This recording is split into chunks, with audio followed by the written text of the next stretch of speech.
but overall, you're not so into anymore.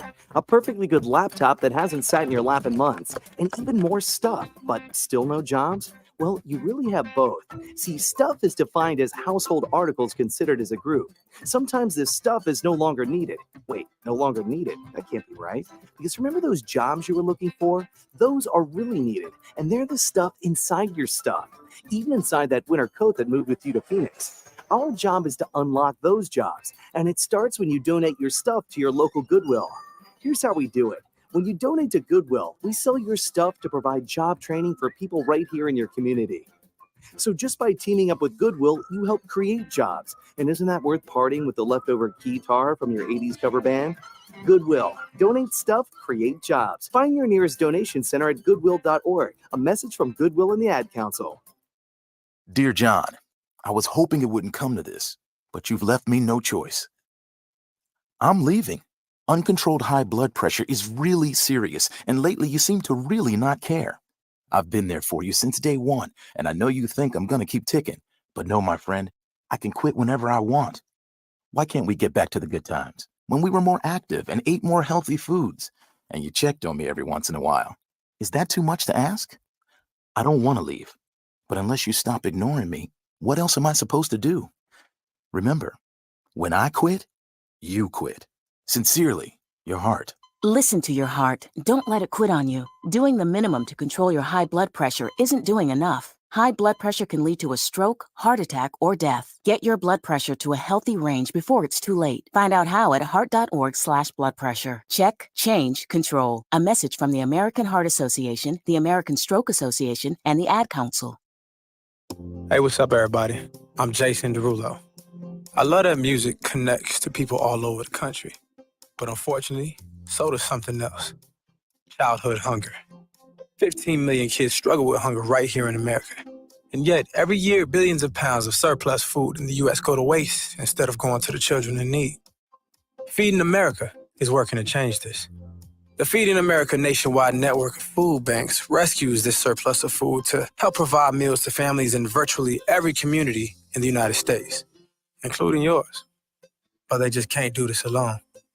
Join me in the fight against hunger in America. For more information on what you can do to get involved, visit feedingamerica.org. That's feedingamerica.org. Together we can solve hunger. Together, we're Feeding America. A message from Feeding America and the Ad Council.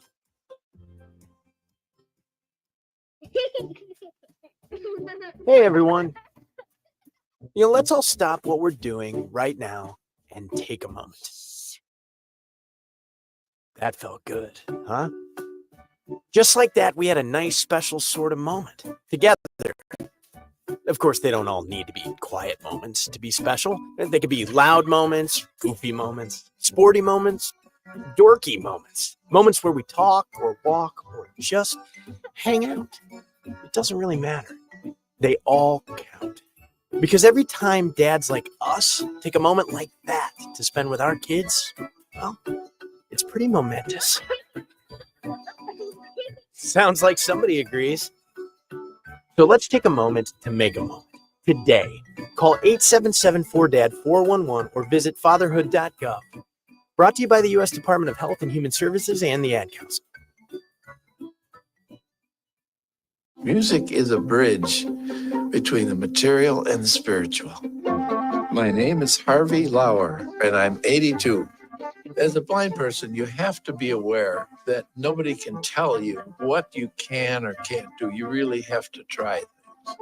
My folks got me a little radio in 1940, and that was the best Christmas present I ever got. When I was 11 years old is when I started to play music, play the piano, and then the accordion, and then the cello. My wife, who was also blind, was a good cook. When she died, that's when I started Meals on Wheels. America, let's do lunch. 1 in 6 seniors faces the threat of hunger, and millions more live in isolation. Drop off a hot meal and say a quick hello. Volunteer for Meals on Wheels by donating your lunch break at americaletsdolunch.org. This message brought to you by Meals on Wheels America and the Ad Council. Hi, this is Terry Crews. actor, former football player, game show host, father of 5, and all-around big dude. I'm also an expert on drama. I know all kinds of drama. There's the good kind that comes with having a house full of kids. There's the bad kind like season-ending injuries. There's the necessary kind like having an agent in Hollywood.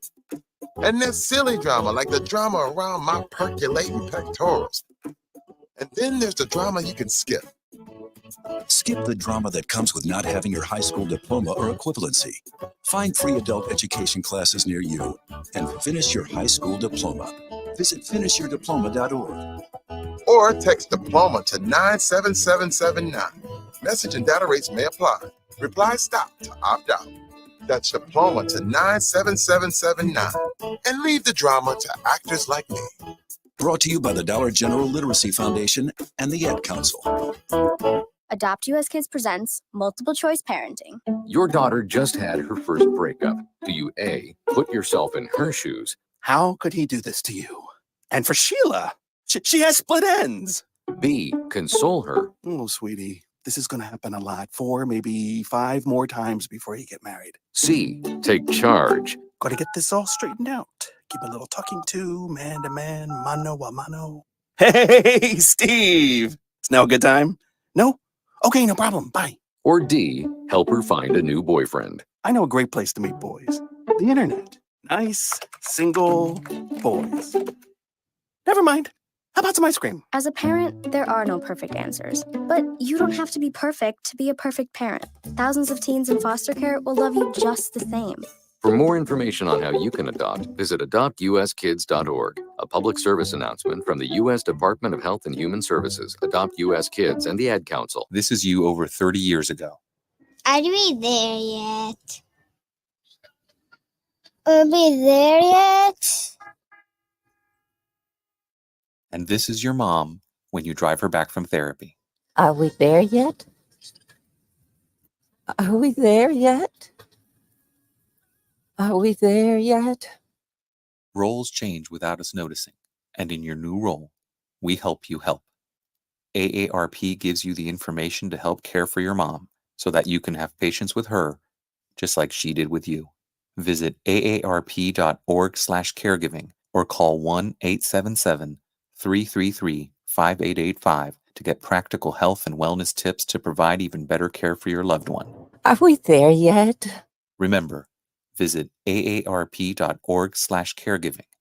AARP, we help you help. A public service announcement brought to you by AARP and the Ad Council. When I was little, I didn't talk for a long time. I liked things to always be the same. Anything new or different would scare and upset me. I was very sensitive to lights and sounds. It was almost like I had bigger eyes and ears than everyone else. So I built secret hiding places where nothing could get in. I didn't like looking people in the eye. It made me feel uncomfortable. I'd throw big tantrums over little things like when my socks didn't match. Sometimes I'd do the same things over and over. Until one day, I found out I had autism.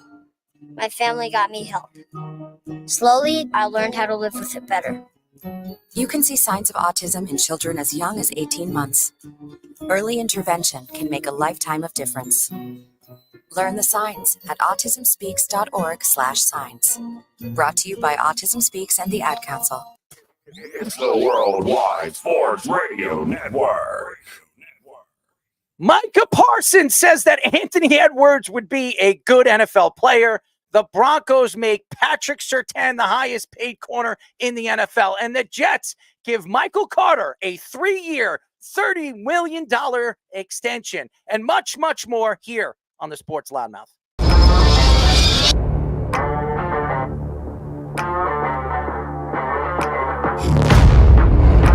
Doc Rivers is going to have Damian Lillard run very fast out of town.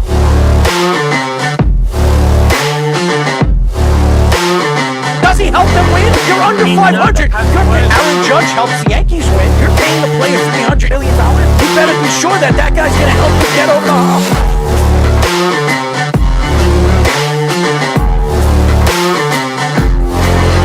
For some reason, this guy is completely lost on calling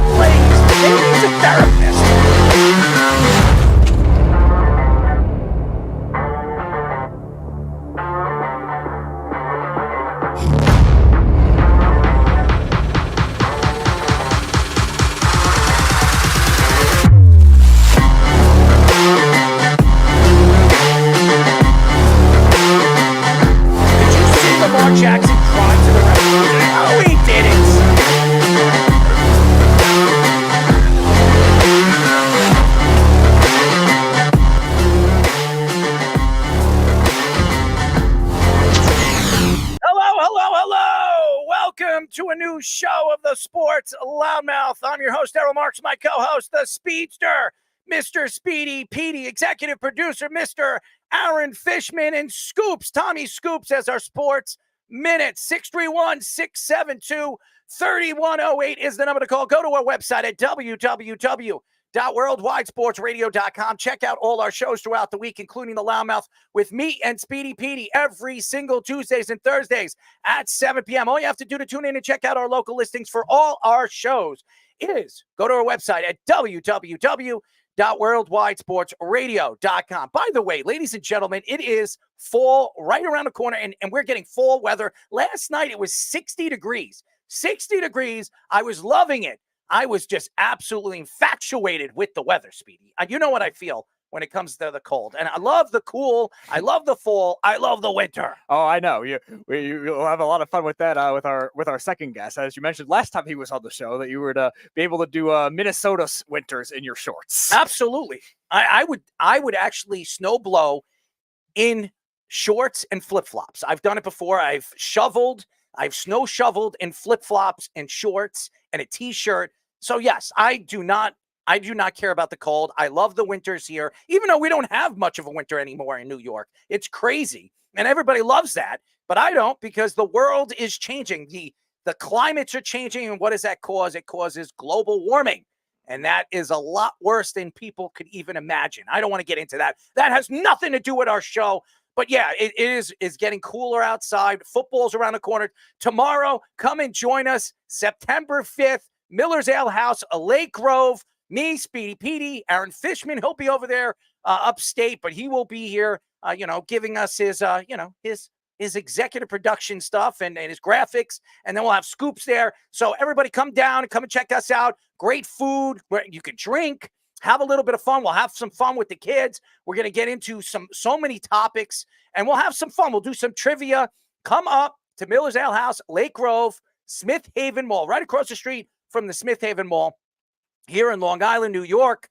So check us out at the Sports Loudmouth, always giving you all the topics and all the craziness in sports. At 8 o'clock, we'll be talking to former 12-year NFL linebacker Chris Draft. He's been on our show before. Very, very, very, very good personality. And we really love Chris. And he's been very, very busy going around the country, talking and speaking at so many different events. So we're very happy to have Chris on the show. And at 9:30, we will be talking to ex-Vikings linebacker, current Vikings Radio Network broadcaster, Pete Bercich. And everybody that knows Pete Bercich, he was a great linebacker when he played for the Minnesota Vikings.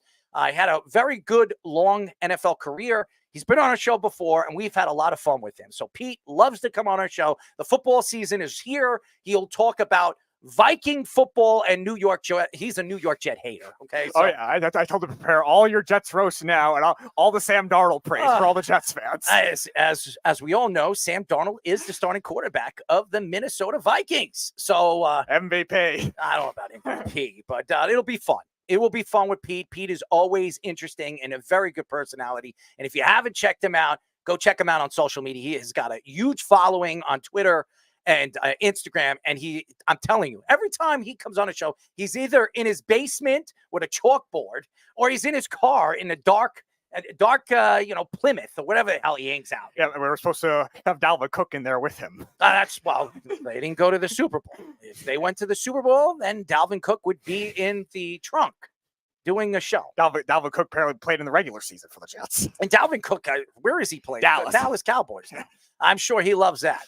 Dalvin Cook and Zeke Elliott. Micah Parsons said on the Bleacher Report that Anthony Edwards is one of few NBA players he could see playing in the NFL. He added that Edwards was a longtime football player that turned to basketball later in his youth. He says Edwards' size would make him a good running back, a linebacker, or even a bigger-bodied wide receiver. He added that he could see himself being an NBA player, but not an NBA superstar.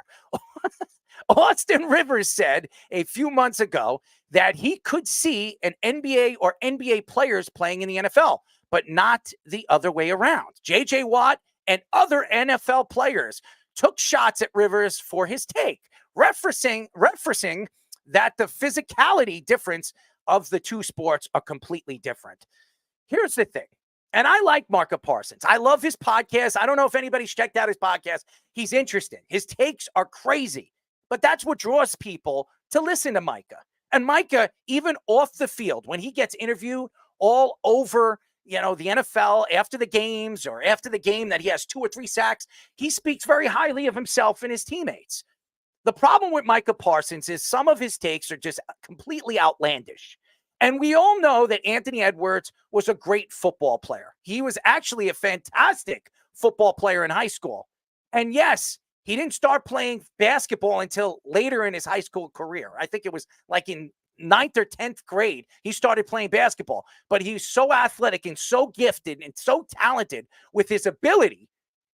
Anthony Edwards transitioned into basketball, got a basketball scholarship, and we all know what happened. Anthony Edwards was the number 1 pick in the NBA. He started playing basketball, 4 or 5 years before he played in the NBA. He was always a good football player. But to say that Anthony Edwards could play in the NFL right now is ridiculous.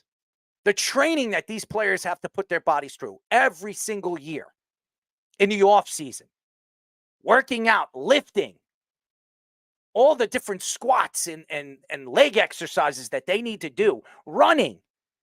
Now, everybody's going to say, well, what about basketball? He's running on the basketball court. Yes, it's a different style of running. You're playing on turf. You're playing on grass. You're playing against 300-pound guys, 350-pound linemen. It's different. And Micah knows, and Micah thinks that he can play in the NBA. He's out of his mind. I don't want to hear about. I saw him at the NBA All-Star game, the celebrity game, and he won the All-Star. What did he win? The MVP, Celebrity, yeah. The celebrity MVP. He scored 32 points. Stephen A. Smith was coaching against him, and what was it? Shannon Sharp was the other coach. I don't want to hear it. He played against, I don't know, musicians, actors, actresses, other NFL players like C.J. Stroud, who actually played very well as well. Micah Parsons cannot play in the NBA. But Micah Parsons is a fantastic football player. Now, it's different. Athletics, and it's like saying an NFL player can skate on the ice and be an NHL player. It's not easy. The athletic ability you need to have and the training that you need to put your body through for a significant amount of time, I know all about it.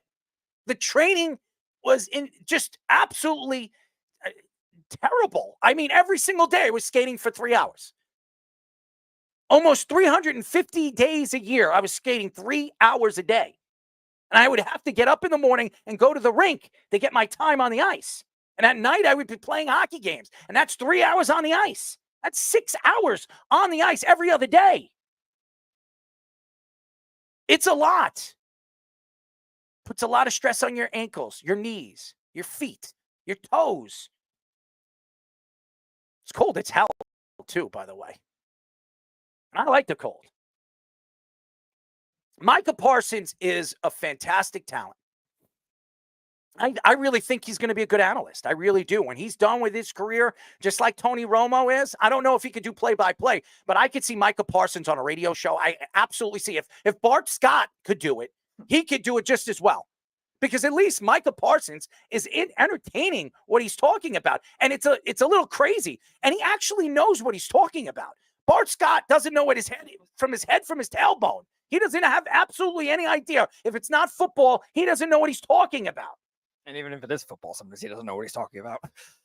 I just think that to come out with an outlandish story on Bleacher Report and say that Anthony Edwards could play in the NFL right now, that's ridiculous. Anthony Edwards cannot play in the NFL right now. Now, if he steps away from basketball and puts the time in for a year and a half, 2 years, and gets his body in shape, puts a little bit of weight on, yeah, Anthony Edwards could play in the NFL. He could. He's athletic. He could figure it out. He did play, what was it? AAU and all that other stuff. He was a good football player. But to play in the NFL, that's crazy. It's not easy to make the NFL. How many players are in the NFL right now? If there's 53 or 56 players on a roster, and there's what, 30 teams? 53 times 32. 32. Plus, again, practice squad players. No practice squad. So that's Just a total of 1696. 1,696. That's how many players are in the NFL. You know how many people get drafted every year? Over 270. You know how many undrafted players are welcome to camp?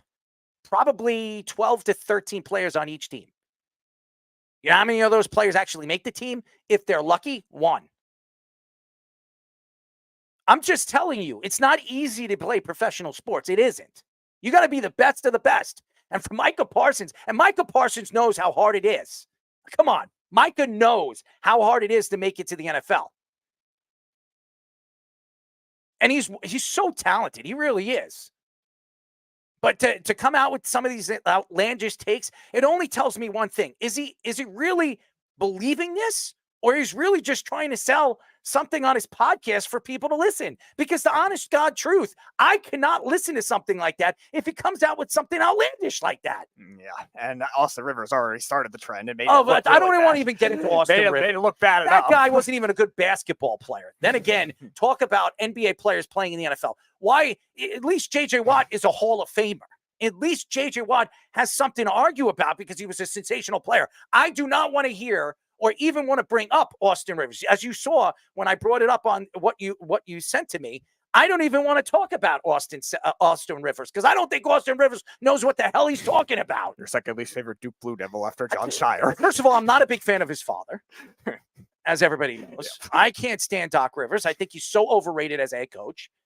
And he won one NBA championship with, I don't know, Kevin Garnett, Paul Pierce, Rajon Rondo, and one of the greatest three-point shooters of all time in Ray Allen. I'm sorry. I'm not going to give him any credit on that championship. I'm just saying. There's another guy who probably shouldn't run his mouth as much on that team, Kendrick Perkins. It's an outlandish take. Micah Parsons coming out and saying Anthony Edwards can play in the NFL. It's crazy. He's athletic. He's great. He's so gifted. He's so fun to watch. There's no question he's a great player to watch on an NBA basketball court. On an NFL football field, come on, guys.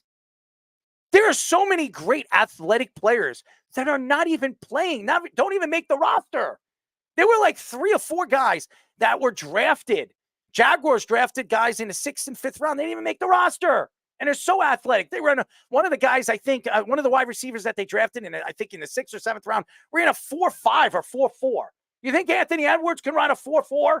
Tough to tell, but even so, he can run a 4.4. That's ridiculous. Even so, there's more to it than just speed altogether. And NBA speed and NFL speed, you see 2 very different things. For one thing, the NFL field is 6 times the length of an NBA court at least, and then width is even more that. There's more concepts that are involved in the game. It's a completely different thing, and especially in today's NFL, where the offense is so complicated with a lot of these schemes, a lot of these route trees for wide receivers, and Micah Parsons is saying Anthony Edwards could be a big-bodied receiver. How many big-bodied receiver that played football their whole career have had trouble having longevity in a quicker, faster NFL? It's as bad a take as Tyreek Hill coming out and saying that he could beat Noah Lyles in a race. And then we've had people on the show actually believe it.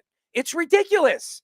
Tyreek Hill cannot beat the fastest man in the world, okay? I'm sorry. I don't care. He could call him a cheetah. He could call himself a tiger, a lion. I don't care what he calls himself. He's not beating Noah Lyles in, a 55-yard, 55-meter, 100-meter, 200-meter. He doesn't stand a chance. No, and that's an even difference when it comes to a 40-yard dash. He wouldn't beat him. Yeah, that's an even difference of just raw speed at its own. And there's so much more in terms of football, the concepts that are involved, and especially, again, a position like running back, which Micah Parsons claimed Anthony Edwards could play. Like Bilal Powell said when he's been on our show, you have to learn so many different things as a running back. It's not just running the ball. There's 5 different moves you got to know. There's blocking schemes. There's receiving itself. And then you're playing linebacker. You're not knowing what's going to happen with the offense. You're trying to read the offense. That's oftentimes the captain of the defense. You're saying Anthony Edwards could be a good player at a middle linebacker position because of his size. Okay, his size is one thing. What you have to learn on the football field is a completely different thing when you're dealing with 11 versus 5 and a complicated game in comparison to basketball. Basketball, there's a reason we say basketball is the easiest sport where you could win with just like two individuals. Like football, you can't do that kind of thing. How about Micah Parsons? If his grandfather was a sheep herder, maybe Micah Parsons could be a sheep herder. Maybe he believes he could be a sheep herder because his grandfather could do it. I mean, come on. It's ridiculous. It's not that easy. It is not that easy to step on a football field because you're athletic and you're in the NBA and you could play. Now, LeBron James, his body is built for the NFL. Does that mean that LeBron James could put on cleats and get on a football field and outplay a corner when he's playing tight end or wide receiver? There's no way. You put Sauce Gardner on LeBron James, no matter how athletic he is, there's no way he's catching that ball. There's no way. No matter how athletic and how big and strong he is, he's not going to outplay on the field a guy that's been playing that position practically since he's played Pee Wee football. It just doesn't happen. He's the best of the best. Just like LeBron James. Do you think in any thought in his mind, in Sauce Gardner's mind, that he can get on a basketball court and beat LeBron James one-on-one? No. Because LeBron James is LeBron James. And there's no argument to that. And maybe he's stupid enough to believe that. So when he steps on the court, LeBron James will just kick his freaking ass. There's no way. Okay? And I'm sorry. I don't care who you are and whatever you guys believe. As good as these athletes have grown in their sports, these are different sports. It's like this. Aaron Judge is 6'8".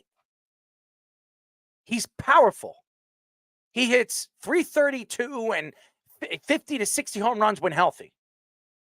It's like telling me because he's so athletic and he can see a baseball as well as he does and he can smack it out 300, 400, 600 feet, he could step on a basketball court and beat an NBA player, not even a superstar, an NBA player one-on-one. It's not possible. It's just not. The 13th player on the bench would kick the hell out of him on a basketball court. And it's like telling you, Anthony Edwards, hey, you want to get up? Are you going to out-hit Aaron Judge at the plate? Could you hit more home runs than Aaron Judge? I mean, it's ridiculous. It's stupid. But Micah Parsons, when he says something, obviously it gravitates to people on conversations. And he's funny because he said the same thing about Zach Wilson. Last year, he said Jet fans should not be picking on Zach Wilson, that he's a good quarterback, that if the Jets give him a chance and give him a chance to develop, he could become one of the top young quarterbacks in the league. Zach Wilson's not even on a roster anymore. Don't give him time. Maybe Jerry Jones will sign him for Micah because he believes in him. It's ridiculous. He's not even on a roster. Couldn't even make the Broncos roster as a third-string quarterback. No, that says a lot. Bo Nix, who, give him credit, he had a great preseason, and then Jarrett Stidham, you couldn't even make that team. Maybe Jerry Jones will go get him. You could go be the third string to the great Trey Lance. That's embarrassing, by the way. That is embarrassing. When you were the second pick in the first round, what was it, 3-4 years ago, and you can't even make it as a third-string quarterback? I mean, Joe Douglas traded you for like a 5th-round draft pick, a 6th-round draft. I think Joe Douglas won on that trade because I think he got the CFL kid, the corner that they got and they drafted, who they believe could be a starter in the future. I think trading Zach Wilson for anything at that point was going to be. I think it's so funny. It's so funny when Micah or any of these guys, even LeBron James, when he speaks, it gravitates to social media and everybody wants to talk about it and argue about it or even laugh about it. It's great. And that tells me that Micah Parsons is going to be a great radio guy. I think when Micah Parsons decides to step away from football, I think he's going to build a podcast. He's going to make millions and millions of dollars like the Kelsey brothers. All he has to do is find another personality to run his show, to be the host of the show, and let him be the other guy. If he could find that, I think Micah Parsons is he is going to have $200 million contract for whoever wants to sign his podcast because he's gravitating. Everything that he says is stupid, and it draws people to talk about it. Yeah, and we were talking about it the last time we were talking about the Austin Rivers one. it's easier for like a basketball player in college that's bigger, a 6'9" player, like we talk about the tight ends, Tony Gonzalez, guys like that played Jimmy Graham, that played basketball to be able to do it. Anthony Edwards is a 6'4" bigger guard in a league that, yes, you still want to have some height, but you need to have the quickness at the wide receiver position and the running back position. A lot of these bigger bodied receivers that are drafted today are not as successful in the NFL if they're not as quick at the line of scrimmage. So what makes you think that Anthony Edwards can all of a sudden get quick at the line of scrimmage, learn a route tree in a complicated offense like the Cowboys, and be able to play at a high level? He would never be able to be a wide receiver in a league right now unless he has 2 years of training. Maybe with his athletic ability and his background in football, maybe Anthony Edwards could become a good wide receiver, but he's going to need at least 2 years to put the time in and put his body through all that. So I don't think that's possible. As a running back, there's no way in hell. There's no way in hell he's going to be able to be a running back. The beating that he is going to have to put up with his body. The guy can't even stay on a basketball court. Would you think he could play football? The linebacker, the running backs get hit the most. The linebackers get hit the second most. I mean, come on. It doesn't make sense. All right, by the way, I'm going to bring Fish in because he had some interesting thoughts in the comment section. Let's hear it. Look, I think that you gotta give the all-time athleticism at least a shot on defense. Now, I have coached a long time at the high school level, and we always get these kids at high school that are just great athletes, but you know for sure there's no way they're going to remember the playbook. So you just tell them to react to the defense and just learn a couple of defensive calls. This isn't high school, Fish. This isn't I'm telling high you, school. I This is completely NFL. get it. So I think that is even more of the point, though. There's no possible way for Anthony Edwards to understand the level of complexity that they would have in an NFL offensive playbook. Defensively, as a safety, perhaps at 6'4", like a Cam Chancellor. Remember Cam Chancellor? Yeah. Just a thumper, Very well. an Legion of athlete. Boom. Legion of Boom. I think that would be the position, the size, probably not 4.4 speed, but 4.6 you can get away with as a thumper. I think that would be the only spot I would try to put him if he tried to play in the NFL. If he's got elite athleticism, you never know. It would be a project, though. This is not a guy who could show up and play like Parsons and say. Yeah, it's going to take He's 2 got to be years. crazy. It's going to take 2 years. And by the time he's ready to do that, what is he, 25, 26? I mean, his career is practically done from the NFL. I mean, some of these guys don't even last till 26, 27 years old, especially strong safeties or safeties. I mean, Cam Chancellor, how many years did he play in the NFL? I think he played like 6 years and he was done. He retired at 28 years old, 29 years old. He didn't even last till 30 years old. Let me look at the safety contracts now. How forever they took the side, just as Jets legend Jamal Adams. Let's be honest here. Cam Chancellor he was a big man. It wasn't just tall. He was big. I mean, that guy was a thumper. When he hit you, you heard it all the way up in the rafters. I mean, I don't know. I don't believe this. And I think it's ridiculous. But again, Micah Parsons, he likes to sell this and he wants to sell this on his podcast. So be it. Let's listen to it. It's stupid. It's dumb. And it's Micah. They should call it, it's stupid. It's dumb. It's Micah. That should be the show. Headlined by an Anthony Edwards versus Zach Wilson wrestling match. It's stupid. It's dumb. It's Micah. Free advertising. I would love to have Micah Parsons on the show because I would attack on so many of his takes. I actually listen to his podcast. I think it's very funny. I think he's very funny, but very stupid. And there's some of the stuff, and it's good to be stupid. A lot of stuff that we talk about on the show, if it's offset of sports, and sometimes even sports, it's stupid. But there's a meaning and there's an understanding on why we're speaking about it. Micah, I don't really think he has a plan on any segments that he's talking about. He just talks about it, and it's just stupid. So that's the problem with Micah Parsons. But he's a sensational football player. There's no question that he is. You can't argue that. You can't take away his talent, which is just unhuman. And I think when you look at his talents, everybody was comparing him to Lawrence Taylor. He is not Lawrence Taylor. And I'm tired of hearing that. TJ Watt's not Lawrence Taylor. None of those guys, Myles Garrett, none of those guys are Lawrence Taylor. Lawrence Taylor was a different beast of a man. That guy was sniffing eight balls before the game and at halftime. And how he was playing in the game makes no sense to me, but he was ripping people's heads off. Okay. The only person I can compare Lawrence Taylor to is the guy that I think was better than he was. And now it's Reggie White. That's the only guy that I would take over Lawrence Taylor. And Lawrence Taylor would tell you the same thing. I've met Lawrence 2-3 times. And Lawrence, both of the 2 times that I had a conversation, I said, who do you think was a better player? He says, nobody but one person was better than I was on a football field. And he said Reggie White. So, and Reggie White was sensational. Before he was in the NFL, he had 80 sacks. When he retired from the NFL, he had like 140 sacks. I mean, the guy had 200 sacks in his career. If he actually played his whole career in the NFL, he probably would have graduated with 200 sacks. Graduated. Oh, he's still eligible for eligibility with new NCAA rules. Oh, with the NCAA, I wouldn't doubt it. Ian Rappaport reports that the Broncos gave Patrick Surtain a 4-year, $96 million contract, making him the highest paid cornerback in the NFL. The deal is $77.5 million guaranteed and will average $24 million per year. His average annual value is $3 million per year, higher than the next player, which is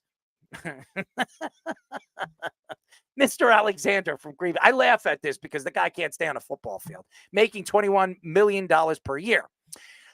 There were several rumors during the draft that the Broncos wanted to use Surtain in a trade package to trade up for a quarterback, but went with Bo Nix at number 12 instead. In 3 NFL seasons, Surtain has been in a Pro Bowl twice and a first-team All-Pro in 2022. I think Patrick Surtain is the second best corner in the NFL. I think he's the second best corner in the NFL. And the only person I think right now is better than him is Sauce Gardner. Because if you look at Sauce in the last 2 years and his numbers from top to bottom, even his PFF, Sauce is better than Surtain, but not by much. Patrick Surtain has been in the league longer. Patrick Surtain deserves all the accolades because remember, Patrick Surtain's father was a pretty good corner and pretty good football player too. So could you imagine? There are not many father and sons that play professional sports, and both of them were as talented as one another. And by the way, Patrick Surtain Sr. was a great player. Patrick Surtain Jr. is way better than his father. And it's crazy to think that. Patrick Surtain right now, we were talking about Hall of Famers and all that other stuff. At his position and what he has done in the NFL for the last 3 or 4 years, if he does it another year or two, Patrick Surtain is a Hall of Famer. He is that dominant. He is a shutdown corner. There are not many shutdown corners in the NFL. There's probably 5 of them. 5 shutdown corners. And then there are great corners after that. But I mean, guys that you know that if they steps on a field and you tell them, hey, listen, I want you to control this side of the field. You're playing one-on-one the whole game. Patrick Surtain is one of those guys. And not every team has that. And like I said, I probably, if I go down the list, there's probably 5 of them that I could trust. The thing is, with the NFL and with these new rules and these new TV deals, these guys are going to make more and more money. Trent Williams knew San Francisco giving Brandon Ayuk that kind of money. He knew he was the next one up.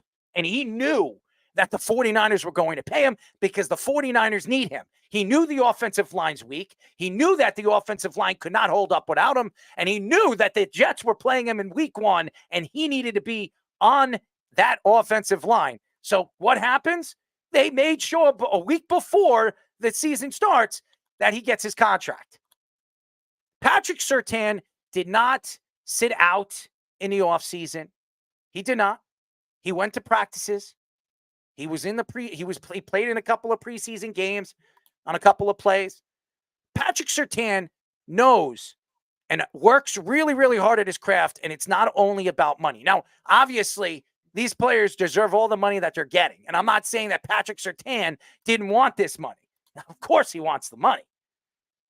But Patrick Surtain also knows that to be the best, you got to be out there and you got to beat the best.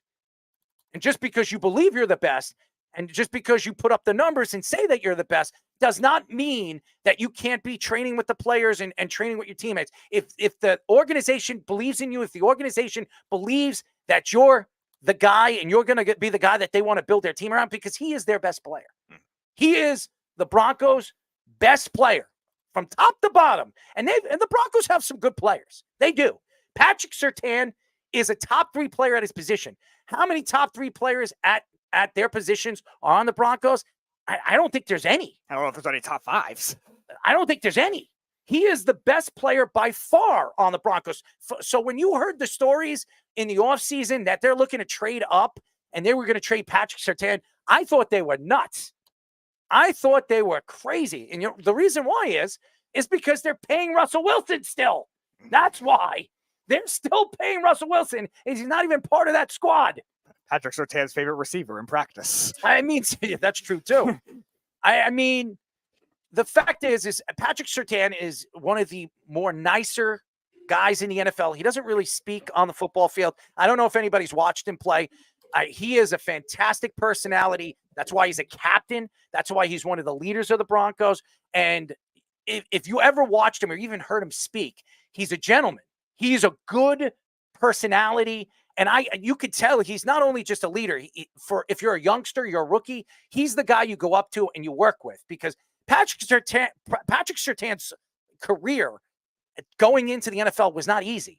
Because his first year, he didn't have the grades to play D1 football. What was that? What was the football before you go to Division I? You have to earn your way in. What is the JUCO? He played JUCO football. Patrick Surtain didn't play D1 football right off the bat. He had to earn his way, get his grades up before he played D1 football. So he had to go to JUCO. So did Jermaine Johnson. I don't know if anybody knows that story either. It's not easy to do what Patrick Surtain did because guess what? He is in the shadow of his father. His father is one of the best players at his position in NFL history. In NFL history. And to be compared to your father and be looked at as a great player at your position like your father says a lot about who you are and what type of player you have become. Yep. And also, think about the draft, too, at that time. There was also the Broncos rumors of they were going to go get a quarterback. They were going to go trade for a quarterback that year, or they were going to draft Justin Fields if he fell to them. And they took Surtain instead. So there's got to be some pressure there. We took top talent, instead of a quarterback, and he's shown every bit of it. And you mentioned a lot of these top corners that maybe 3 years ago you would have said were top corners, like Jair Alexander, have had trouble staying healthy. You could say the same thing with guys like Denzel Ward, Marshawn Lattimore, and since then, Surtain has elevated his game and stayed healthy to be able to become the second best corner in the NFL and easily, consistently top 3 throughout his entire career. And for a Broncos team that really needs a lot because they're rebuilding, they're lost a lot on defense, they lost a lot on offense. And like you said, they're paying Russell Wilson, so they're very cash strapped as it is. They still need a lot of these hits. So they're being able to pay some of the key players they already have. They have a couple good offensive linemen, but they're not top 3 offensive linemen like top 3 corner like Surtain is. And that's why you need to lock down your top players to be able to rebuild around those guys, especially at the corner position, which is very hard to find in today's NFL. In a passing league, in a division with Patrick Mahomes in it, in a division in an AFC that has a lot of good quarterbacks, no matter how fast the Broncos rebuild is, you're going to need a player like that, a young He's player in the like same division as Patrick Mahomes, okay? You need Patrick Surtain, okay? And the only thing that I could say about Patrick Surtain over the last 2 years is he's up and down with his health. That's the only thing I could say about Patrick Surtain. But when he's on the football field, he's fantastic. He is a fantastic talent. And again, when you look back, father and son, how many father and son really translate and become both of them become superstars and probably both of them Surtain Sr. is a Hall of Famer, I think, or he's going to be a Hall of Famer. He should be. I don't know. He's probably running out of eligibility. But he'll make it to the Hall of Fame. He's definitely going to get into the Hall of Fame. He was a great player at in the NFL. And his son right now is one of the elite corners. He's been one of the elite corners. And I've heard many people take him over Sauce Gardner. Mm-hmm. So it just tells you how great of a player he was. I watched him play college ball when he played for Alabama. Mm-hmm. He was a great player. He went, and remember, I said this, high school, he just didn't have the grades. He had to go to JUCO. And after that, he played for Alabama for 2 years. Then he was a top draft pick in the first round. He had to earn his way to the NFL. And to be as good as he is in the NFL, in an NFL with so many good, talented DBs, it's absolutely amazing. It's sensational to watch, and he deserves a lot of credit because he's worked very, very hard to get where he is. The other thing that's very impressive, too, is 3 different defensive coordinators he's played with as well. Vic Fangio, that was his last year as a head coach with the Broncos, was his rookie year. And then they went to Vance Joseph, or they went to Ijo Rivero. Then he leaves for the Panthers. Then they go back to Vance Joseph, with all the Broncos fans hate because of how bad he was as a head coach. 3 different seasons, he's been elite. And now this past year was probably his worst of the 3 seasons, but that doesn't mean he wasn't a top 10 corner last year with the way he played and how much time the Broncos were on the field because they had no offense. As far as I'm concerned, if you look at PFF, he was a top 5 corner in the NFL last year. And if that's an off season and you're a top 5 corner and you didn't have the season that you had the year before, I take that in a heartbeat. And that's why he got the money that he got, because of that. Think about what happened to that Broncos team last year. Didn't they get blown out by Miami like 70 to something? Yep. That's the most humbling thing that can happen to a guy, an elite defensive player on a team. He must have really, really took his lumps. And I guarantee you that 5th ranking, a lot of it has to do with that game. And it was really bad for that team. And they really fought back, I thought, second half of the year, at least on the defensive side of the ball. You were mentioning the families, the father-son combos, and I was trying to write some down. Obviously, Arch Manning, Peyton, and Eli is the one that comes to mind for football. Mm-hmm. Hockey, I got Brett and Bobby Hull, and baseball, Barry and Bobby Bonds are the ones that I remember that were Hall of Fame caliber Bobby Bonds guys. Wasn't great. He was an okay baseball player. Barry's, otherworldly. Wasn't he Hall of Fame? I No, thought Bobby was Hall of Fame. Bobby Bonds, no, he was not a Hall of Fame. Barry Bonds should be in the Hall of Fame. Should be. We know he will never be because of the stupid Bobby corruption. Bonds was not in the Hall of Fame. No, 1,886 hits, 332 home runs. Still pretty good. Similar to like Ken Griffey Jr., Ken Griffey Sr. He's but good. But so like that, and in basketball, Bronny? No, please. Please. Austin Rivers and Doc Rivers. Doc Rivers wasn't Austin even a Hall of Rivers? Famer. Oh, please. Melo's kid? Maybe Melo's kid's going to be good. They say Melo's kid's good. Melo. For basketball. We'll see. We all know that's about what they Melo. say. Can't get over the He'll hump. be in the Can't Hall win of Fame. championships. Yeah, he's going to the Hall of Fame because of his offensive ability, because he was a ball hog. That's why. Isolation. Here it comes. Carmelo Anthony.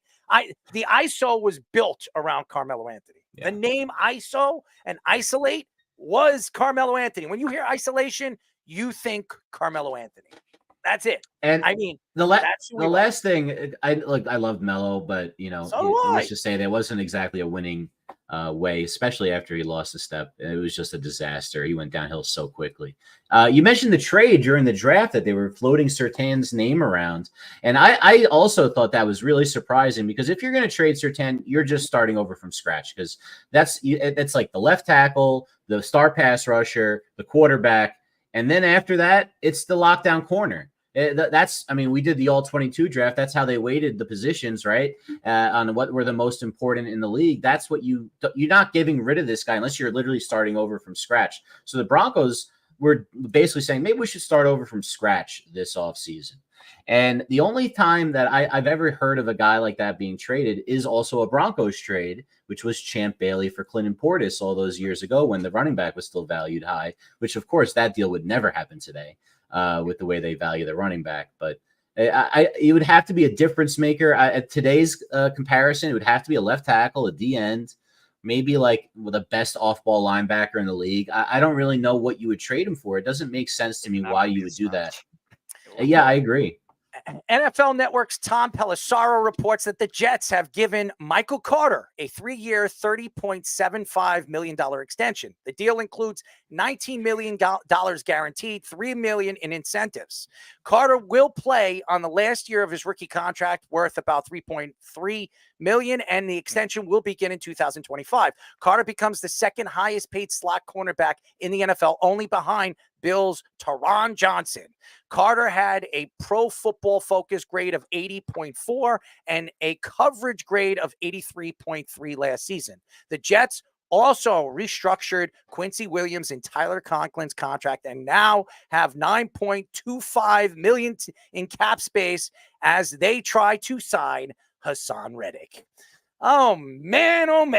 The New York Jets. And by the way, Michael Carter, well-deserved. This guy is probably the best slot cornerback in the NFL. I really do believe that. And not because I'm a Jet fan. This guy, remember, he was a 4th-round draft pick. And a lot of Jet fans, they didn't even know who he was. They knew the running back, Michael Carter, but they had no idea of who Michael Carter II was. He played for Duke. I watched him. I got a chance to get to know who he was because he played with Daniel Jones. And to me, the way he developed over the last couple of years and how he's understood the game and really the speed of the game as quick as he has as a 4th-round draft pick, it's pretty amazing. It's one of the biggest steals for Joe Douglas. If you really look at all the draft picks that Joe Douglas has drafted over the last couple of years, and there's a lot of them really stands out and they're good. I mean, Sauce Gardner was a 1st-round draft pick. Garrett Wilson was a 1st-round draft pick. Elijah Vera Tucker was a 1st-round draft pick. Breece Hall was a 2nd-round draft pick. We can go on and on and on and on and on. When you find guys in the 4th, 5th, 6th round, you know what you're doing. And when you have Michael Carter II, who's developed into the best slot corner in the NFL, it's pretty amazing. And this is, I believe, the best trio in the NFL. And that's not because I'm a Jet fan. Again, Sauce Gardner is arguably the best corner in the NFL. You can argue it. DJ Reed is a top 10 corner in the NFL, and he's been that for the last 2 seasons with the Jets. And Michael Carter in the last 2 seasons has been in the top 15. The year before, he was in the top 15. Last year, he was in the top 20. You have 3 corners right now, 3 DBs that are in the top 20 in the NFL right now. That's unheard of. It's unheard of. And that's why teams should not be scoring on the Jets this year, especially not throwing the ball down the field. If this defense can get at the quarterback and put pressure at the quarterback, this defense could be not only elite, could be the best defense in the NFL. When you look at the great defenses right now in the NFL, and let's go through them. Kansas City last year was the 3rd best defense in the NFL. Why were they good? I don't know. Snead was pretty good. McDuffie was pretty good. Snead played a lot of slot. Yeah. They had a good tandem of, corners. Their safety play, one of their safeties was a Pro Bowl player. Their secondary was elite. That's why they were the 3rd best defense in the league. San Francisco, where were they ranked? 2nd, 1st? Let's look at their defense. They have 2 quality defensive players at the corner position. They have an all-pro safety who got hurt last year. Yeah. He got hurt. But when he's healthy, you have an all-pro safety at that level. You have Ward, who was a Pro Bowl player. He's a borderline Pro Bowl player. And when you have that kind of defense in your secondary, you are going to be elite. That's 2 teams in the top 3 that have elite secondaries. Who was the number 1 defense last year? The Browns. The Browns. Let's look at their secondary. I mean, they just paid their best corner, Ward, a lot of money. They paid him a lot of money. And over the last couple of years, Ward has been a top 10 corner. And their corner depth is probably as good as anybody in the NFL. Now, they don't have elite, but they have so much depth. And that's why they're good. Baltimore, go look at their secondary. It's pretty damn good. They just drafted a 1st-round corner this year. Hamilton's one of the best safeties in the league. I mean, you have to have good secondaries where you could play one-on-one coverage, where you could bring up safeties and use those safeties in the middle of the field or use them as spies for the quarterbacks that can run outside of the pocket. You were saying Saucing Surtain number 1 and number 2. Marlon Humphrey for the Ravens might be number 3. Michael Carter getting this money. First of all, I as much as you look at what he's making, that's not a lot of money for a corner. It really isn't. And to me, if they lose Sauce or even DJ Reed, you could really put Michael Carter on as your 2nd-tier wide receiver, your 2nd guy. I mean, second corner. He doesn't have to play in the slot. He's better in the slot. He fits in the slot. But you could put him on the outside. I've seen Michael Carter play on the outside. He's got the speed. He's got the ability. His ball hawking skills are very, very good.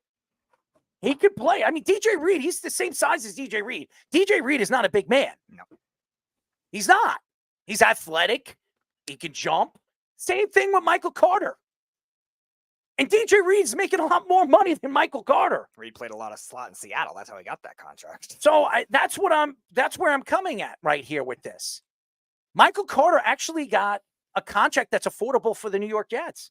The Jets win on this deal. This is a good deal. Because if DJ Reed, the Jets decide to drop him in the offseason, they could. They might not want to pay him. Or I think he's on his last year of his contract. Yeah. They might not want to bring him back. They could put Michael Carter on the other side, and you're only paying him $30.75 million. That's a pretty good deal. That's a steal for your second corner. And again, you also look at it, I was talking about on Tuesday, how much the Jets defense plays a lot of nickel. Like Michael Carter coming in and like even playing the slot or playing the outside, he's still going to get very similar reps either way, as long as they play a lot of nickel like it is. And I was worried that the Jets would not be able to cater to that kind of Speedy, there was a lot of people telling me that Michael Carter, if he went to free agency, some of these people believe that he could be a number one on a team. Yeah, it's interesting. Again, the size would be a question mark with him, but his speed and even his length for his size is still very good, where it's interesting to see if you were able to transform to an outside corner at a more higher sample size, how well he'd be able to do it. But obviously on the Jets, he doesn't need to do it because of the corner depth that he has around them. And the secondary play, the linebacker play that the Jets have, they don't need to force his hand. And that's what made that contract dilemma very tricky. If he were to hit free agency, would he have gotten that money elsewhere where they could trust him as a number one corner to be paid like a number one corner? Did anybody believe that Christian Kirk was going to be as good of a wide receiver as he is right now? And he got that big contract. I was one of them that was laughing at it. Sure. And when Christian Kirk is on the field, he's pretty damn good. And he's small. And I remember when he was playing for Arizona, he had a great season, and he gets a $75 million, $78 million contract from the Jaguars. And they said, the Jaguars are reaching, and then the guy is a Pro Bowl player, borderline all-pro player his first year with the Jaguars. Which essentially reset the wide receiver market, because then 4 other receivers that offseason were either demanding trades or demanding new contracts. A.J. Brown was the only one that got traded, but then DK Metcalf, Deebo Samuel, and Terry McLaurin all got new contracts. I'm just saying, to me, you don't know what they're going to do unless they're asked to play that position. And I'm not saying that Michael Carter can't play as the number one guy. Because last year, at some points of the season, he was the number 2 guy. They put him on the outside, and he was really, really good. So if they lose DJ Reed, and they could, now DJ Reed could take less money to come back with the Jets next year and try to win a Super Bowl if the Jets fall short. If that happens, which I don't see DJ Reed doing that because he still has a lot left in him, I think DJ Reed could play another 2 years at the top of his game if he stays healthy. So the Jets aren't going to be able to pay him. So he's gone. I move Michael Carter to that second spot and draft a slot guy, because it's easier to find a slot guy than it is to find a second guy on the other side. And we know Michael Carter could do that. So I'm going to tell you guys this right now. When you look at this contract, this is a steal from Joe Douglas, an absolute steal at the corner position. Yeah, and again, it might be similar level of snap counts too to what you're going to be able to see with the Jets, with DJ Reed and Michael Carter too, and it gives the Jets the ability. And by the way, they drafted the CFL kid, and he's probably a future slot guy. Yeah, I forget his name. It's interesting because they also have a lot of hybrid safeties they could try to make work, to even if they wanted to experiment with Michael Carter outside too, because he has good length for his size as well. And now you're getting him on a contract of just under $11 million, which, like you said, is the second highest for slot corner, but it's still much of an emphasis. Stiggers. That's his name. Yeah.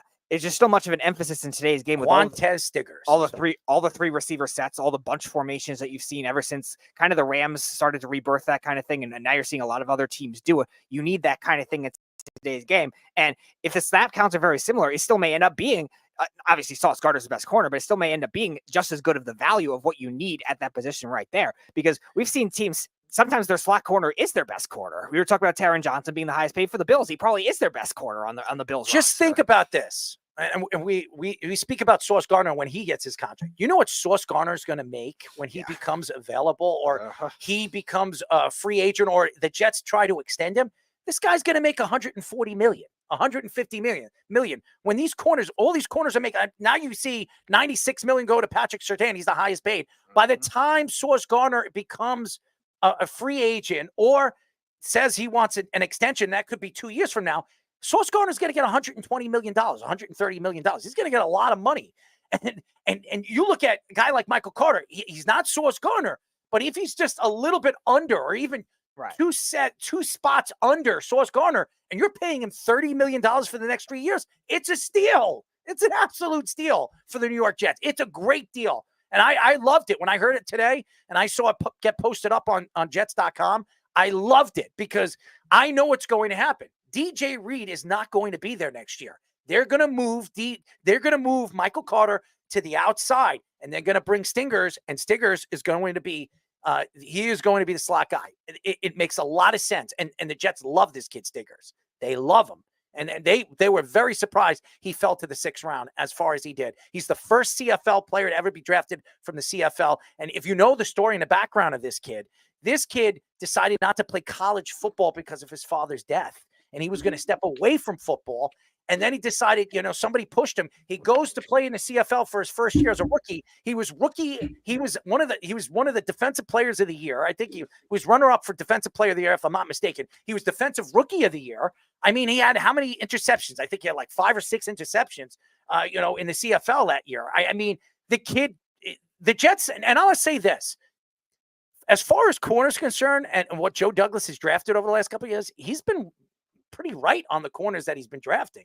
So they've found corners in all different parts of the rounds, and they've been easy guys that you can put in and fill in the slot if somebody goes down. The Jets have never had a problem finding corners to fill in. Never. It's the offensive lineman, and it's finding a pass rusher, which they're horrible at finding, and quarterback. Oh, God, horrible at that. So this might be the best move Douglas has made as GM, in my opinion. Like you said, yeah, we haven't even commented on how that might save money for them this year. Speedy, I'm not 100% sure how much the cap number comes down for Carter on this because they need money for Hassan Reddick. And if they're going to get Hassan Reddick, it doesn't start until next year. Well, they restructured Quincy Williams and Tyler Conklin, and right now they're already the contract for JJ Redick is $18 million, so they're paying him out of that right now, even though he's losing money. So if they give him $9 million, it's about the money that they have left to pay him the money that he's looking for this year. So and that's probably why they renegotiate Quincy Williams and Tyler Conklin. And I know Jeff fans want to see, there's a wide receiver that could become available at the trade deadline. I don't know how that's going to work. I mean, the Jets could make it work, but it's crazy to think that Adams could become available and they move $20-something million to that, that team too, that only has $9 million to spend left this season. So, but I think that $9.25 million, because of the restructure of Quincy Williams and Tyler Conklin, is going to go to Hassan Reddick. I think they're trying to figure out how they can negotiate it and give him 1 year, and that's this year, and then he becomes a free agent. Yeah, and they could play around now with Carter and add void years if they have to and save some more money because in this extension. That's what I was trying to point at. There's a name, though. We were talking about undersized corners. And as you know, a Jet fan, Errol, I'm old enough to remember Aaron Glenn, defensive coordinator of the Lions. Aaron Glenn was 5'8", 5'9". Martini's favorite player growing up. His favorite player. And by the way, he's the defensive coordinator for who? The Lions. Mm-hmm. That guy was able to do plenty on the outside, play inside, move him around.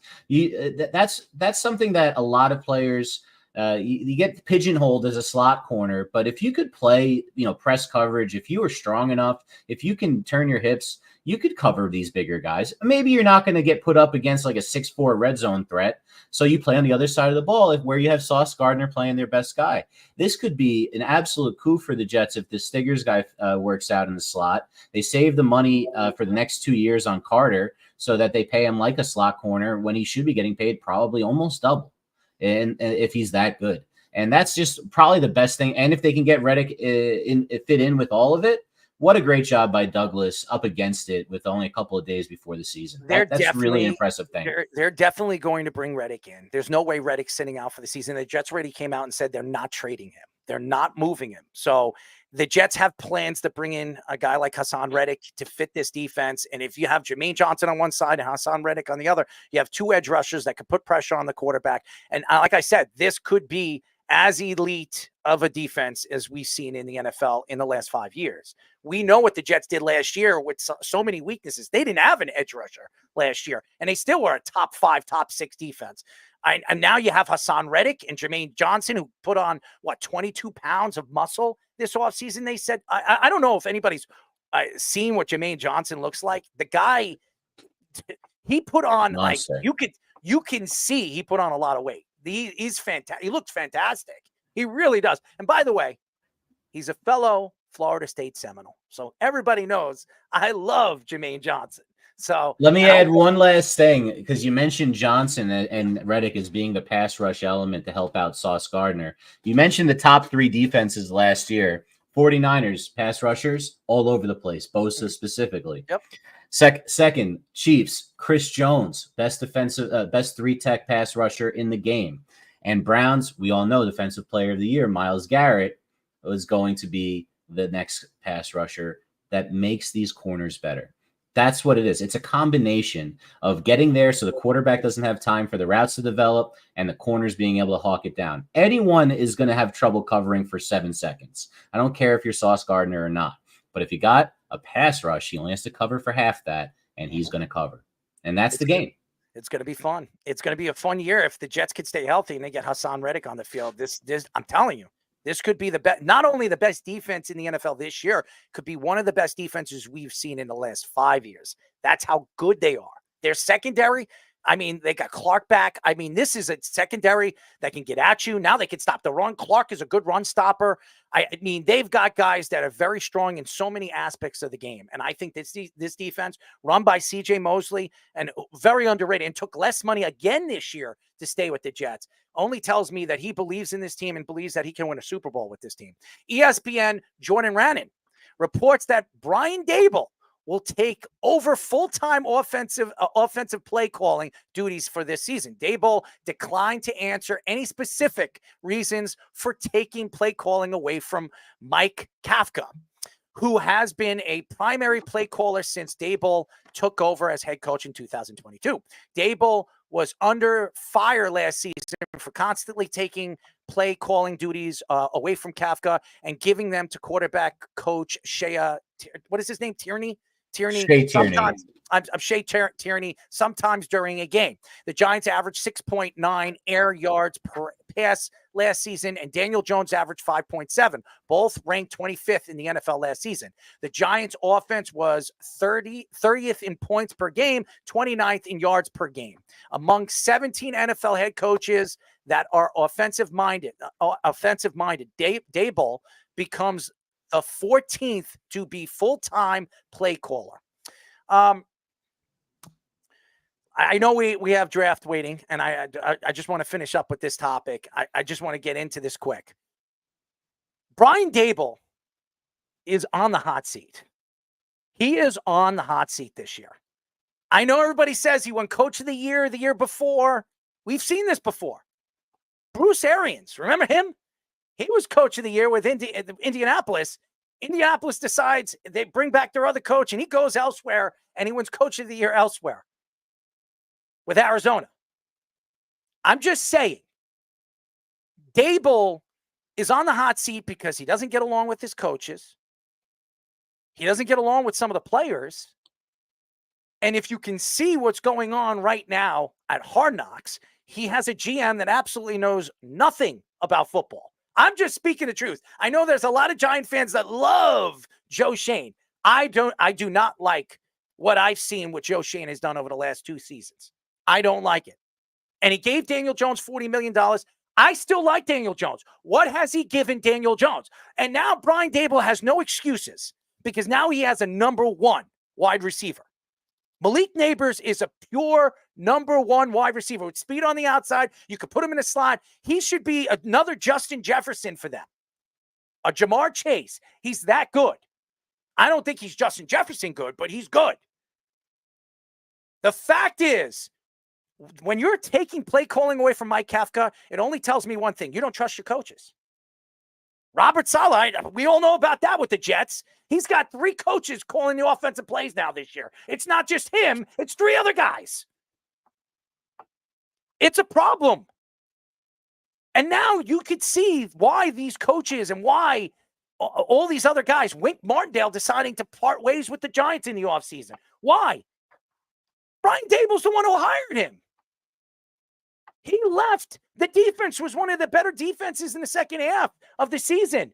Wink Martindale goes to coach as a college defensive coordinator because he wanted nothing to do with Brian Daboll. You'd rather go for a cheating college program.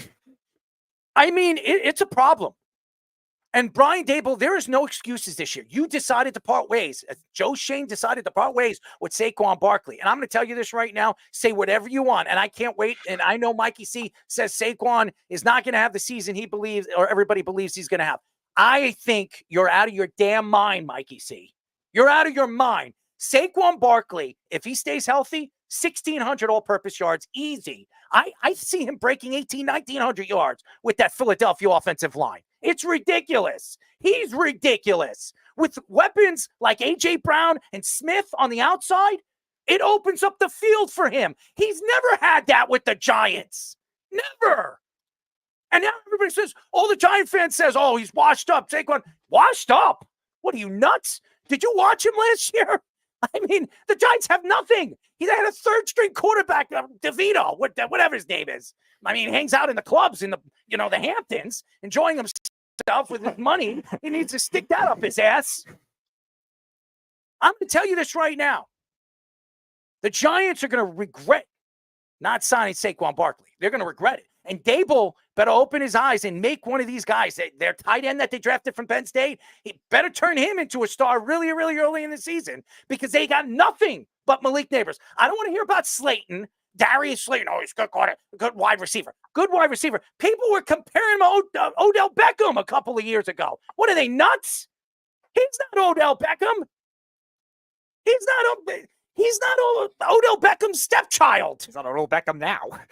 He's not anywhere close to Odell Beckham. And if you're a Giant fan, when you're hearing that Daboll is taking play calling away from his offense, it shows he has no trust in his coaching. He has no trust in some of his players. And what he's going to do is he's going to feed the ball to Malik Neighbors all season long. I'm willing to bet you guys, and whoever drafted Malik Neighbors, good job. Because Malik Neighbors is going to see the ball 15, 16 times a game.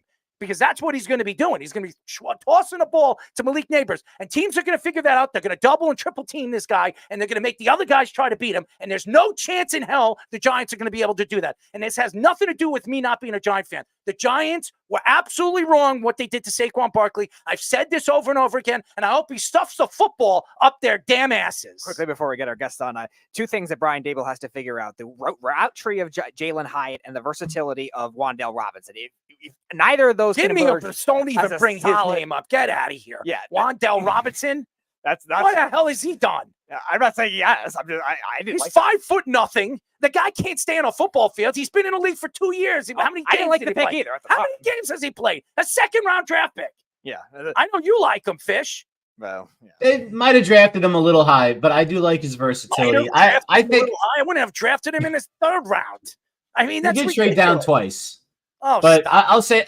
I'll say this. And look, Shane. I think Shane's on a more of a hot seat than Daboll. He didn't win executive of the year, but I think Shane's at it first.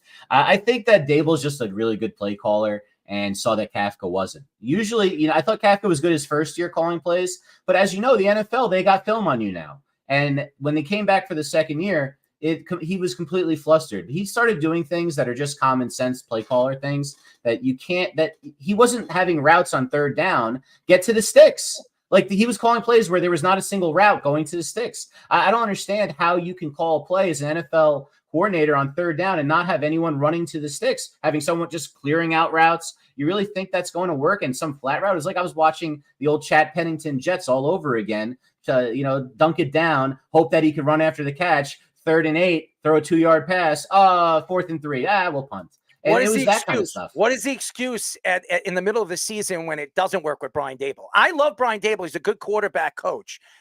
We've seen what he's done for Josh Allen. Fantastic. But what has he done for Daniel Jones? What has he done? What have the Giants do for Daniel Jones? Everybody hates the guy. What have you given him? Oh, I'm sorry. Wan'Dale Robinson. Wonderful. What else do you want? Darius Slayton. Oh, these guys are great. On any other team, they're 4th or 5th guys. That's what they have on this team. It's garbage. Malik Neighbors is the only weapon the Giants have. And then they bring Motor. Oh, what a great move. We brought Motor. He played for the Texans. The Texans have weapons all over the field. What do the Giants have? Nothing. Nothing. They're going to stink this year. I'm going to tell you right now, they're going to stink. Giant fans, get ready for a terrible season because you're going to be looking for a quarterback, not because of Daniel Jones, because he's going to go somewhere else. He's going to be successful somewhere else. As we all know what happens to Jets quarterbacks. As I've said, Sam Darnold's going to have a great year this year with Minnesota because the Jets don't know how to develop a quarterback. The Giants made a huge mistake letting go of Saquon Barkley. Enough said. Daboll, you could be a play caller. You could be a smack caller. You could be hanging out with the women on the sidelines. You can wear your Michael Jordan sneakers. You can wear, you could turn red and purple till you're blue in the face. It doesn't matter. You're going to stink anyways. All right. When we come back, I know he's been waiting. We will be talking to former 12-year NFL linebacker, our friend, Chris Draft. But first, our Sports Minute with Tommy Scoops. This is the Sports Loudmouth Sports Minute. Are you ready to get loud? With Tommy Scoops. Good evening. Everybody knows that I am Tommy Scoops, bringing you the Loudmouth Sports Minute. And starting off with some NFL news, the Steelers defensive tackle Cameron Hayward said he is grateful to be a Steeler for life. Yesterday, Hayward received a 3-year, $45 million deal that runs all the way to the 2026 season. Hayward now has a chance to don the colors for the rest of his career, which he will likely do.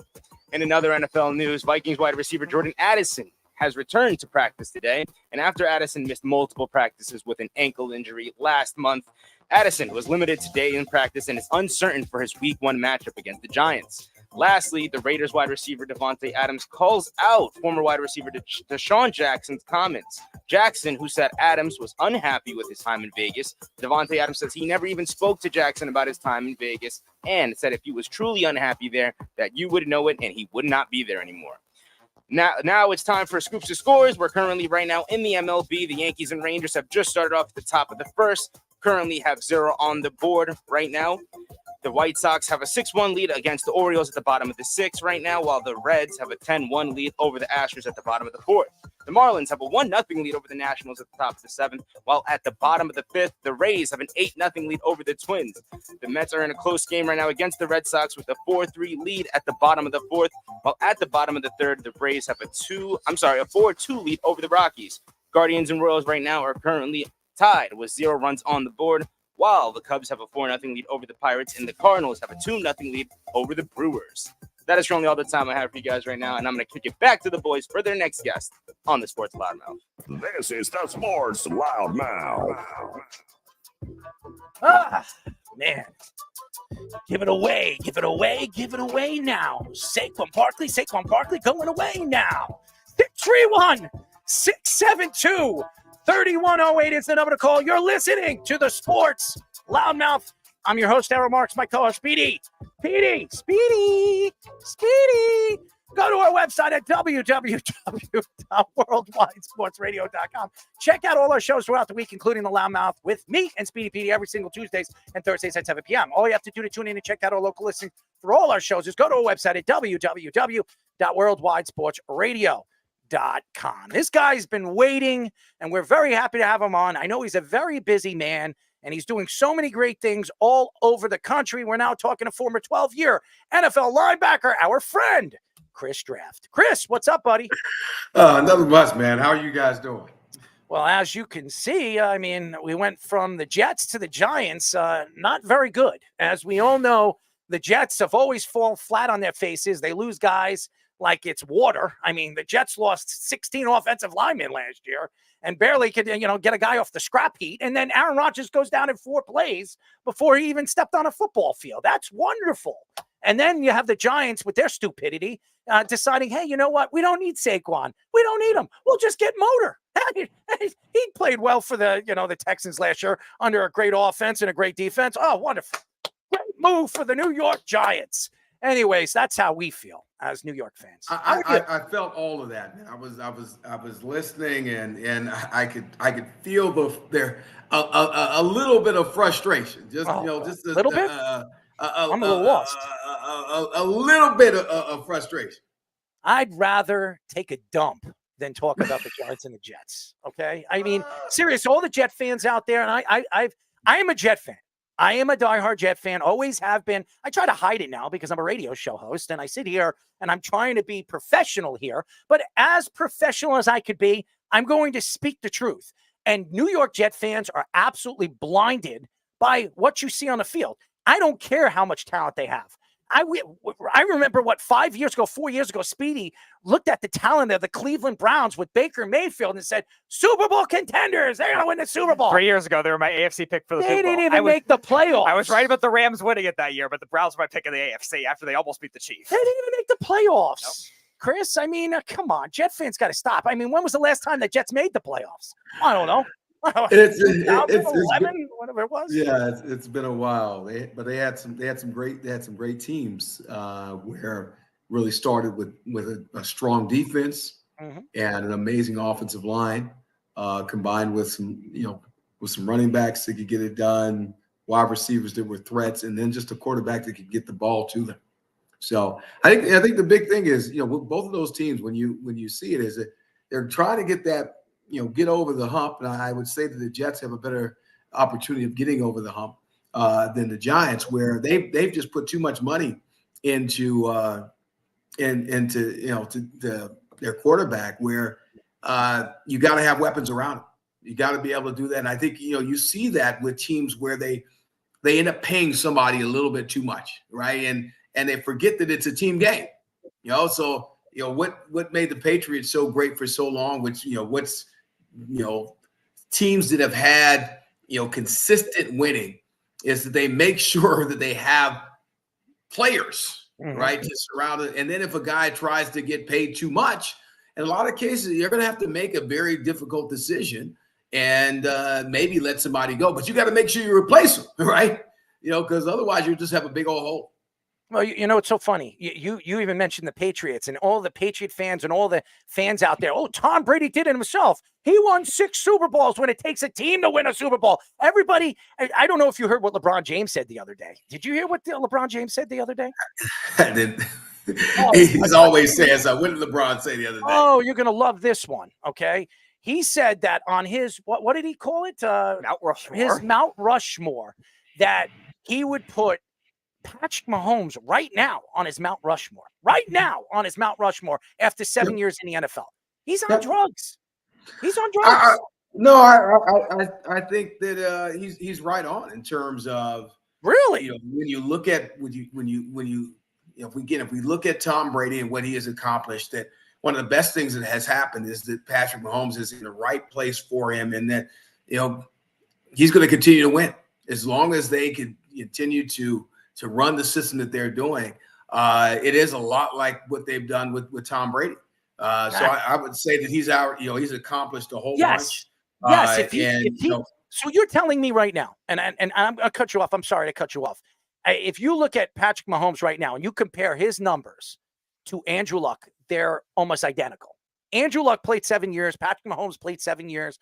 But Patrick Mahomes won 3 Super Bowls. But Patrick Mahomes played on a better team. Patrick Mahomes has a better offensive line, has a better coach. Andrew Luck had nothing. He was getting killed every single year. But his numbers are Patrick Mahomes like.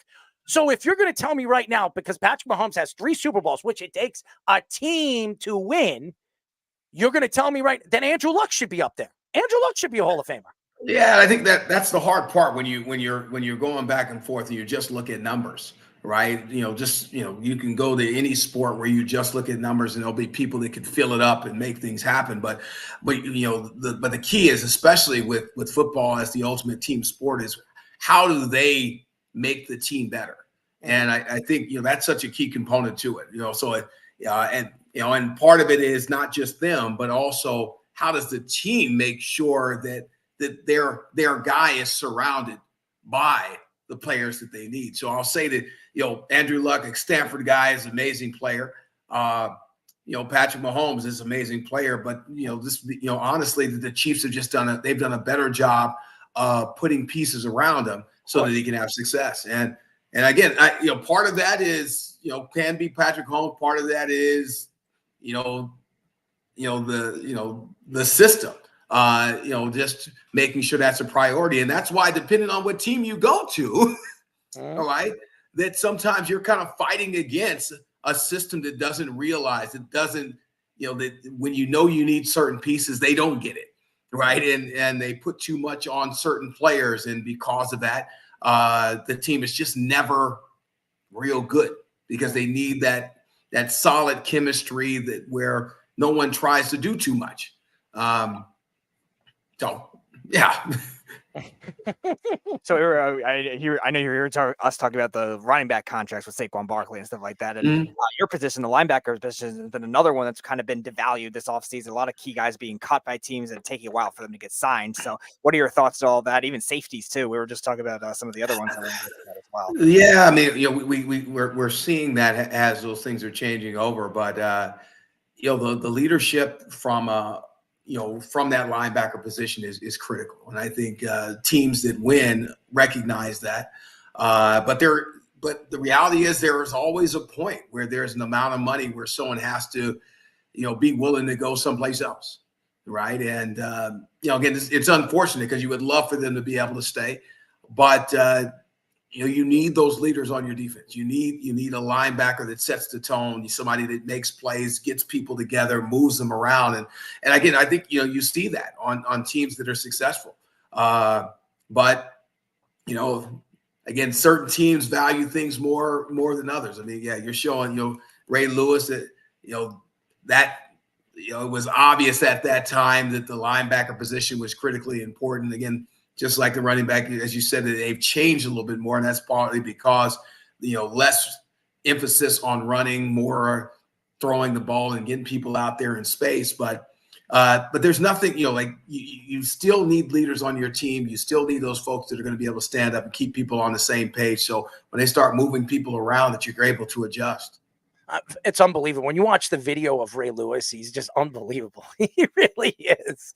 I remember him, and I watched him, and I was like, this guy is unbelievable. But when you watch clips of him and how he hits and how he saw things before they even happen, and he would just break right through the crease and hit a running back before he even moved. I mean, before he can pass the line of scrimmage, he was getting hit by Ray Lewis. Yeah.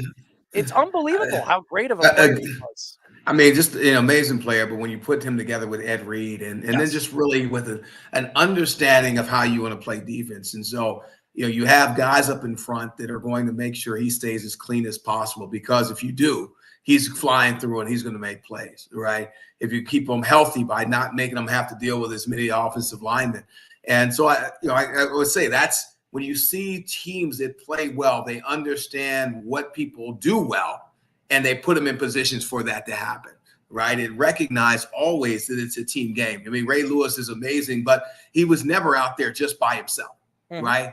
There are some other amazing players that are right there with him. So as great as he is, if he was just that guy by himself, he's not Ray Lewis, right? He's going to make plays, yes, but you're not going to see him like that he can be, because what really makes him great is his ability to take other players that are, that can play ball and elevate them to another level based on not just, his play, but just his presence.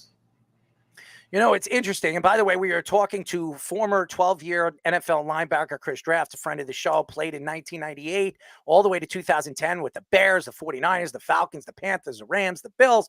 Long career and doing great things right now after his career, as always. It's crazy, Chris. You look at the league now and the transition of the different rules. And, we have a stupid commissioner like Roger Goodell, even though he's bringing money to the NFL and not investing into the players or ex-players that have bad knees, bad necks, bad, brain trauma, all the different things that has happened to these players. And we've talked to former NFL players many, many times in the show. And you look at the league now and you look at the transition of the league, and these players are much faster, much more, athletic. Where do you see the NFL now with the fields being all turf and there's really no more grass anymore? And look at all these different injuries that we're seeing, Achilles injuries, the knee injuries, and all the different injuries that end these guys, seasons and maybe some of their careers. What do you see that the NFL needs to do that's going to help the league move forward with all these different injuries? Well, I'll tell you this, the game is always evolving.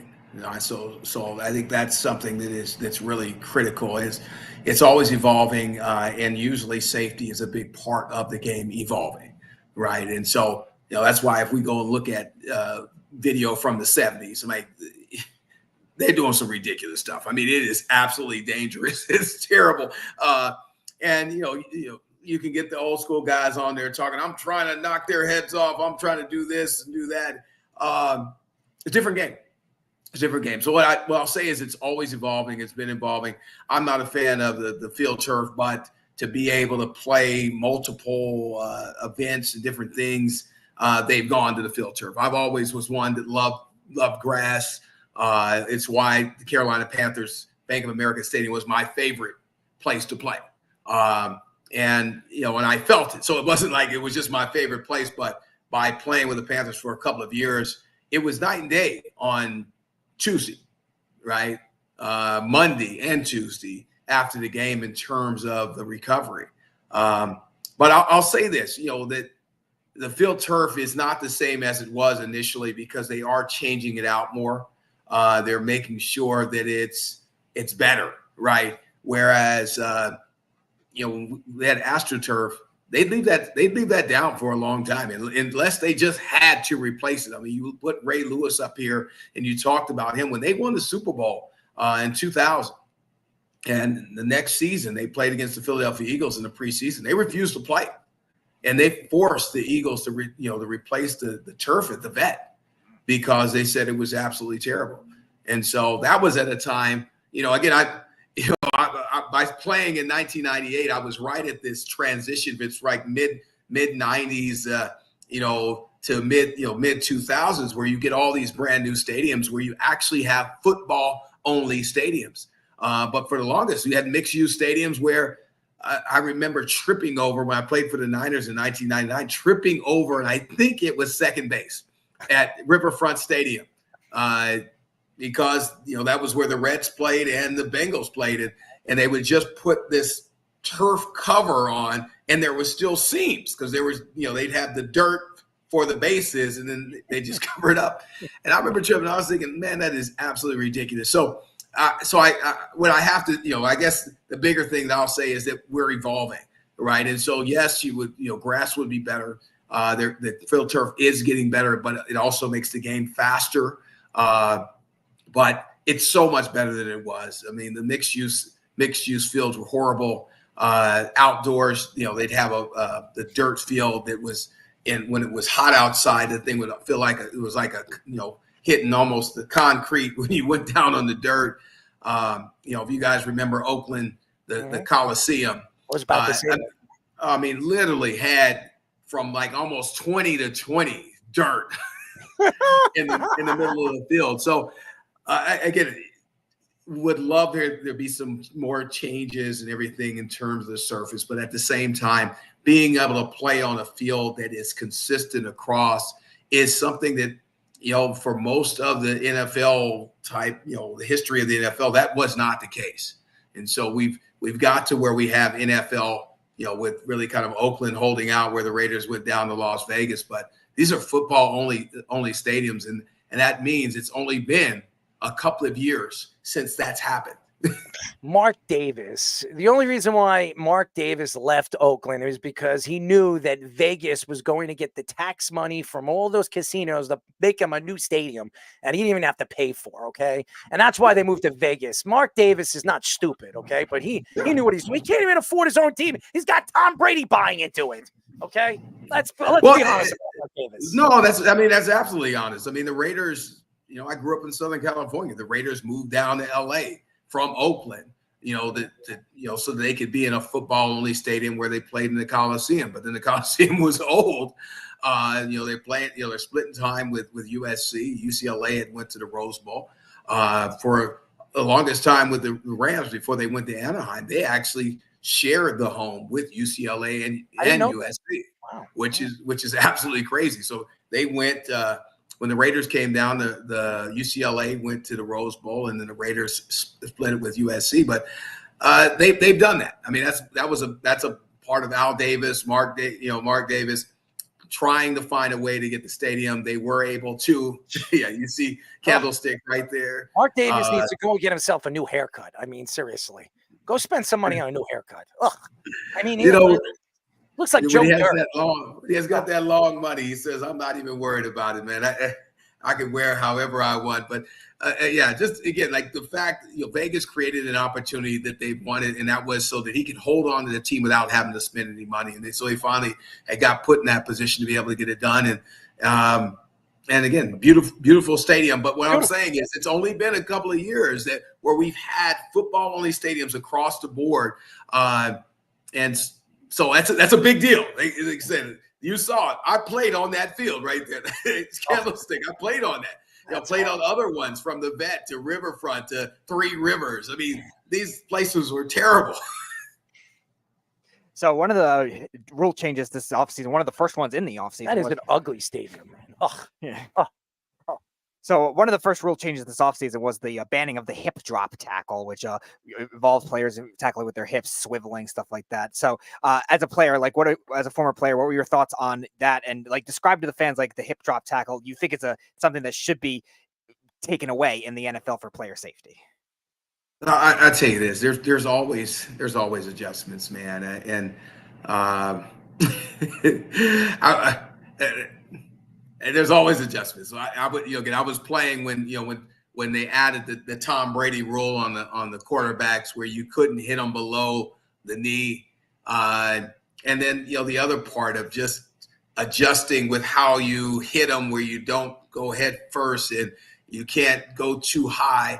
So I guess to say that this is just another adjustment that when you get big, strong, fast guys, that this ability to pick somebody up and drop them and take them down, take their legs out from under them and bring them down, because it's dangerous, right?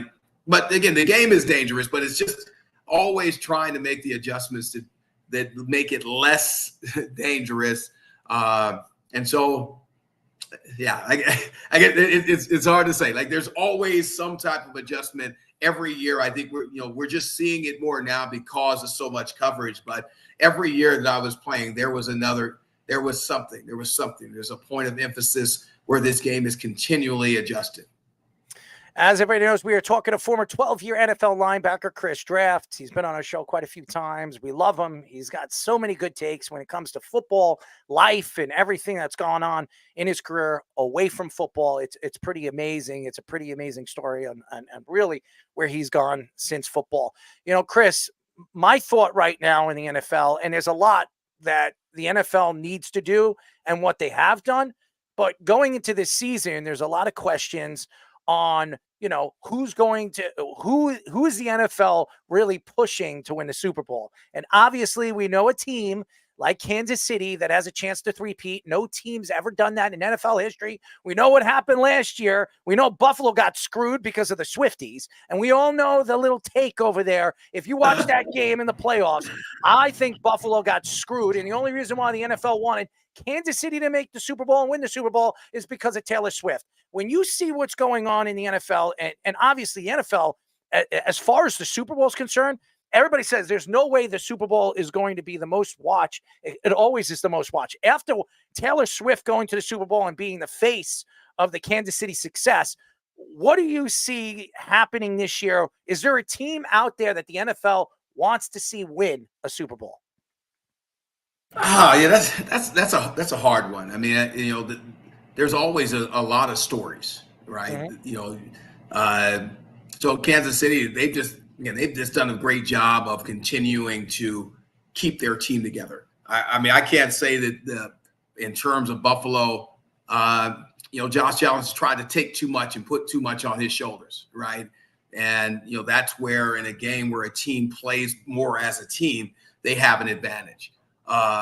But again, there's some great stories. I would say that Atlanta right now, if they put it together the right way with Kirk Cousins being able to get this ball to all the weapons on offense and the defense really stepping up and making plays as a defense. Again, no one having to do too much, being able to get pressure on a quarterback consistently out of four rushers, keeping Grady Jarrett fresh, and then making plays at the ball so they can get the ball back to the offense. I'm excited for them. I'm excited to see what they're able to accomplish. Definitely the 49ers are, they're going to be in the mix. They're going to consistently be in the mix. Again, the Rams with McVay as a coach, they're always going to have a chance in terms of. I was waiting for you to say the Jets. Where's the Jets in this conversation? Where the hell are the Jets? So I'll tell you that it's hard. It's hard to just put the Jets up there But again, if you're talking about storylines that the NFL would love, the NFL would love for one of those New York teams to be able to. So the Jets, they would love that. I mean, Mr. Goodell has a suite at MetLife Stadium. So would they love for the New York teams to do well? Absolutely. And really, the Jets have the best chance to be able, to be a better team. The unfortunate part for them is that their division, it has Buffalo. Their division has Miami. And, and then, we'll see with New England, but they have Buffalo, they have Miami. Oh, you know the answer to that. Come on. New England. Give me a break. They traded away their best pass rusher. They have nobody that can catch the ball. I mean, New England's probably the worst team in the NFL right now. So let's not bring up New England. This isn't Tom Brady and Bill Belichick and those Super Bowl champions. This is Gerard Mayo and Jacoby Brissett. That type of Patriot team. Oh, come on. Stop it, Chris. Stop selling it. I said the Jets that you have to contend with Buffalo and Miami. I didn't what say about the Jets? They got Aaron Rodgers. He's got to be the best quarterback in that class. I mean, him and Josh Allen. I mean, Tua. He is. But the key is, can he stay healthy? I mean, what was it? You said it was 4 plays and he goes down with an Achilles. Yes. Now he's coming back from an Achilles. Yes. So as much as I would love to see him play and really. His leadership with the Jets that will allow the players that he has around him to be successful. It didn't take much for him to get hurt. So hopefully he's able to. I mean, I'm wishing, praying that he doesn't get hurt because their season will be totally different if he is healthy. Yeah. Before we let you go, I just want to get some information. What have you been doing over the last couple of months, or really the last year we haven't spoken to you? That's my question. Well, I still do a lot of cancer advocacy work. I mean, that's my main thing. Unbelievable stuff that you're doing, by the way. Lung cancer awareness. That it's so much just team building. It's team building, and recognizing. I know you guys will beat up on Roger Goodell a little bit, but I appreciate the importance of the NFL office in that if you don't have an NFL office, that literally players will ruin the game, coaches will ruin the game, administration will ruin the game, owners will ruin the game unless you have people that create a standard. And so the standard within the NFL is you want competitiveness. Now with that competitiveness and with that salary cap, it means that whoever manages it the best is going to have the best team. And so, but at the very least, that's what the NFL is fighting for, is making sure that there's parity, and now how you use it, that's on you. And so that's really what I try to bring to the lung cancer community, is something similar, is that it's not good enough to have just a Yankees, right? Or just a Laker team that is just so good. We're in those sports, like you can just have teams that are so dominant that pretty much the other ones don't have a chance. Versus really saying that we want to have these health systems in all our different communities that make it where people can have access to high level care without having to travel so much. And they can get taken care of close to home, which then allows them to spend as much time with their family, be able to continue working, and have the least amount of impact on their lives as they're going through this terrible disease. You're amazing. You really are. I really appreciate all the time. And we love to get you on more often, but I know you're a busy man. And I know you're doing things, you're traveling. One of these days you're going to have to invite us to one of these events. And maybe absolutely. I got to come up that way. I mean, I had a chance to go to last week. I was in New York and stopped by Mount Sinai and then visited one of the thoracic surgeons that's at Montefiore in the Bronx. And when I was at Mount Sinai, I actually talked to them. Fantastic hospital, by the way. Yeah. Fantastic. Yeah. So talk to them about the screening program as it relates to the service that they're doing for the people affected by 9/11. And so I'm hoping to be back up here in the next couple of weeks and be able to speak more to that, as we're reminding people that, we got to take care of the folks that put their lives on the line. It can't just be never forget without realizing that there are people that are impacted by it, and that we continue to serve them in a way where they just don't have to work so hard, all right, and that they get served at the highest level. Well, you do great things, and when you do come up here, you better let us know. I want to go to the event. I'd love to speak. I know a little bit about cancer and what it's done to a lot of people, family, friends, and everything. And it would be great. I would love to come to one of the events and really get to see what you do and what you've been doing over the last couple of years. Awesome. Now I'll let you guys know when I'm coming up that way. Absolutely. Chris, we really appreciate you, buddy. Awesome, man. You guys have a good one. Chris Draft, ladies and gentlemen, 12-year NFL vet, retired, doing great things for lung cancer, and he loves Roger Goodell. My guy. Listen, if somebody's got to love him, it's Chris Draft. He's the one. I love you, Chris. I love you. You really are. Awesome, He's man. fantastic. Every time he comes on the show, he really brightens up the day. All that screaming about the Giants and the Jets, he puts a smile on my face for all the good things that he does. So, Chris Draft. Yeah. Just push for them to Appreciate change that life turf. I know it. I know it. It's hard. Like I said, I was always a fan of Bank America Stadium, and Jerry Richardson, who was a former player, recognized the importance of having amazing grass field. It was a putting green. Again, it was amazing. I loved it. My favorite place, but it's just kind of how the game works. Yeah, whatever. You want to break your leg, you're on MetLife Stadium turf, and I've heard many different people, Mike Evans, everybody telling me that.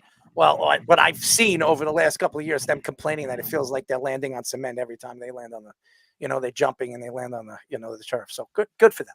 Good for them. Good for the NFL. Good for MetLife. What did they spend? $1 billion on that stadium? Great move. Well, and I'll tell you this. When the right people stand up and say something, things can get changed. All right. So again, just like with Ray Lewis, when they had the juice and they said no, if it needs to get changed out more so it can be softer, there are certain people that need to speak up and say it. It's not everybody that has that juice to be heard, but the ones that do have the juice, speak up. Yeah, why don't we reach out to Alex Rodriguez? He knows all about juice. Different kind of juice. I'm just kidding. Alex, I love you, man. I've had good conversations with Alex Rodriguez. He's one of those guys that I actually like. So I'm sorry, Alex. I didn't want to throw you under the bus on that one. Thank you, Chris. We really appreciate the time. Awesome, man. You guys be great. Right. Chris Draft. Fantastic. Fantastic guy. He is fantastic. This is the first time you guys got a chance to see Chris. He's been on our show quite a few times. He's doing a lot of great things for lung cancer. The last time he was on, he was telling us, I think a family member had cancer. I think it was him. Yeah, it was one of his family members. I think it was his niece or his aunt, something like that. Yes, and she was very sick, and this was one of the reasons why he got involved with it. And he is a great person. He really is. He's a great person. 12 years in the NFL is a long career. Yeah. In the NFL, he had a long career. And if you don't remember Chris Draft, he played for a lot of different teams, and he made every single one of those teams. And he was a starter for a significant amount of time. Yeah, I remember him with Atlanta, definitely. Yeah. That was the first time I remember seeing him play, and then he played with the Bills a little after. You can't forget him because he's always got a smile on his face. Oh, yeah. That guy always smiles. I have never seen him every time. It doesn't matter how bad the world is going or anything bad going in the world. Chris Draft is always smiling. So he definitely brightens up my day when he comes on the show. The Bears Hard Knocks had their final episode yesterday, which featured GM Ryan Poles, which, by the way, I haven't even watched, saying that the quarterback search is over, and hopefully it will stay that way. It better stay that way, because how many quarterbacks are you going to draft in the top 5? Well, I don't know. Poles also attended Clemson-Georgia matchup on Saturday with Giants GM, the idiot, Joe Shane. And Shane joked that it is nice not having to look for a quarterback. Shane was previously criticized for surprising Daniel Jones on Hard Knocks with the thought of them trading up for a quarterback at number 3. It also showed the process of Ryan Poles catering Justin Fields' desire to be traded to the Steelers back in March. Head coach Matt Eberflus, the biggest idiot of them all, says that he trusts the Bears' process and doesn't mind the rest of the league and fans seeing it live.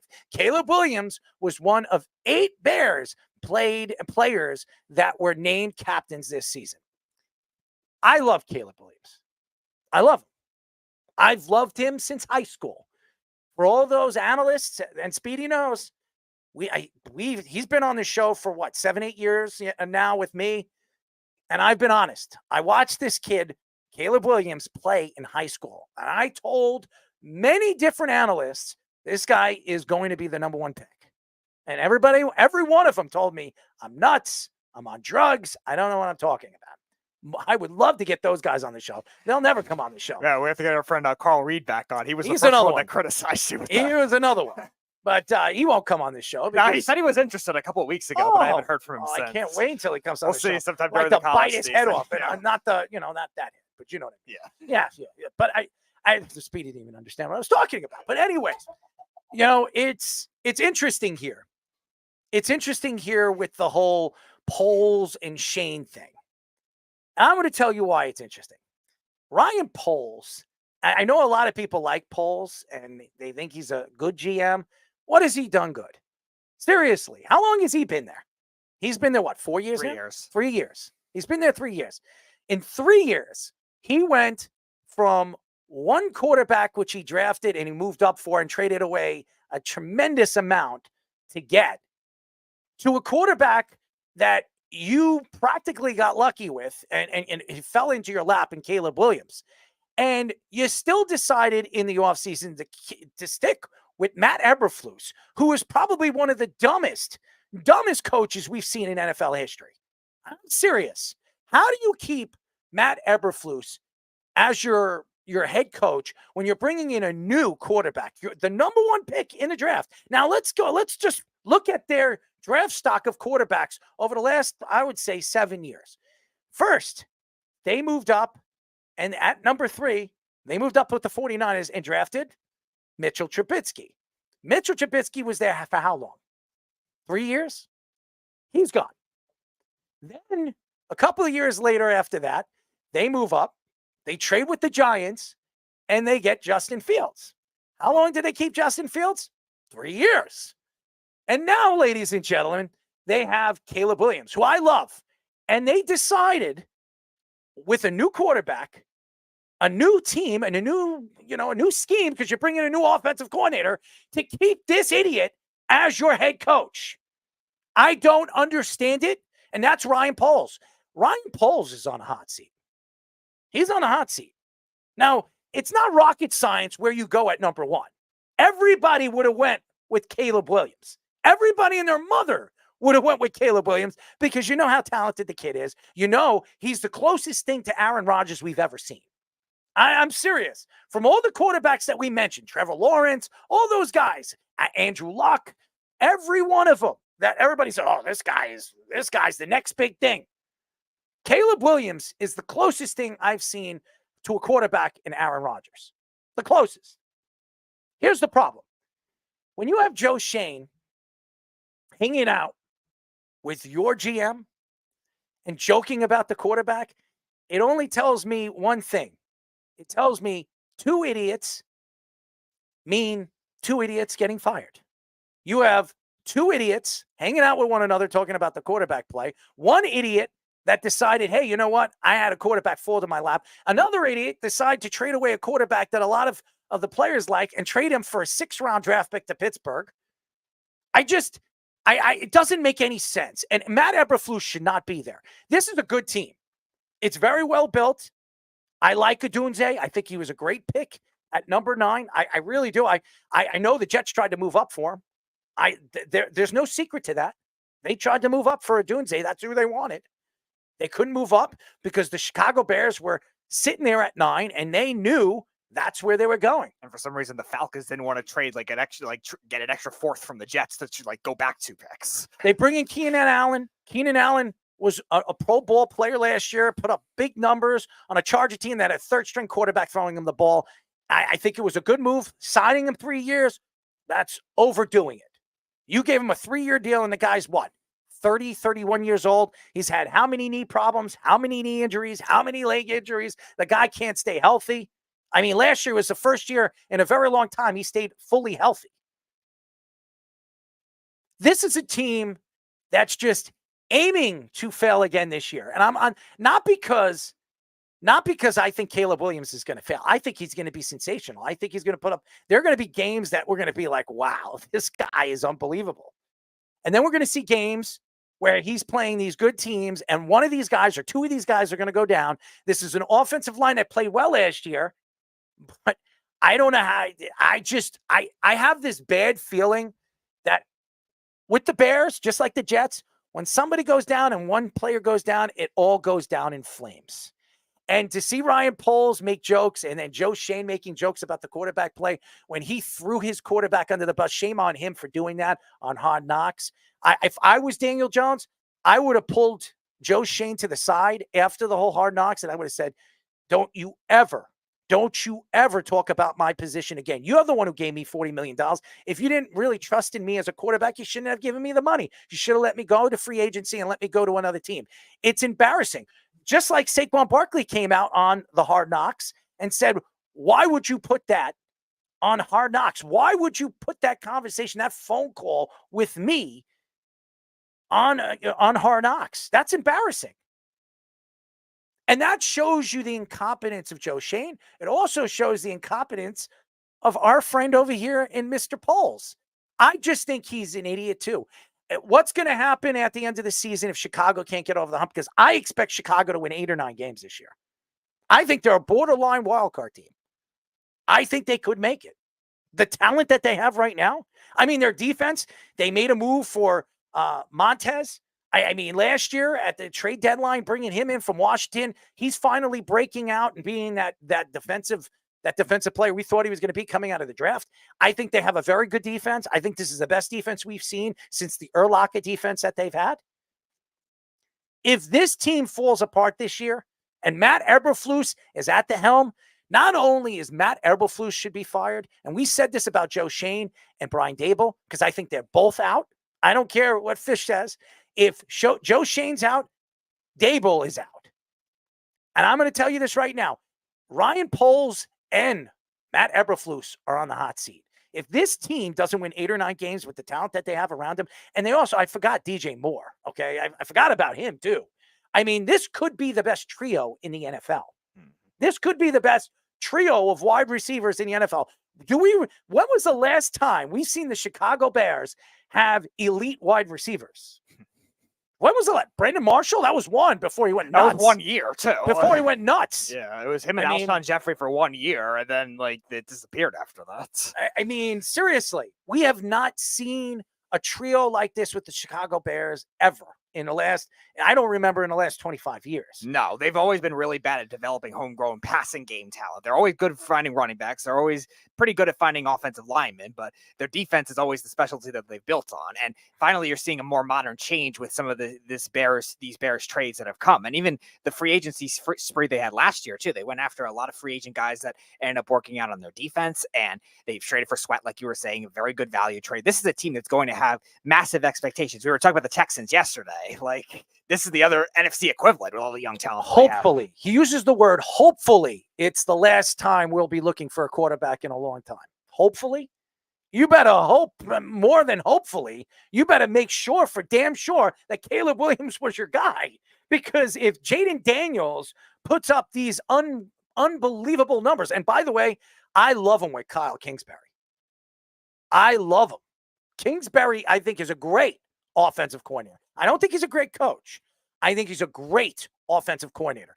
And we all know that Kingsbury was looked at by the New York Jets. And if Robert aka Bambi Saleh gets fired at the end of the season and Kingsbury puts up big numbers, don't be surprised, Jet fans, if the next head coach of the New York Jets is Mr. Kingsbury. Yeah, and again, going back to the Bears, it's a natural progression that Matt Eberflus mentioned. Like, it's progressing in the right direction. Teams are building younger too. The Bears reminded me of the Bills when at the beginning of Josh Allen's career, the way drafting well, building up this young team. The Bears have drafted very well in recent years, and obviously the trade with the Panthers really helped that kind of thing too. They got all those draft picks to make that kind of thing work. But Eberflus does remain a little bit of a blemish because of the relationship he had with Justin Fields. He has to work on that kind of thing with Caleb Williams. Otherwise, Cliff, I'm sorry, I said Kyle. Yeah, I'm you sorry. did.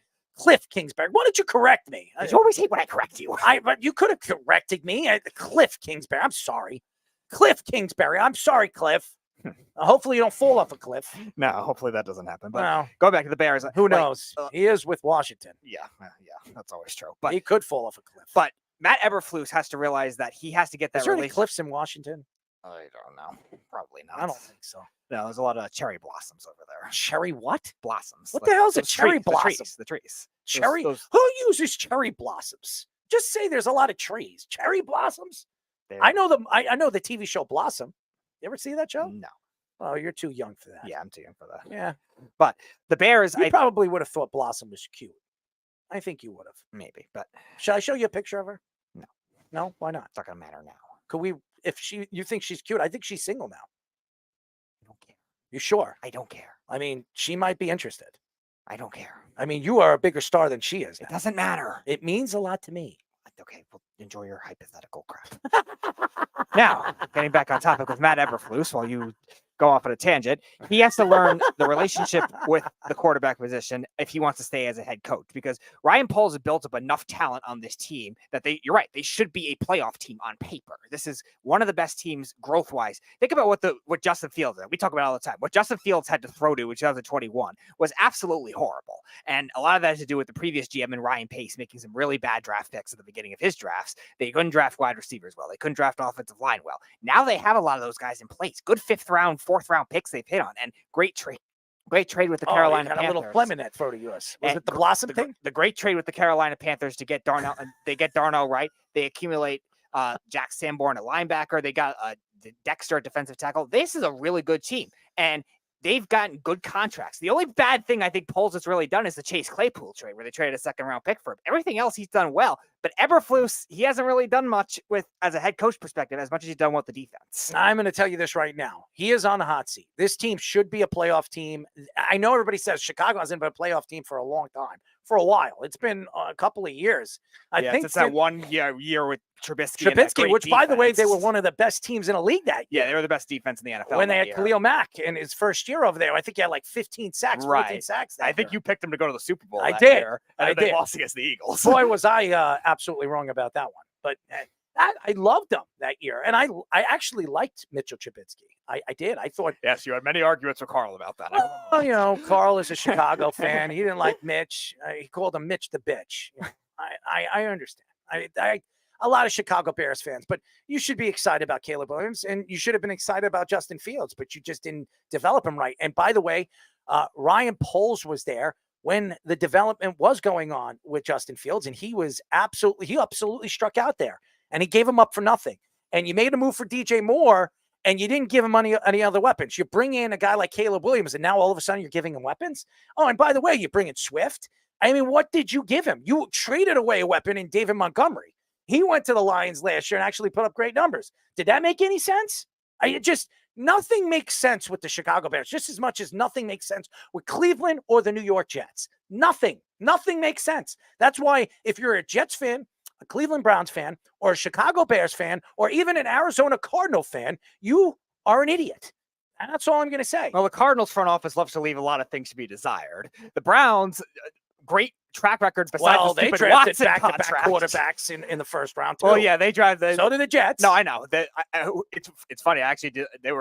That draft was the Trubisky draft, too. I remember it was Mahomes and Watson were the two lead guys, and then it was actually Deshaun Kaiser who was the next quarterback drafted, and then it was Baker Mayfield the year after. I named all these teams with quarterbacks. Just think about it. Arizona, they drafted, they went from one quarterback from UCLA to a quarterback in Kyler Murray. He can't stay healthy. He speaks in a third person. That's probably going to fail. I like Kyler Murray, but that's probably going to fail. A team that can't find a quarterback unless they bring in an old quarterback like Kurt Warner. Okay, so there's a team that can't find a quarterback. You have the New York Jets that have been trying to look for a quarterback for 50 years and still haven't found one. Okay. They bring in old man Aaron Rodgers. So great for them. That's another team. Cleveland. How many quarterbacks have they drafted over the years in the first round? I mean, all failed. And then they bring in Deshaun Watson, who likes to play with, play with things and get a lot of hand jobs. The worst Good contract for in him. the NFL. Okay. So there's another one. Another team that can't find a quarterback. And then who's the other one I just said?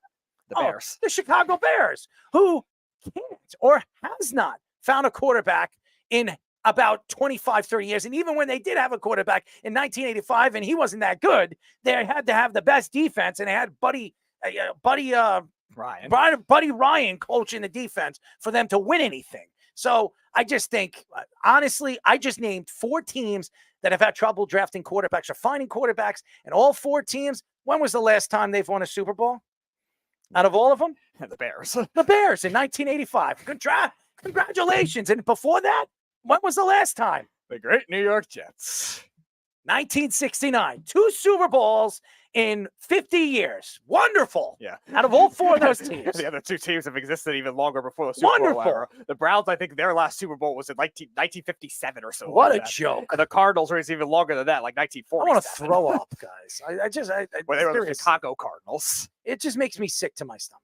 It really does. Because I sit here as a Jet fan, and I don't sit here proudly, okay? I've told you guys this, and I know, wait until tomorrow when the Jet fans are sitting there, and I'm only going to be honest with the Jet fans. I am not going to be afraid to speak what I believe the New York Jets are, and to me, Aaron Rodgers has to prove to me that he can stay healthy in 5 games before I even believe that this team's going to win as many games as I believe they can and be a Super Bowl contender and knock off the Kansas City Chiefs. He has to prove to me that he can stay on his feet and stay healthy. And this offensive line needs to stay healthy long enough for Aaron Rodgers to actually mean anything to this team as the season moves along. And it does get easier for the Jets later in the season. So we'll see what happens. Oh, man. It's been crazy. It's just a crazy NFL season. And could you believe that tomorrow is the start off of the 2024-2025 NFL season? It's crazy. I'm sure Wes is excited for his Kansas City Chiefs. I mean, he's a season ticket holder. Who isn't excited like Wes? I mean, seriously, he's hanging out at Kansas City Royals games, enjoying himself, getting to see one of the better hitters in baseball and Whit. I mean, he's for real. Oh, yeah. He's a nice player. And you can't even argue he's the best shortstop in the league now. Oh, good. He's definitely the best. And the Royals are a playoff team right now. It is pretty amazing what the Royals. And by the way, I just want to let all the fans out there know, if you are a Yankee fan, which I am, StubHub is American's ticket exchange and resale company. It provides services for buyers and sellers of tickets and sports and concerts and theaters all through the industry and entertainment events. Well, guys, guess what? All you have to do is go to our website at www.worldwidesportsradio.com and click in our link, StubHub. And guess what you can do? If you're a Kansas City Royals fan or you're a Yankee fan, well, they're playing this week, and guess how much the tickets are right now? $7 to go and watch the Yankees and the Royals play right now this coming week. $7. Is that breaking the bank? Well, if it is, well, guess what? You're going to be saving if you go into our link. So it'll probably be $5 or maybe even $4 to go and see a Kansas City Royals game right now. If you hit our link, you'll get deals, you'll get percentages off on any tickets. And that includes concert tickets. And by the way, there are a couple of concerts coming up here in Long Island. Jones Beach finishing up on their summer tours. There's a couple of good ones. Go on StubHub, ladies and gentlemen, reselling tickets right now. And all you got to do is go to our website at www.worldwidesportsradio.com. Hit our link, sign up with our link, and you will get money off on any one of these tickets or tickets that you want to go and buy, and that's the Yankees. How about the Giants coming up this coming week? There's a big game coming up. Home game, Speedy. You're excited, right? I am, and our friend Pete Bercich will be on the other side of that one. Minnesota. Yes, Sam Darnold's return to New York, ladies and gentlemen, as a starting quarterback against the New York Giants. Yeah, wouldn't it be something for Sam Darnold to return? But hopefully that's not the case. Yes, Cyrus, shout out to him, a Vikings fan in the comments section. Oh, that's Vashant. That's Vashani. Yeah, so we have Pete Donnie, Bercich, former linebacker, coming on in about 25 minutes. Ooh, Mr. Bercich. And I will reveal it now. He says he probably will be in his car. Oh, how wonderful. The dark and dreary Plymouth Rock landed on his car. I'm just kidding. But yeah, go to StubHub, hit our link on our website, www.worldwidesportsradio.com. You can obviously ticket exchange all different tickets. I just mentioned I'm talking about sports, but you can get concert tickets, all different kinds of tickets. All you got to do is hit our link and you'll get a percentage off if you hit a link. So guys, girls, anybody, go to our link. Speedy, you know all about that sound, right? I don't know. Could you make that sound for me? I don't know. Do it for me. I'll do the shocker when Wes is on. No, I don't want to do. I want you to do that. I'll do that. Do that during the shocker. No, do that right now. I'm Do doing that right it during the shocker. No, make that noise and make it like open your mouth and go. Oh, you gotta move. You wiggle. There you go. There you go. There you go. Don't worry, Wes. I'll still do it for you when we bring I don't the think he shocker. wants you to do that in front of him. That'd probably sick. I'll at least give him a shocker. That would make him when sick. he comes That in. would make me sick. But I like that. You got to open up your mouth a little wider. Okay, do that one more time. I'll do it at the end of the show. Wes is waiting. Are we waiting for Reno Johnny? I haven't heard from him, so I'm not sure if he's coming in. All right, let's go to a quick break. When we come back, let's parlay with our partner and our friend and the best in the business handicapper, Mr. Worldwide West. But first, Tommy Scoops with our Sports Minute. This is the Sports Loudmouth Sports Minute. Are you ready to get loud? With Tommy Scoops. As everybody knows what time it is for our Loudmouth Sports Minute, and jumping straight into some NFL. Dak Prescott and the Cowboys are still far away from a deal. NFL Network's Ian Rappaport says that the two sides are still not close to an extension, and with 5 days remaining until the Cowboys Week 1, Dak Prescott is likely to play without a deal. In other NFL news, Falcons QB Kirk Cousins says he is eager to get physical in his return with the Falcons from injury. Cousins, who tore his Achilles last October, said in a sick way he wants to get popped in next week's this Sunday's Week 1 matchup versus the Steelers. And lastly, over in the MLB, the Dodgers said that they are set to activate pitcher Yoshinobu Yamamoto off of the injured list. Yamamoto, who was placed on injury list with a tight tricep injury, will be active for LA's matchup on next Tuesday versus the Cubs. Now it's time for Scoops Who Scores, where in the MLB, the Rangers have a 2-0 lead over the Yankees at the end of the third, while at the top of the ninth, the White Sox have a 6-1 lead over the Orioles. The Reds have a big 12-4 lead over the Astros at the end of the sixth, while the Nationals and Marlins are both tied up at 3 apiece at the top of the ninth. While at the bottom of the ninth, the Rays have an 8-4 lead over the Twins, while the Mets have a 4-3 lead against the Red Sox at the bottom of the seventh. The Braves currently have a 4-2 lead over the Rockies at the bottom of the sixth, while the Royals have a 4-1 lead over the Guardians at the top of the sixth. The Cubs currently have a 9-0 lead over the Pirates at the bottom of the sixth, while the Cardinals have a 2-0 lead over the Brewers at the bottom of the fifth. That is currently all the time I have for you guys right now. I'm kicking it back to the boys for Let's Parlay. This is the Sports Loudmouth. Willie Boppers, Speedy! Willie Boppers! It's good for both. That's the best one.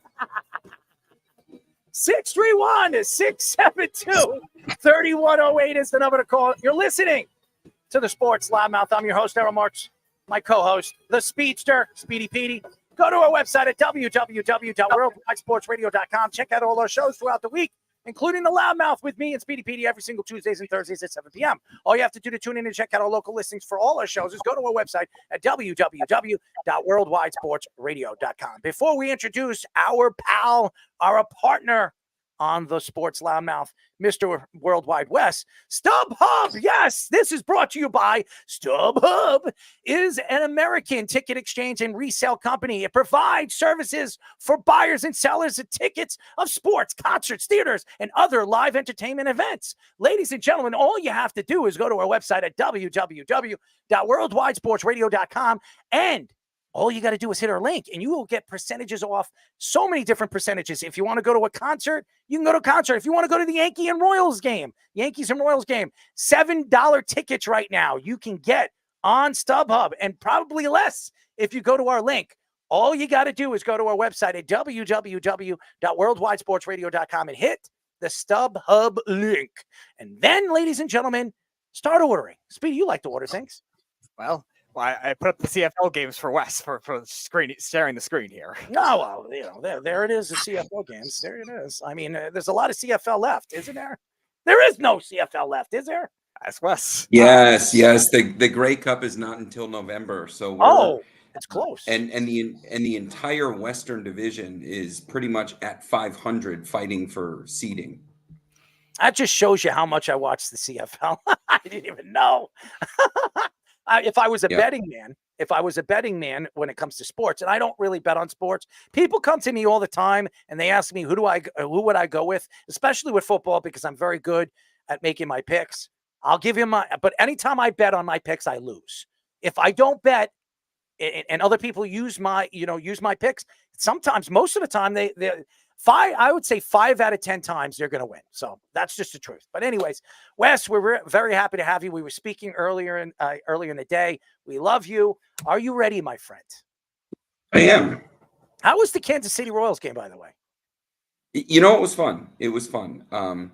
There's been a lot of politics going on in KC in the last year or so because they want to move the Royal Stadium to a more downtown area. But Kauffman is a cool stadium. I mean, it is right in your face. It's not new, but they've kept it up really nice, and it's easy to get in and out. And because the parking lot, they share it with Arrowhead, so you got a parking lot that's capable of holding 80,000 people's worth of cars. So for the Royals, you just get in and out. It was great. I took a 2-year-old to a Royals game. He lasted till about the 6th inning. He learned how to clap and cheer, and it's pretty cool. He made some friends. Well, mini-me, because he kind of looks like you. He does, but I mean, he's got this rockin' Hulk Hogan mullet thing going on. I know, I saw it. The only places I can grow hair are the places people pay a lot of money to remove them from. Yeah, well, Speedy doesn't remove them at all. No, I do not. No, I do not. Anyways, are you ready, Wes? I am. All right, so if anybody doesn't know how to play Let's Parlay, it's very simple. If you're a betting man, betting woman, you should be listening to Wes as he hits and he knocks them out of the park, especially CFL picks. This is how we play. He's going to give you his top 3 picks of the week, and then he's going to give you his 4th, which you can parlay if you want to. And usually he's 3-1 with the CFL picks, 4-0, but I'm sure he has some NFL picks. I'm sure he has something coming up. So, all right, here we go. Let's parlay. It's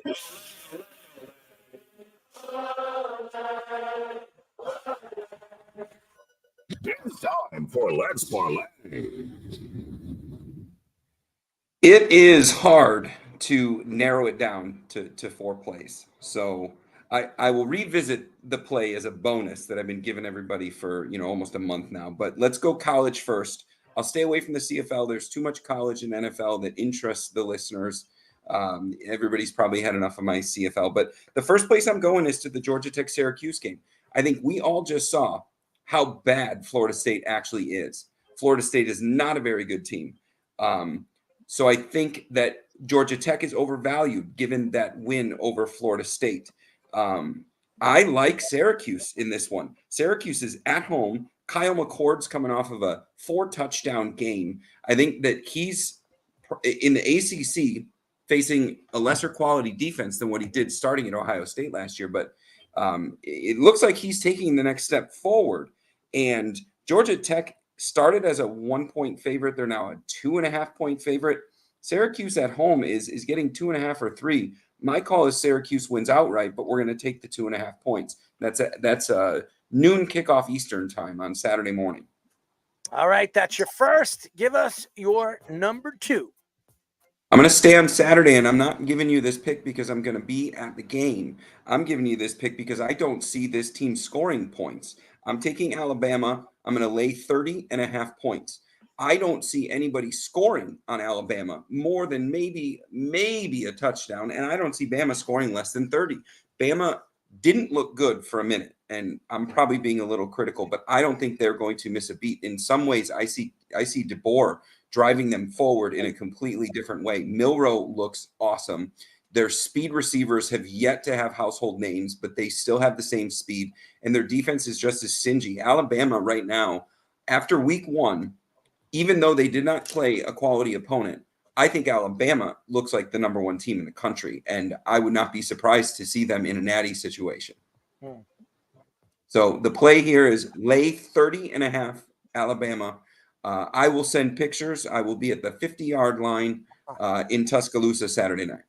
Who's better than you? I mean, you go to the Kansas City Royals game the other day, yesterday, and now you're going to an Alabama game. You're flying to Alabama. I mean, I should hook you up with Mark, and you and Mark should hang out because he's an Alabama fan. He's over there. You know, the Bama and Royals in the same week is just kind of coincidental. And when I sold my opening night Chiefs tickets to do it, like, what's that? Well, I don't know what you were thinking. I mean, that's a pretty good game, Baltimore and Kansas City. What I've learned, though, is if you utilize the services of our StubHub partners, yes, the banner-raising opening night games yield the best profit. It paid for about half my season, and I'm at the conference championship game this past year, not so much, but because it was on the road. But I'm at the playoff games. It doesn't get any better than that. So I'll sell opening night, make some profit, and give somebody else a chance to go. Well, this year I'm coming to Kansas City. I'm definitely going to a Kansas City Chiefs game because I've never been to Kansas City. I've been to Kansas City. I've never been to a Kansas City Chiefs game. We got to go, and I'll watch you get drunk and me act like a complete idiot. How's that sound? That would be fun. I mean, watching me. There is plenty of fun in KC. I'm sure there is. It's plenty of fun. All right, we're going to go to the NFL next. We're going to the NFL next. I'm going to insert my bonus here. For a month now, I've been telling everybody I love Arizona plus 6.5. For the new listeners, the way that I do futures is instead of, if you're a $10 player, instead of playing $10, I play 9, and then I put the $1 parlayed with what I'm doing and that future. So for the past month, maybe month and a half, I have been putting a piece of all my action parlayed with Arizona plus 6.5. This is a bonus because I've been giving it out. The play I'm going to give out here is I'm taking the Carolina Panthers plus 4. Carolina Panthers, if you start to look at their statistics, their defense is not very bad. And when you see, the first thing I see in this game is a division opponent. When you look at a division game, anything more than 3, I'm automatically looking at the underdog. Then I start to look at where the lines are. Nothing has moved. It stayed at 4. So there's no money significant on either side pushing this one. Still a division matchup. I like the 4 points. I don't think Bryce Young could get worse than what he was last year. I don't believe in anything on offense that the Saints can do. I think that we're going to see Kamara start to decline. Who's playing quarterback for the Saints, Errol? Eric Carr. Okay. I didn't even have to answer you. Speedy just gave it to you. He just gave it to you. Derek Carr with the Raiders and the pieces that he had, that was his fit. I just don't believe in him here in a division matchup. I think Carolina can win this game. I don't think that they're going to be straight garbage this year. I think that they can flirt with being 500. They can't get worse than they did last year. I don't think that they're poorly coached, and I don't think that their roster is bad. And they've made some under the radar significant moves in terms of role players. So I do like Carolina here taking 4 points. All right. That's 3, right? That was 3. That was 3. All right. Give us your final pick, my friend. Well, I gave you the bonus on the NFL, so I'm going to go back to college, and this one is interesting. I'm taking Kansas. I am not a Jayhawk fan. I bleed Ohio State. Even though I live in Kansas, I am not. This is not a homer pick. I do like Jayhawk football. They did not get much contribution from Arnold last week. I love Neal, their running back. They just have a really good roster. But what I like the most about this Jayhawk team this year is I was in Lawrence a couple weeks ago, just happened to be there for a wedding. The stadium is under renovations, so they will not be playing. So all of their home games are going to be being played in Kansas City, Kansas, at the stadium where the Sporting KC soccer team plays, or like they're playing Colorado at Arrowhead. So some of the bigger matchups are at Arrowhead. The Kansas Jayhawks are a road team the entire season. They're going to Illinois. This is a total mismatch from a roster standpoint. But what's interesting, because you guys know I like to look at line movement to see where smart money is. 50% of the tickets are on both sides. But somehow the line moved to somehow the line moved 1 point. Doesn't make sense. So I'm laying 5.5 on the road favorite, and I'm taking Kansas going to Illinois. And I think that the 5.5 is a gift. I think that they're going to be leading by double digits at the half. And I think that they'll probably keep their starters in. That's typically the way Coach Leipold does it. He's pretty hard-nosed coach with a couple of D3 natties. I'll keep going, but I'm going to lay 5.5, and I'm going to take the Kansas Jayhawks. Rock, chalk, Jayhawk. Speedy, you have to show him. Go ahead. No, that wasn't the time for the symbol, but it is. Give us the shocking. You gotta there it is. There it is. We'll get to that come basketball season. By the way, we do have Reno Johnny in with us as well. All right, Reno, we need your 4 picks. You ready? Are we firing them off back to back to back? Yeah, back to back to back. By the way, that's a nice background over there. Where you hanging out now? This is just one of those backgrounds. I know. Just messing around. I'm in my bedroom. I was about to say, do you play the piano? I do play the piano, actually. Not a whole lot, but I self-taught me some piano. Oh, look at that. Keyboard player. Where did I go last week? I don't think I won a game. I think I went 1-3. You went 1-3, I think it was. 1-3. The speedster. You got? I had 2. I think I had 2 and 2. I might have done one of them wrong though. Okay.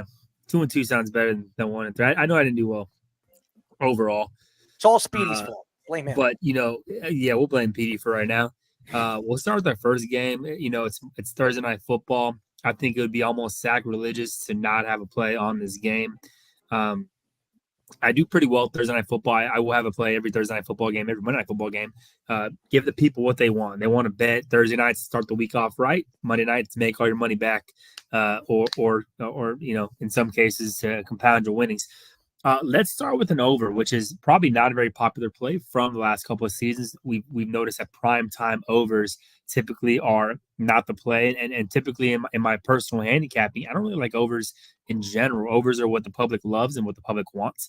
But in this situation, we do think that we have 2 offenses that might be a little bit further along than most in terms of week 1 productivity. I don't think the Chiefs offense is going to regress. I think they're actually going to get a lot better this year with Xavier Worthy. Kind of excited. I think Xavier Worthy has the potential to be the Tyreek Hill just with his speed alone, and the offense is built just on speed. But I look at the Ravens being able to score a lot. I think Zay Flowers is going to have a big year. He's going to be in conversation for, being the top 5 receiver in the league, I believe. I think Mark Andrews is healthy. I think the running game is going to be stellar for the Ravens. I think that this game has potential to get a lot of scoring early and a lot of scoring throughout the game. So I'm actually going to take the over. I got 46. I'm seeing a lot of 47s.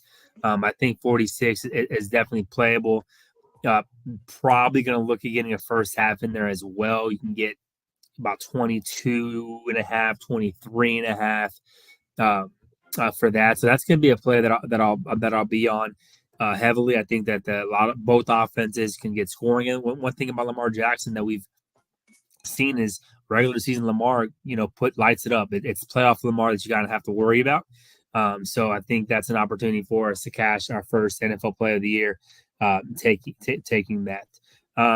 The other play, we're going to head into baseball. At the end of the day, it's still baseball season for us, especially if you're a fan of a team that's playoff bound or looking to make the playoffs. As I finally am a part of that conversation. Are you thinking about Baltimore? I'm thinking. I like Baltimore. They are on the day off on Thursday. What I do like in terms of a play for tomorrow will be the Diamondbacks and the Giants. Looking at that, taking a nice under 7.5 as the play. Blake Snell, Merrill Kelly, both pitchers that have been in decent form. Blake Snell is one of those pitchers that has really been an anomaly. If you look at his first 6-7 starts per season, he's been terrible. This year, Blake Snell was terrible in his first couple starts, landed right back on the IL. So he really took a minute to kind of get back into what we call his midseason form. But since his return from his last stint in the IL, we can just read off some of these earned runs, and we're going to go 0-0, Well, we'll actually start even further than that. We'll go 3-3-0-0-2-0-0-3-0-1-2-1. And that's with him pitching at least 6 innings in all but 5 of those starts. He's been pitching really, really well. It's a pitcher's ballpark. So we're going to take Blake Snell in that matchup to kind of limit offense. One on the other side of the coin is Merrill Kelly's really struggled. However, we're not really high on the Giants offense. So we actually like that to go under the 7.5. And you're catching even money, which is always something that, I'm always looking for the best possible juice when you're betting a total. So those are the games I like in terms of that. We're going to head to college football. I got 2 plays that I really like. SMU versus BYU Thursday night. I want to say it's Thursday night. Is this Thursday or Friday? This Thursday? Make sure Friday. I get my Friday. Is it Friday? Yeah. Friday night. We're going to take the points with BYU. I think SMU, I underestimated their ability to kind of bounce back into the new season with a lot of new players, including a bunch of transfers on the offensive side of the football. They really struggled against Nevada. Maybe we're not giving Nevada enough credit. Look, I'm a Nevada fan, and I've faded them 2 weeks in a row, and I've lost 2 weeks in a row. So I've been laying points against Nevada. They've really proved me wrong. I just like BYU's ability to kind of hang around this game. Maybe SMU came in a little bit overrated. Those transfers are going to take a little bit more time to kind of get their feet under them. So we're going to take the points there on Friday night. And is Wes gone? He did all his plays already? He's up there, yeah. No, but he did all his plays? He did all his plays. So I'm knocking down. I did. It's your show, man. I just want to make sure because I know they said do the plays, and so I want to make sure. Reno, you were late. You were too late, man. You were too late. I know. I'm trying to get my notes pulled up.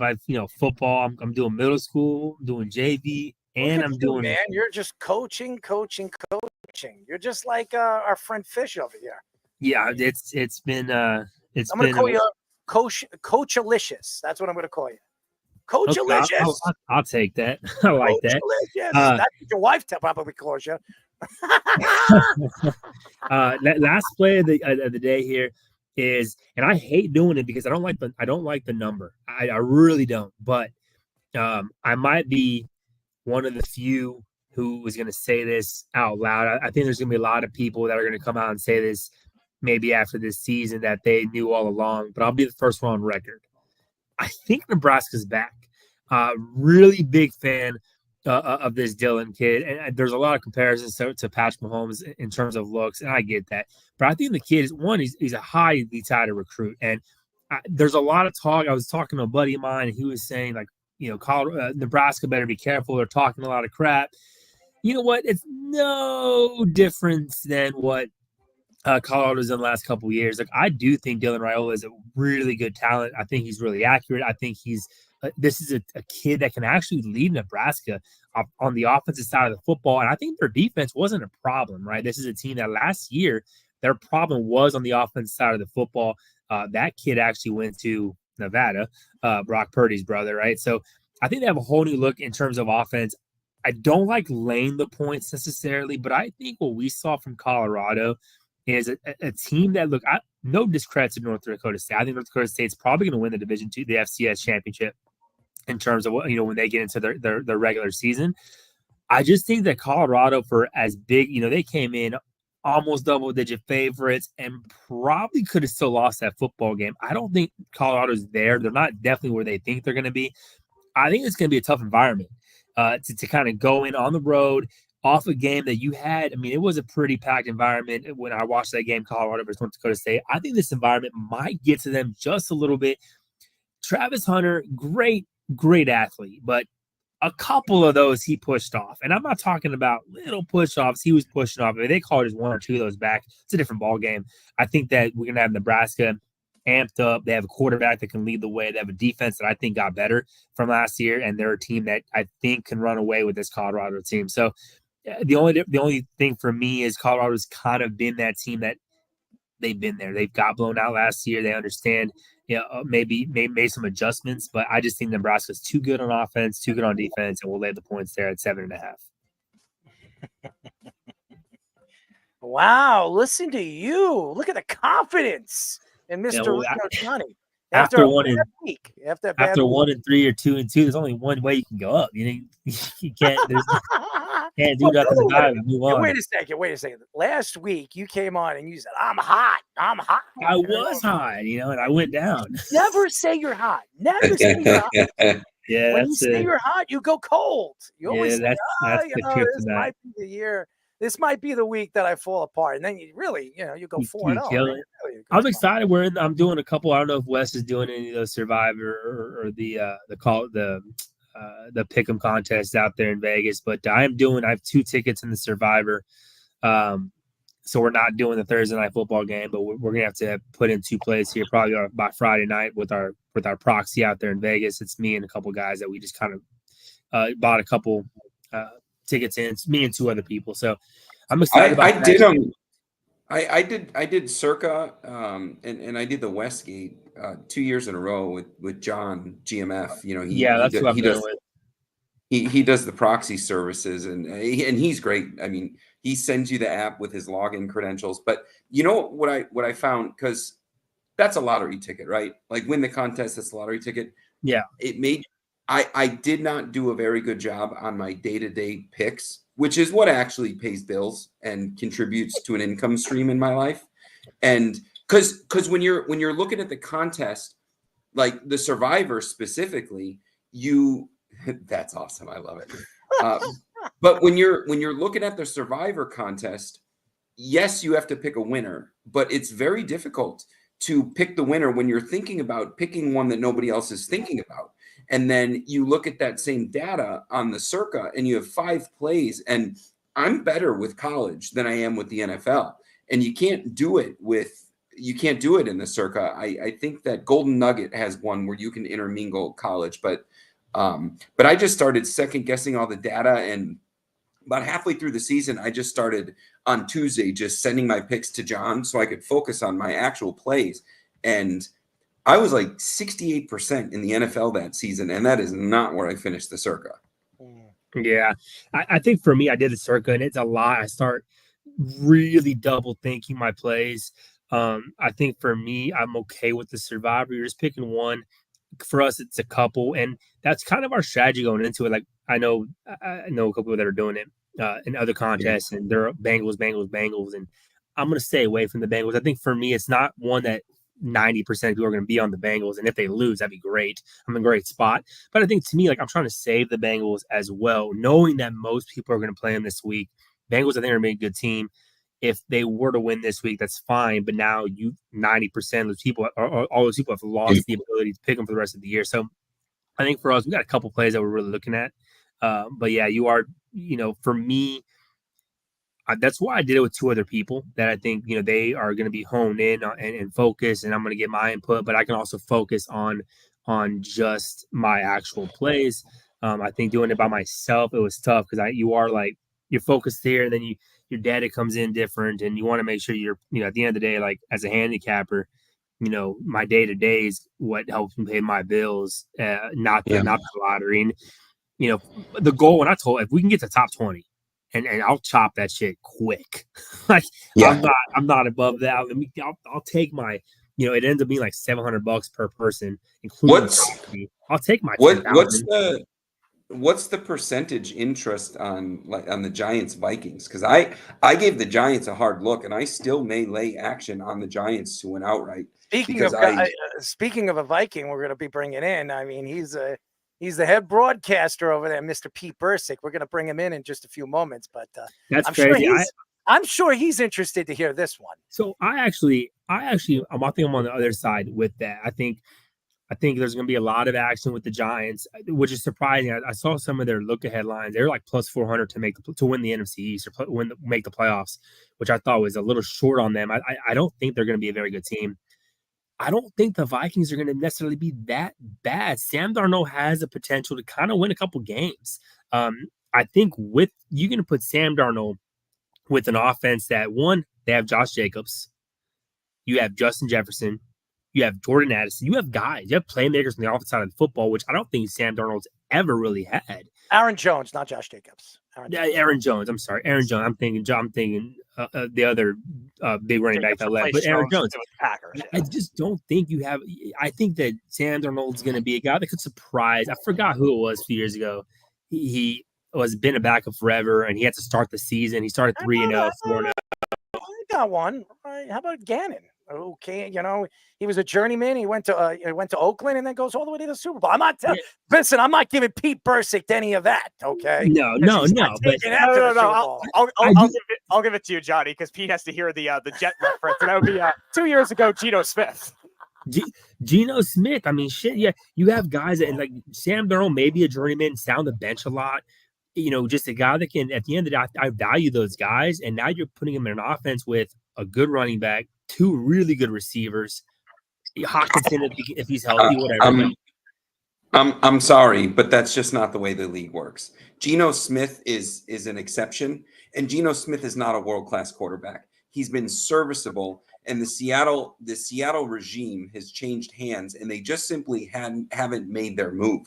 And I kind of respect Seattle for not making just a rash decision at the quarterback or drafting in a weird position as far as draft numbers. But Geno Smith is mid at best, and his productivity in the last 2 years is not the way that the league works. Rich Gannon backed up. I think Rich Gannon backed up Montana in Kansas City, or was it Bono that backed up? But no, it was Kansas City was what's his name again? This happened a few years ago. I forget who. I'm going to look it up, and I'm going to text y'all on the side. But this happened a few years ago when a quarterback got hurt for the year, and their backup was a journeyman quarterback, much like Sam Darnold. And he started the season 4-0. And people are like, oh, my God, he found. Now, they didn't finish the year strong. They think they still missed the playoffs. But this is a quarterback that came in that nobody really gave a lot of, a Sam Darnold type quarterback. They started the year really strong. And then we're like, okay, what's really going to happen? And we kind of saw the downside of it, right? But I just think Sam Darnold, I'm not saying he's good, but I think a first couple games with the weapons that Minnesota has, I don't see them being that terrible out the gate. I'm not calling for them to be. I'm not calling for them to be a terrible team. I just think that the Giants at home opening day, all of the negativity surrounding this football team. I mean, if you ask 5 people about the Giants, they're probably not going to fill you with joy in what they say about that team. And the smart move is you just look the other way. Well, yeah, I can't believe we're talking about this game. We're not talking about this game anymore because we have a guy that's sitting here waiting for us to talk about this game, and I'm sure he's waiting patiently. And again, boys, as always, we love you guys. Have a good night. Always be cashing. We'll talk. Yes, Mr. Worldwide West and Reno Johnny. By the way, in the chat, that's who it was. Vikings were 5-0 in 2016 with Sam Bradford after Bridgewater got hurt. Now, they didn't finish the year strong, but it was the same situation. Thank you, Speedy Petey. Yeah, appreciate that. That's it. Pete could hear it. All right. So that was a tougher year for him that year with the Vikings. All right. Let's go. I know he's waiting. Let's go to a quick break. We'll do Tommy, and then we'll have Pete Bercich. He's waiting patiently. He's a busy man. It looks like he's working out. He's putting on some weight over there. I don't know, man. He might be losing some weight after this year. Anyways, Tommy Scoops with our Sports Minute. This is the Sports Loudmouth Sports Minute. Are you ready to get loud? With Tommy Scoops. Yes, ladies and gentlemen, for a third night, I am Tommy Scoops back, bringing you the Loudmouth Sports Minute, and starting off with some NFL. The 17-year-old who actually shot 49ers wide receiver Ricky Pearsall this past week was actually arraigned in juvenile court today. The 17-year-old will be charged with attempted murder, attempted second-degree robbery, and assault with a semi-automatic weapon. Pearsall was released from the hospital on Sunday and will miss at least 4 games this season. Lastly, over in the NBA, Bulls are actually set to sign shooting guard Talen Horton-Tucker. Horton-Tucker actually agreed to a partially guaranteed deal to play for his hometown team as the Chicago Bulls look to add experience in the backcourt this season. Now it's time for Scoops and Scores. We're in the MLB. The Rangers have a 5-2 lead over the Yankees in the bottom of the 5th, while at the bottom of the 8th, the Mets still have a 4-3 lead over the Red Sox, where the Braves have a 5-2 lead over the Rockies at the bottom of the 7th, and at the top of the 8th, the Royals have a 4-1 lead over the Guardians. The Cubs have a huge 11-0 lead over the Pirates heading into the bottom of the 8th, while at the bottom of the 7th, the Cardinals have a 2-1 lead over the Brewers.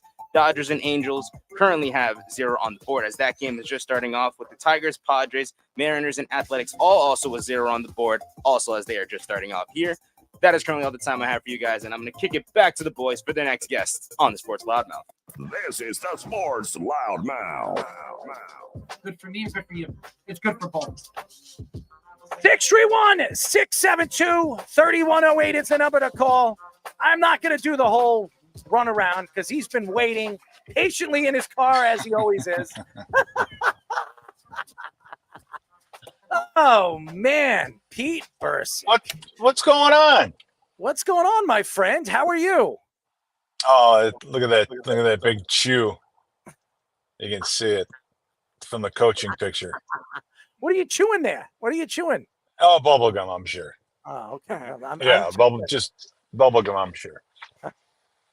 Yeah. If you don't know who he is, we are now talking to ex-Vikings linebacker, current Vikings radio network broadcaster, our friend Pete Bercich.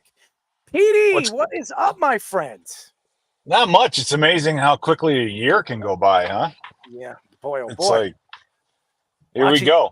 Here we go. Was enough for me all season. Yeah.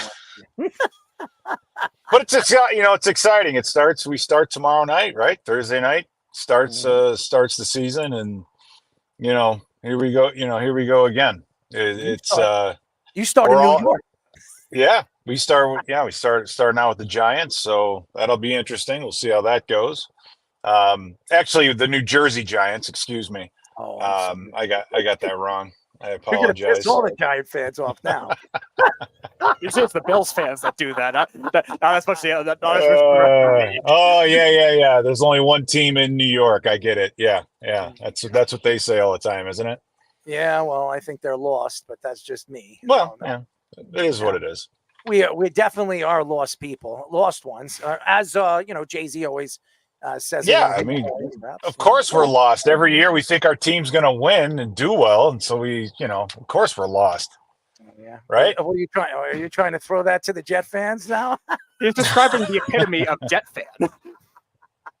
Listen, if anybody knows me about this show, even as a Jet fan, I'm always for real when it comes to the Jets. I don't beat around the bush. I know where the Jets are, and I don't trust the Jets until 5 games into the season. Aaron Rodgers could say on those 2 feet, and he actually doesn't go down after 4 plays. When that happens, maybe the Jets have something. Until then, you don't bad. Right. That's what 5 games, you don't buy until they're mathematically out of it, right? Which is usually after 3 games. Yeah, I saved some stats. I saw out there about Aaron Rodgers and his accuracy, I believe, on 20 or 30 plus yard throws. He's struggling with it, obviously. And the last time he threw one was like 2 years ago. So good luck, man. The Packers receivers. Maybe good luck. Well, remember, he hasn't played for you. Well, I mean, on the bright side, at least you're not, he's not much of a salary cap hit, right? No, not this year. Yeah, right. Only $38 million, right? Yeah, only. Hey, listen, it's definitely under all the other guys. I mean, Daniel Jones is making more money than him. That's a good point, though. That's a very good point. He's not making it. Our guy's not making that much, but here we go. Right? Listen, I'm going to tell you something. I love Sam Darnold. I have stuck up for Sam Darnold for many, many years. I thought the Jets made a big mistake letting him go. I mean, you did get a lot back for him. You got a 2nd and a 4th, and obviously that 2nd became Breece Hall. You moved up with the Giants, and you got Breece Hall, so you can't really sit here and make any excuses. You still got a pretty good player. But I do believe that Daniel Jones is not Sam Darnold, and Sam Darnold isn't Daniel Jones. So we all understand what the quarterback is, but the Giants haven't given Daniel Jones anything. And I do believe Sam Darnold actually has a wide receiver to throw to this year. So I think that it speaks loudly. And I do believe, and you know this, Mr. Bercich, you look at right now where the Minnesota Vikings are. I think Jones is a pretty good running back. And I think with Jefferson healthy this year, 100% healthy, and when TJ Hockenson comes back, this could be an explosive offense with Sam Darnold. Yeah, I mean, it could be. I mean, it's there's a reason the guy was drafted where he was, right? Because of the arm strength and because of the numbers. And I think if you're going to have a guy going into free agency, getting him on a prove it year or in the last year of their deal is always good. I mean, it helped us with, Danielle Hunter played more physically at outside linebacker all last year than he had in quite some time. But he was playing for that last contract. So, for Darnold, this is it. I mean, this is probably if he doesn't, going to be his last decent contract, and that's exactly what he's playing for. If he goes and lights it up this year and proves to the league that I can be a good quarterback, then he's going to be set the rest of his life. So you have him at the right time. We were excited about JJ McCarthy. I think McCarthy, he's, from a personality standpoint and who he is, he's everything that they could have wanted. I think he's a pretty boy. Stop lying. He's a pretty boy. Every single woman wants to get into his pants. I mean, he's a pretty boy. He is 100% a pretty boy, and hopefully he can step on the field and put up the numbers, as we've heard Jim Harbaugh come out and say. But he doesn't. He doesn't walk around with a purse, though. No, that's only Zach Wilson to recruit the older women. I'm just saying, whatever. You don't like the man person?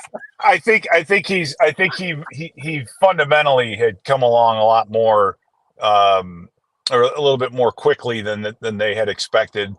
We'll never know how close it was between Darnold and McCarthy going in. Was there really a threat there? We'll never know that now with the injury. But it does eliminate that, Darnold was kind of in a no-win situation, no matter, unless he was just unbelievable lights out. Everybody would have wanted McCarthy after the first series that ends in a punt. They're going to be like, get him out, get McCarthy, get him out. So, in that respect, it ends that controversy, or that elephant in the room, if you will, because teams that have any type of quarterback controversy usually don't do well, especially if the locker room's divided. And once the locker room gets divided, forget it, because half the guys want one, half the it just doesn't work real well. So it's Darnold's team. He's going back to a stadium he's familiar with. We'll see how Jordan Addison progresses the rest of this week, Jalen Naylor. And whether, if those guys are healthy or not, it's going to be, that's a big deal. So we'll see. So Justin Jefferson was the first of the ripple effect with the wide receiver contracts. There were a couple others after that: Jalen Waddle, St. Brown, and then CeeDee Lamb just recently, and still not Jamar Chase. So what are your thoughts to all those receiver contracts that have happened this offseason? It's amazing how it took a little while. The rule changes started with the quarterbacks and keeping them healthy, because nobody wants to pay $300, $400, $500 a seat to go watch a backup quarterback, right? So they started protecting the quarterbacks more. The other rule changes that have come into play, the receivers are just more active and more part of it. You throw in technology like the gloves and some of those other things, makes throwing the ball a lot easier. So the receivers have definitely become a more important part of the offense. Throwing the ball obviously is more of an essential part of the offense. It's JJ. I think the one thing, since he's gotten paid, I will say he's taken on, at least from what I could see so far, and this is a couple days of practice in Cleveland against the Browns and some of the preseason games, he's taken on a lot more of a leadership role. And I think sometimes, there's an evolution for a player, because when they're drafted and they're rookies, they just want to contribute, right? They just want to, do some good things. And then, a few years into it, you get to that first contract, and then they want to get paid. And then a lot of times once they get that money, that to them, they feel like the franchise believes in me. My teammates believe in me, the GM, everybody, they all believe in me. And so they're able to assume more of a leadership role. And I think that, that Jefferson has done that, at least from what I could tell, from watching at practice. I mean, I'm not there in meetings. I'm not there in the locker room, so you don't see all that. But, yeah, so for JJ, we just need him to stay healthy, which is kind of an amazing part of his career, because up until the hamstring injury, he never missed a game, right? These numbers that he's putting up, it's because he's been healthy, and he's as good of a player as he is now because he stayed healthy. When 2 years ago, when Detroit was jamming him with the corner and keeping a safety over the top, and they basically shut him down, kept him well under 100 yards. He had, it was out there. It was on film. The league saw it. So other teams tried to replicate it. And as the season went on, he figured out what he had to do to beat that type of coverage. And, so him being healthy is what I think is a very underrated part of his game, as good as he is with everything else. So, hopefully the 7 games that he missed, or I think it was 7 games, that he missed last year, is more of a aberration than it is something that we're going to see going forward, because we can't afford to not have him for 6-7 weeks at a time. I would love to see, and I know your partner is Mark Rosen, right? Am I right? Mark Rosen? On TV on Sunday mornings. Yeah. Are you talking about in the booth? That's Paul Allen. Paul Allen's the guy in the booth. All right. Yeah. So who do you think could do the gritty better? Is it you, Paul Allen, or Mr. Mark Rosen? Who would be doing the gritty better? Mark Rosie's probably he's close to 80 years old, so I would take him out. And Paul has a hard time, walking to the booth if he's chewing on gum, although he'll tell you that he's a track athlete. So yeah, I mean, as far as that goes, I think I could. Yeah, I would love to see you do the gritty. I don't think I've ever done it, and I don't know if I ever will. Right? It's not my. It's his thing. Right? Let the kids do it. Let him do it. I mean, I remember the first time you guys actually showed it. It was the first home game. I think it was the second game of the season when he caught that big long touchdown against Tennessee, and he actually did it for the first time. If you listen to it, we didn't even say anything because we're just like, what was that? Right. And then, of course, 24 hours later, everybody's doing it in the Mall of America. They're doing it in the hallways at school. It's like, it just, it just kind of took off. But, we saw that with, with the icky shuffle, all that kind of stuff. You've seen it in the past where some, certain things just kind of take off.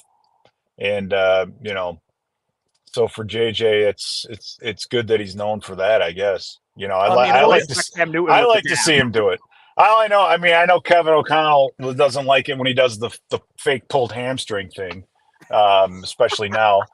So he's got a, I think my favorite celebration of his, and I can't remember who it was against, but he got fined for it. But they had him one-on-one outside with a corner who was probably about 5'10".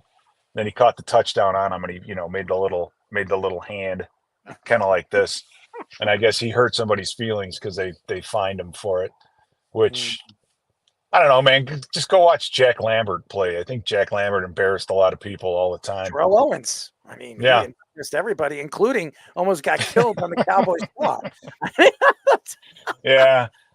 The game's been sanitized quite a bit now that I think about it. You talk about the evolution of the wide receivers in that position, and people just like, running back, sure, we'll find one somewhere.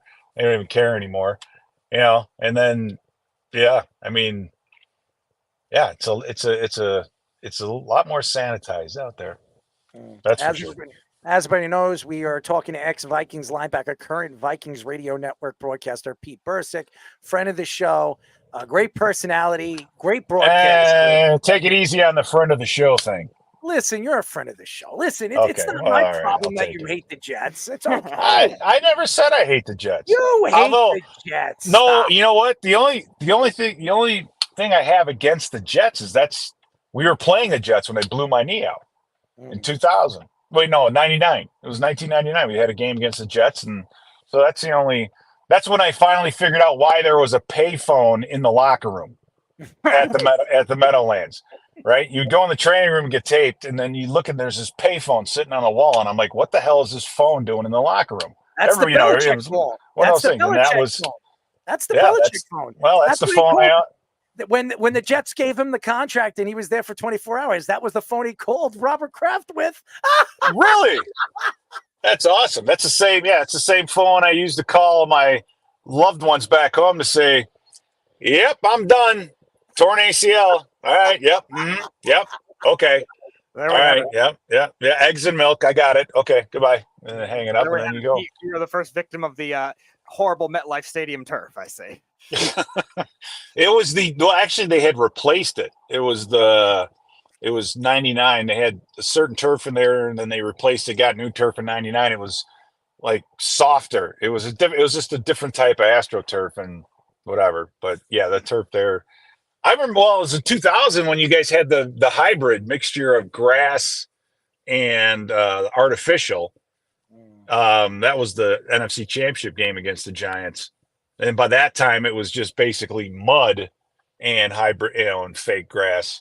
Because we were wearing baseball cleats out there. We didn't even you couldn't even wear 7-stud or the regular football cleats. We had to wear baseball cleats because it was just so hard. Because it was just dirt. New York. He just, I don't say that. Why are you saying that? Now come on, Pete. These are all things that happen. And it's not like, I'm gonna bob whatever. and weave. I'm gonna bob and weave. If you want to Yeah, deviate you and take shots somewhere else, you could take a shot at Errol's second favorite team, the Eagles, that had a jail cell in their stadium. Jesus. Well, they also Yeah. like to eat horse crap when they win Super Bowls. Jeez. I mean, I used to. What was the name of the old stadium that in Philly? Speedy. It was Veterans. Veterans. Yeah, Memorial. Veterans Stadium. Yeah.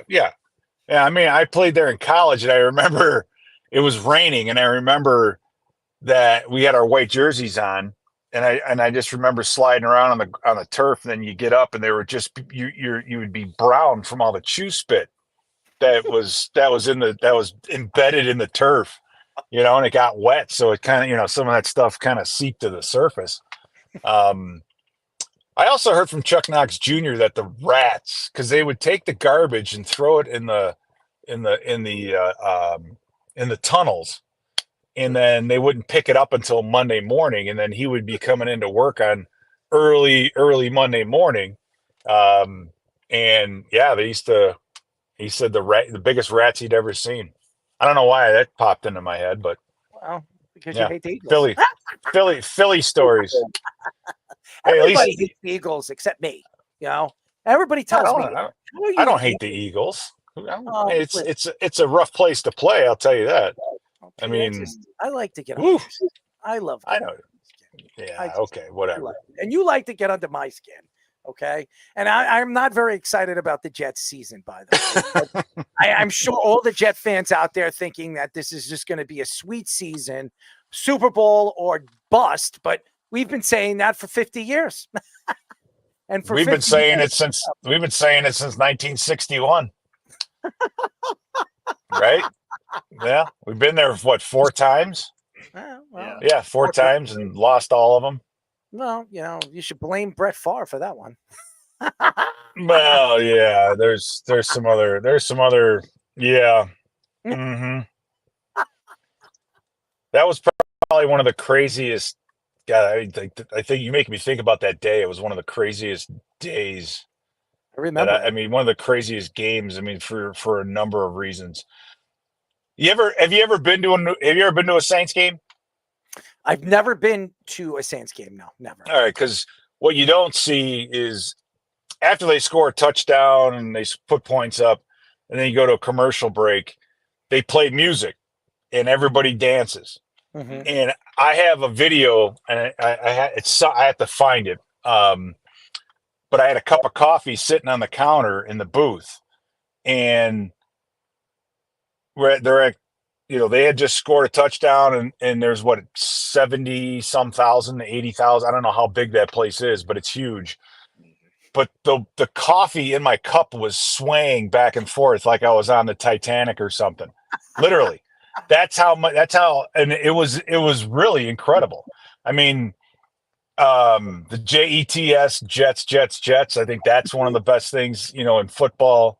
The national anthem in Kansas City, I think is one of the greatest things, in sports. But I'm telling you, man, that was one of the craziest things I'd ever seen. What do we got going on there? Oh, that's just one of them. Oh, there's our Fred Fireman Ed. And there's Bambi Sala. I gave Robert Saleh the perfect nickname. I call him Bambi Sala. That's his name. Look at him. His head's on Bambi. I mean, he's perfect. Serious. But honestly, I say JETS sucks. Okay, because every single year we suck. All right, I'm just speaking the truth. Listen, I'm doing a live show at Miller's Ale House here on Long Island tomorrow, and there's going to be a lot of Jet fans. There are going to be a lot of Jet fans there, and I am going to just be an honest Jet guy. I'm honest. I'm not going to be one of those fake guys on podcasts saying, "Oh, we're going to win 14 games this year, and we're winning the Super Bowl. We're knocking off the Kansas City Chiefs." I don't know what to believe. All I know is that this organization and this team has not made the playoffs in over 13 years. Okay. Wow. This to me has been an absolute debacle. And if this team doesn't make the playoffs this year with this talent, not only is Bambi Sala going to be gone, I do believe Joseph Douglas is going to be cleaning up that crap in the tunnels over there at Eagle Stadium. So, well, could be. I mean, I could be. I can't be happy. Yeah, we unfortunately for us up here up north, we haven't gone through a spell quite that long. We've had some rough seasons, but it's been we haven't had a drought like that in a long time. Well, in fact, I think we are. Well, I mean, we can't change that. It's not my fault. We're in the NFC North. Jeez. No, I'm saying I think we're we're like one of the most. We have one of the we're number 3 in winning percentage. Over the last 20-some years, 30-some years. I mean, we have nothing to show for it. I know the Vikings are 7th all time, so that we have nothing to show for it. We don't have we don't have any hardware to hang or anything, no banners to drop. But it was you guys in the Bengals for a while. I guess top 5, yeah. Yeah, I guess my question to you is what's worse? I think the Jets are worse, honestly. Well, at least you guys can look forward to the draft every year. Look forward to what? Oh no, the Jets draft. I mean, because you're always drafted up top, right? I mean, you get better draft picks. And let's go through. And then draft Zach Wilson. Let's go up top. Zach Wilson, a complete bust. Kyle Brady, complete bust. I mean, I could go on and on and on. I don't know. Like we don't have any.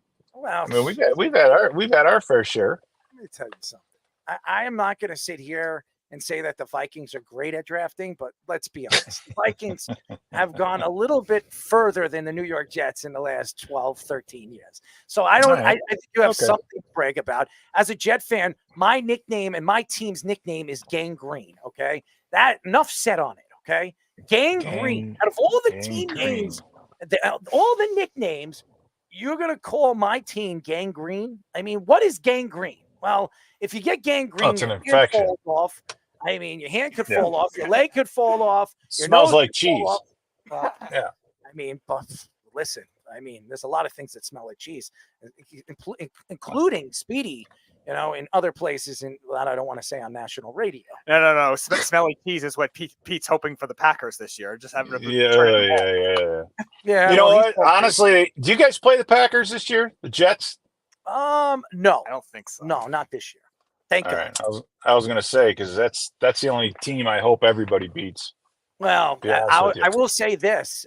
This is the first year that I could say your division is stacked. I really like your division. You have probably the everybody deepest likes division, them, and I believe the Baltimore, the North over there, the AFC North over there. So yeah, the AFC North. That's still tough. That's still a tough division. Those guys there they still get after it. We had the Packers and the Lions had some success in the playoffs, so then everybody automatically thinks that you're going to pick up right where you left off the year before, and that sometimes happens. Doesn't always happen, but it. Yeah, I mean, yeah, I think it'll be a tougher.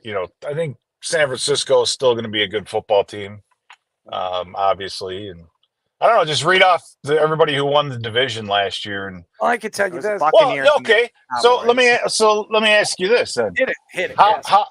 How do you think? How are the Falcons going to do? Because that's a team right there where you're thinking they look nothing like they did a year ago. They've spent a ton of money, right? Can they do it? Or is it like the Dallas Cowboys back in the 90s where you just, sign an all-star team and see if it's going to work? You know what I mean? I'll tell you this. They have I'll tell you why it's not going to mean anything. They have a coach named Raheem Morris. He's from Austria. He went to Austria. He sucks. They hired the wrong coach. They could have brought in Bill Belichick, but Robert Kraft screwed the Atlanta Falcons and reached out to Mr. Arthur Blank. And that's why his last name is Blank. Okay? Because Blank, not X marks the spot. Blank has marked the spot. All right. So that's all I'm going to say. Don't worry. Well, explain to me how Kraft ruined it for. I mean, how did Kraft ruin it? He reached out to Arthur Blank, and I don't know if you've heard the story. And he told Arthur not to hire Bill Belichick. It would be the biggest mistake of his team situation. There's a couple other teams too. Washington, the Titans, I think they said, don't hire Bill Belichick. Don't hire Bill Belichick. Robert Kraft reached out to all these teams. And by the way, if you watch the Tom Brady, what do they call that? Roast. The roast. It took a lot to get Robert Kraft and Bill Belichick to have a shot together. Okay. It took a lot. So obviously that story is somewhat true. Because if you look at Bill Belichick in his face, and by the way, Tom Brady protecting when Kevin Hart attacked him. I think it was Kevin Hart that said something funny about him and said something about going to massage parlors. And he said, whoa, don't do that. But, listen, I would love to hang out with Robert Kraft. I mean, come on. Who wouldn't want to hang out with Robert Kraft? Yeah, I mean, it'd be interesting. Your wife would definitely not let you hang out with Robert Kraft. Oh yeah, this graphic. Well, look at this graphic. Who would you hang out with? Who would you hang out with? Oh my God! So what are our choices here? Draymond Green, Deshaun Watson, Robert Kraft, and Antonio Brown. In order, who would you hang out first? I don't know. They all like to show their private parts in many different areas. Yeah. I don't. That's a good one. That's a tough question. That's a good question. I think I'd go Robert Kraft first. The old man knows how to wiggle. Yeah. He knows how to wiggle out of trouble.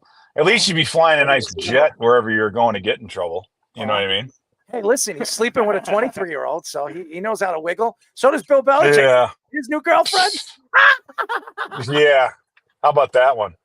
Hot She's probably yeah, right. She's probably just praying to God he gets another job coaching, so he's gone more Are you often. kidding me? She's probably Right? praying to God she gets married so he drops dead. Hey, Pete, who says that team doesn't hire her as the next cheerleader? Oh my God, you guys! Oh my goodness! Bill Belichick coaching the Cowboys. You know, Jerry Jones would be on board hiring a 24-year-old cheerleader. Yeah, right. I've been watching that cheerleader show on. Wait, I thought his daughter was running that team now.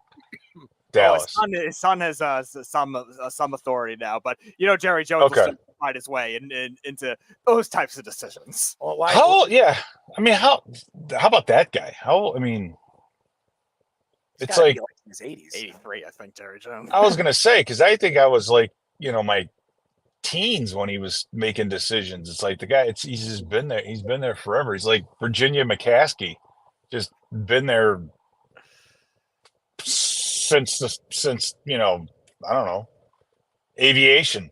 I mean, it's just like forever. Oh, crazy. Think about this, Pete. And by the way, we are speaking and we are talking to ex-Vikings linebacker and current Vikings radio network broadcaster Pete Bercich. He's a friend of the show, even though he probably doesn't want to admit to it. But could you imagine a circle jerk with Robert Kraft, Jerry Jones? Hold on, that's not the final one. And Joe Shane. Oh God! Maybe he can ask his kids who he's going to draft. You need to start You need to start meditating. You gotta find a way to silence your mind because I cannot even imagine the demented stuff that flows through between those ears of yours. Oh yeah, there's enough. I mean, oh my gosh. Yeah, seriously, you need to figure out a way to just silence your mind every once in a while. How about well, let's put Schneider there. We'll take Joe Shane out. And he's doing the opposite of what you were implying. Yeah, exactly. Oh my God. Oh, that's Blossom. That's fantastic. That is fantastic. That's great. That's great. How about a rocket-powered, jet-powered school bus? That's pretty sweet. Yeah, with me driving it, that'll be deadly right there. Yeah, right over the cliff. Right over the cliff, right, buddy? Listen, I don't want to hit Jeff first. I was. Hey, listen, if the bus is on fire, I might as well just jump out of it. I have a better chance of surviving. True. Or maybe not if it's going 60 or 70 miles per hour. But you can tell yourself whatever you want, buddy. Well, they say stop, drop, and roll. I probably dive, drop, and roll. Okay, so put the graphic about. I want to ask him the first question.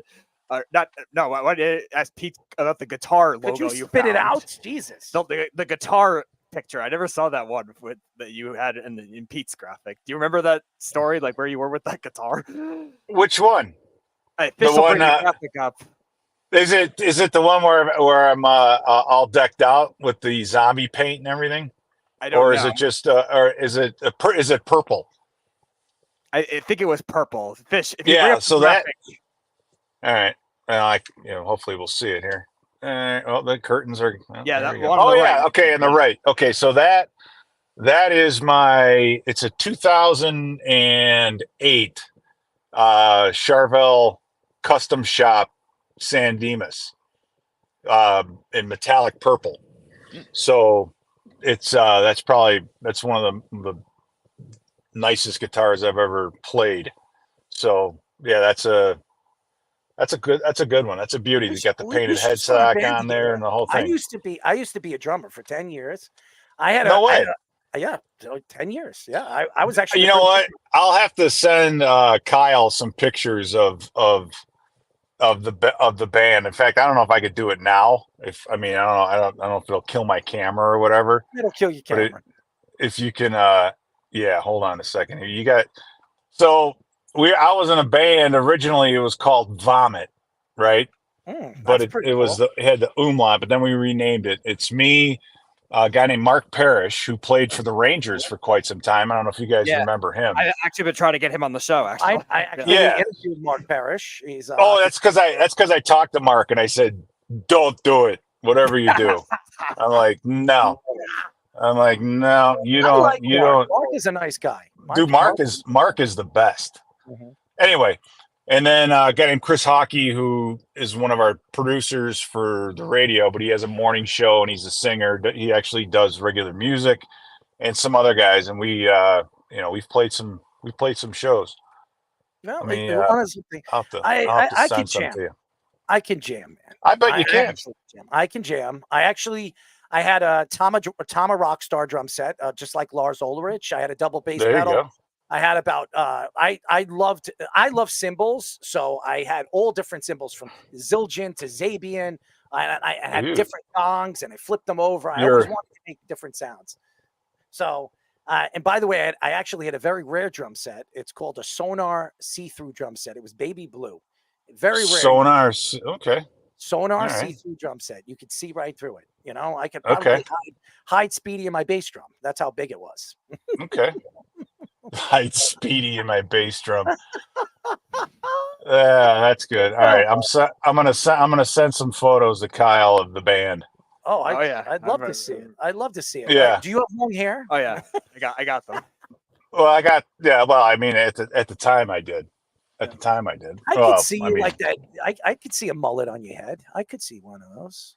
I could. It's even better. Oh yeah, I can't wait to see. Yeah, yeah, because I have. You remember Blackie Lawless from Wasp? Of course. All right, so Blackie used to wear the table saw blade on his arm, right? Mm-hmm. So the one I have is an actual table saw blade. Mm-hmm. I had a guy, not a fake one like Blackie would wear. This thing was actually laser cut in half, and then put that on the spikes, everything. It was like Halloween. It was just fantastic. It's absolutely a blast. The best time I ever had on a stage, I actually got a chance to play with Joe Satriani. You know who Joe Satriani is? Oh yeah, I know. He's a very good guitar player. Yep, he taught Kurt Hammett how to play the guitar in Slash. Mm-hmm. And Joe Satriani, my group won Battle of the Bands, and he was at the event, and he came on the stage and played. He jammed a couple of tracks with us. I'll never forget it, and that was the first time. Were you just nervous that if he kept looking over his shoulder at you because you don't want to mess anything up? Listen, I've always been the same. What you see on this show is what I am off air. Speedy would probably tell you I'm a little bit crazy, but I like to have fun.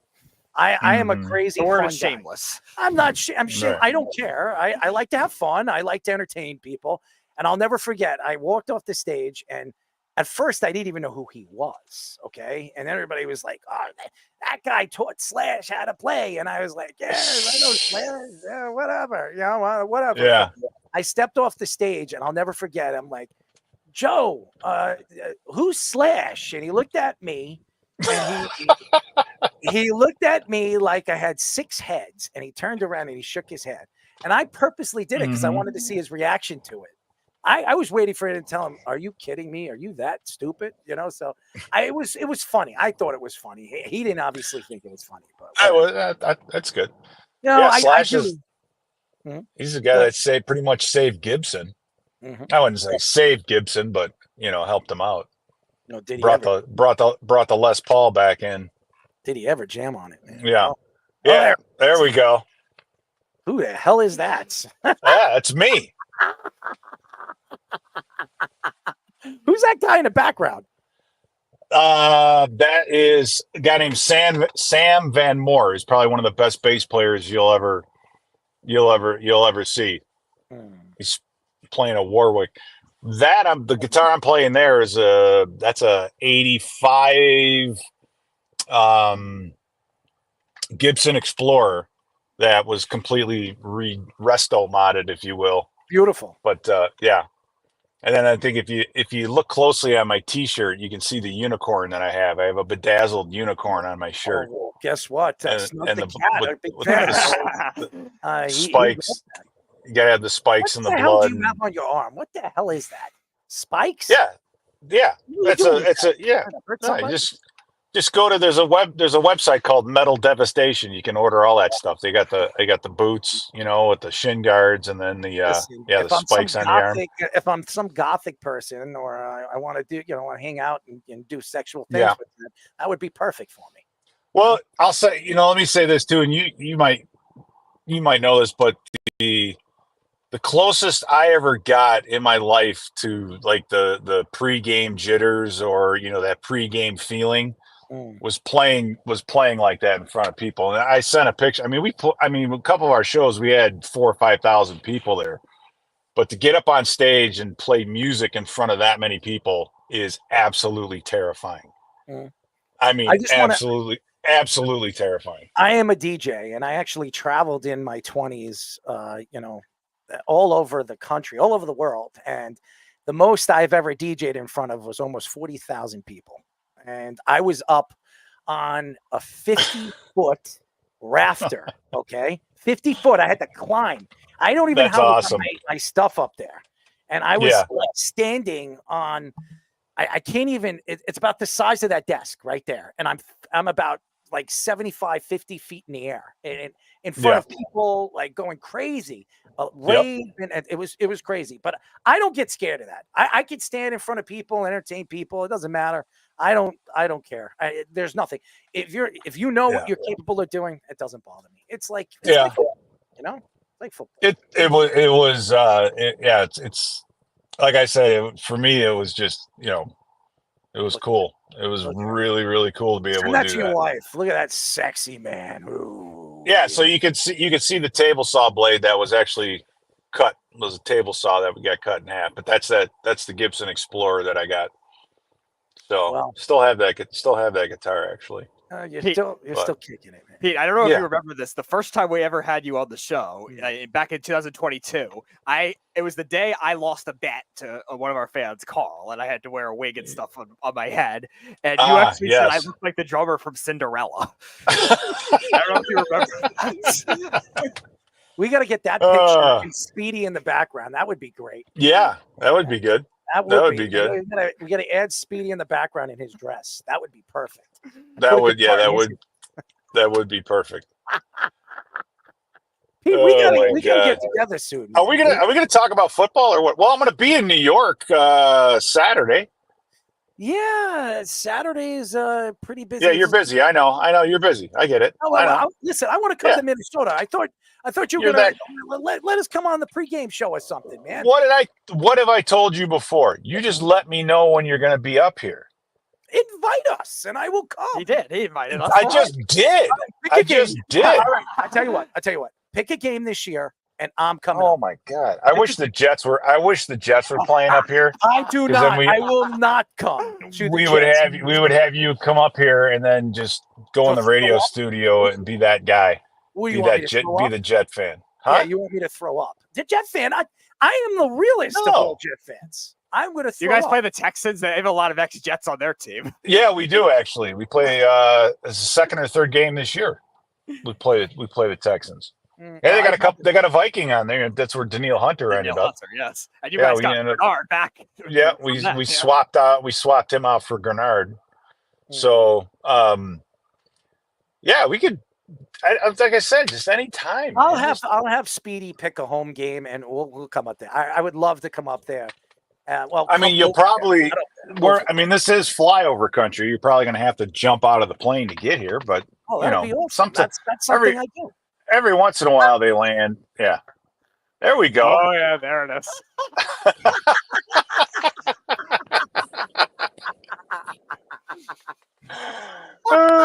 There's That's no fantastic. place like home. There's no place like home. Exactly. There's no place like home. Oh my God. That's unbelievable. He looks like the girl from The Ring, doesn't he? Yeah. You know what? Yeah, I think he does. He does. Oh man. Oh my God. Pete, Yeah, we're gonna talk. We're gonna talk. Oh, I thought we were gonna talk football or whatever. You want to talk? We want to talk.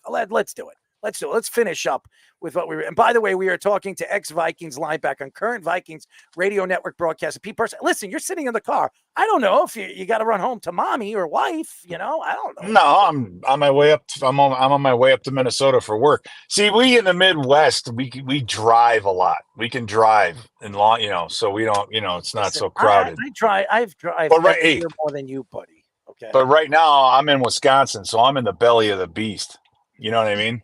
So I gotta keep my eyes peeled. There's a lot of serial killers there. This telling me? Let's go look for Jeffrey. Where did they bury him? I don't know. Oh yeah, right. You always take things so far. It's like it's like that's his trademark. Hey, listen. If there was a serial killer I would like to hang out with, it's Jeffrey. Hey, did you speaking of serial killers, that I'm not a big TV guy, but I did watch all that Mindhunter, the one that's on Netflix. Have you seen that? Oh yeah, love it. Great series. It is good. Yeah, I thought that was really good. I thought they were going to come out with a third season. They never did. They came out with 2 seasons, and they ran out of serial killers. Well, I mean, and that's the other thing too. It makes you wonder if that's even possible anymore. Because you had the what was the guy in Texas? It was like the Highway 40 guy. Yep. Right, and Ted then you Bundy? had I can't remember his name. Ted Bundy, John Wayne Gacy. Well, I can name all of them. Yeah, it's like technology's kind of killed the serial killer because it's too easy to get evidence now. Well, first of all, just so you know, there's about 50 serial killers in Chicago, and nobody's caught them. So there's people don't talk about it because it's Chicago. Oh, I get it. Okay, I see how it is. The next thing you'll know, we'll find out that Caleb Williams is a serial killer. He's beating people to death with his purse. Well, he might be. He might be beating him with something else. Let's ask Deshaun Watson. Oh, God. Look at his face. He's like, here he goes again. Oh, boy. Here we go. Off the edge. Woo! Am I slipping or am I sliding? Woo! What are you doing? You're already down. You already fell. You already fell off the edge. I think I've hit my head too many times. CTE! Yeah. Yeah, right. Yeah, we'll test you after the show. Oh, man. Test you after the show. Oh, so I've been tested. Obviously, passing a drug test isn't a requisite to work there. Well, yeah, right. I'd pass that because I don't do any of that. I don't even drink either. So, believe it or not. Right. Well, good for you. Good for you. I'm clean cut, man, but I am crazy. I will say. People would probably think I was on drugs or drinking, but that's just who I am. Oh no. We wouldn't think anything like that. Yeah, who the hell is this guy? Errol Marks. I've never even heard of him. Trust me, ladies and gentlemen. One of these days you will, and when you do, you can kiss my rear end. How's that one? What is that over there? Well, put that up. Oh, that's a good one. Put that one up. What do we got? What do we got here?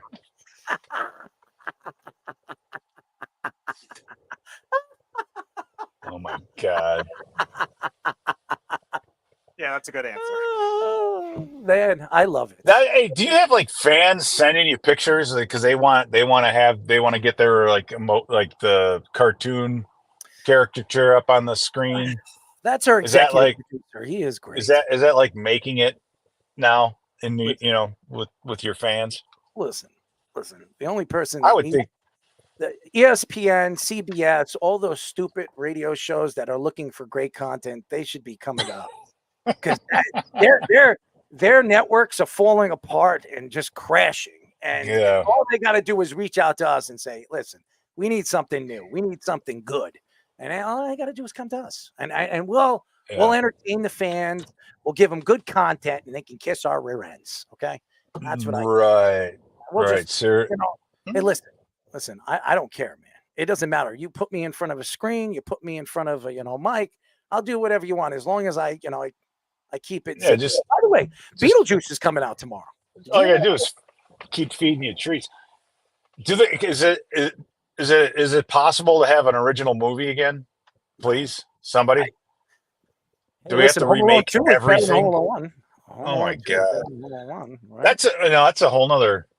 I got in a big argument with somebody recently over what, was there a sequel that's ever been better than the original movie? And I know everyone goes right to Godfather 2, but my thing, I got bent up. I thought, because I truly believe Empire Strikes Back was better than Star Wars. And then I would agree with you. I'm a Star Wars fan. It almost turned into a fist fight because. And Return of the Jedi is better than Empire Strikes Back. You just lost me completely on that one. Come on. You didn't like Return of the Jedi? I mean, you get a chance to see Jabba, that fat piece of what. Yeah, right. You fell in love with the Ewoks and you just wanted to. I was an Ewok. You just want. I was an Ewok fan. All right, Fish, set it up. Get an Errol Ewoks graphic. Well, he has an Ewok. Niffin's an Ewok. There you go. There's your new graphic. There it is. See? Hey, but Errol, are you a big Star Wars guy? Love it. Yeah, I'm a big Star Wars fan. Have you seen the Family Guy trilogy of Star Wars? No, because I'm not a Family Guy fan. Oh my God, the Family Guy trilogy on Star Wars is I'll check it out. Epic. If you're a Star Wars fan, you're gonna love that. I'm gonna check it out. I'm not a Family Guy fan, but I'm a Star Wars diehard. Oh my God, it's one of the it's absolutely fabulous. Yeah, you don't have to be a huge Family Guy to enjoy that, but it's pretty good. And then Robot Chicken. I don't know if you've seen the Robot Chicken bits that they've done.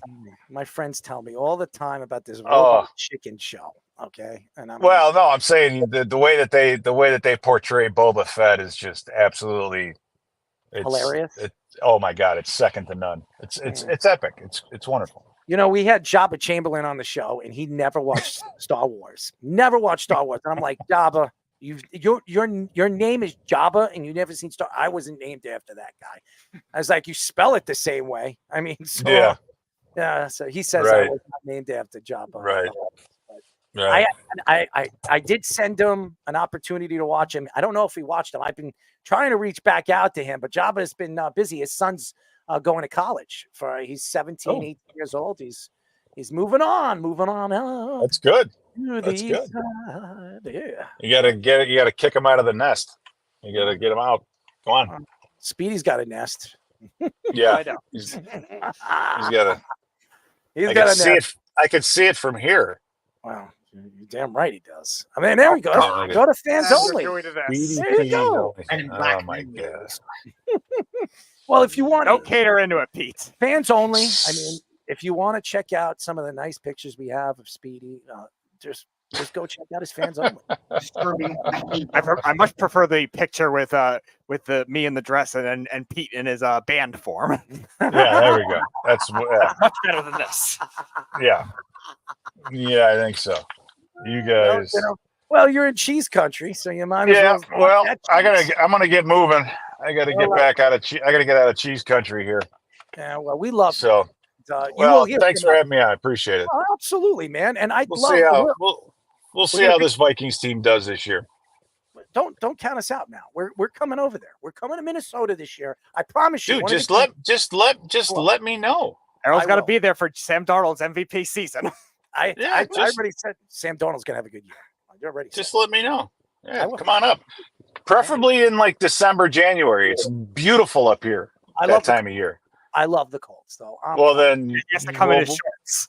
We'll see. We'll see if that's the truth when you come up here. I promise you, I'll be walking off that plane with shorts, just so you know, because I'm never cold. So, all right. I'll be wearing a t-shirt and shorts. So that's just me. Anyways, sounds we good. love you. Drive carefully. Right. We'll talk to you soon. We'll see you. All right, guys. Take care. Pete Bercich, fantastic as always. He's awesome. Awesome. And he's driving in Wisconsin. Oh, what a show. He's fantastic. Now we know he was in a band. I'm moving on up to the east side. You like that, Speedy? Yeah. Well, no, I'll have to have a Pete's band sing that next time he comes on. No. I'd like you to sing it. Oh, no. I'm not part of Pete's band. Well, speaking of singing, the Braves infielder Whit Merrifield was frustrated after getting hit in the head by a 95-mile-per-hour fastball yesterday and took shots at certain pitchers. He says there's no remorse for pitchers continuing to throw hard fastballs high and inside to hitters. He added that he hates how pitchers just try to throw close to 100 miles per hour with no control or location and says it's bad for baseball. He referenced several of the other Braves injuries that have come through hit by pitches, including Travis d'Arnaud and Austin Riley. He referenced how the pitchers who hit him wasn't responsible for his actions, but he had to get a CAT scan after the game after getting hit in the head and neck. Merrifield is one of the veteran players that is on the MLBPA's rules of committee. Listen, I don't think he's wrong. I don't think he's wrong. And here's the problem. In years and years ago, okay, if you were throwing 95, 96, you're throwing hard. Now, if you don't throw 98, you're not even making a major league team. I mean, seriously. I mean, if you're a relief pitcher, you should be throwing 98, 99. It's incredible how hard these guys are throwing. There's a guy in the major leagues that hit 104. Yep. It's ridiculous. Aroldis Chapman hit 106 his rookie year, and so did Yordano Ventura. I mean, I saw a college player throw 109 that was recorded at a batting cage or whatever the hell it was. Mm-hmm. He was throwing 108, 109. I think that baseball needs to figure out how to protect these players. I really do. And I know the helmets. I mean, David Wright brought him and Giancarlo Stanton created like those helmets to protect their heads, but it's really not protecting anything. I mean, these balls are coming out fast out of the hands, and it's dangerous. These balls are small, and they're coming lightning fast. I mean, just think. I don't know if anybody watches a hockey game.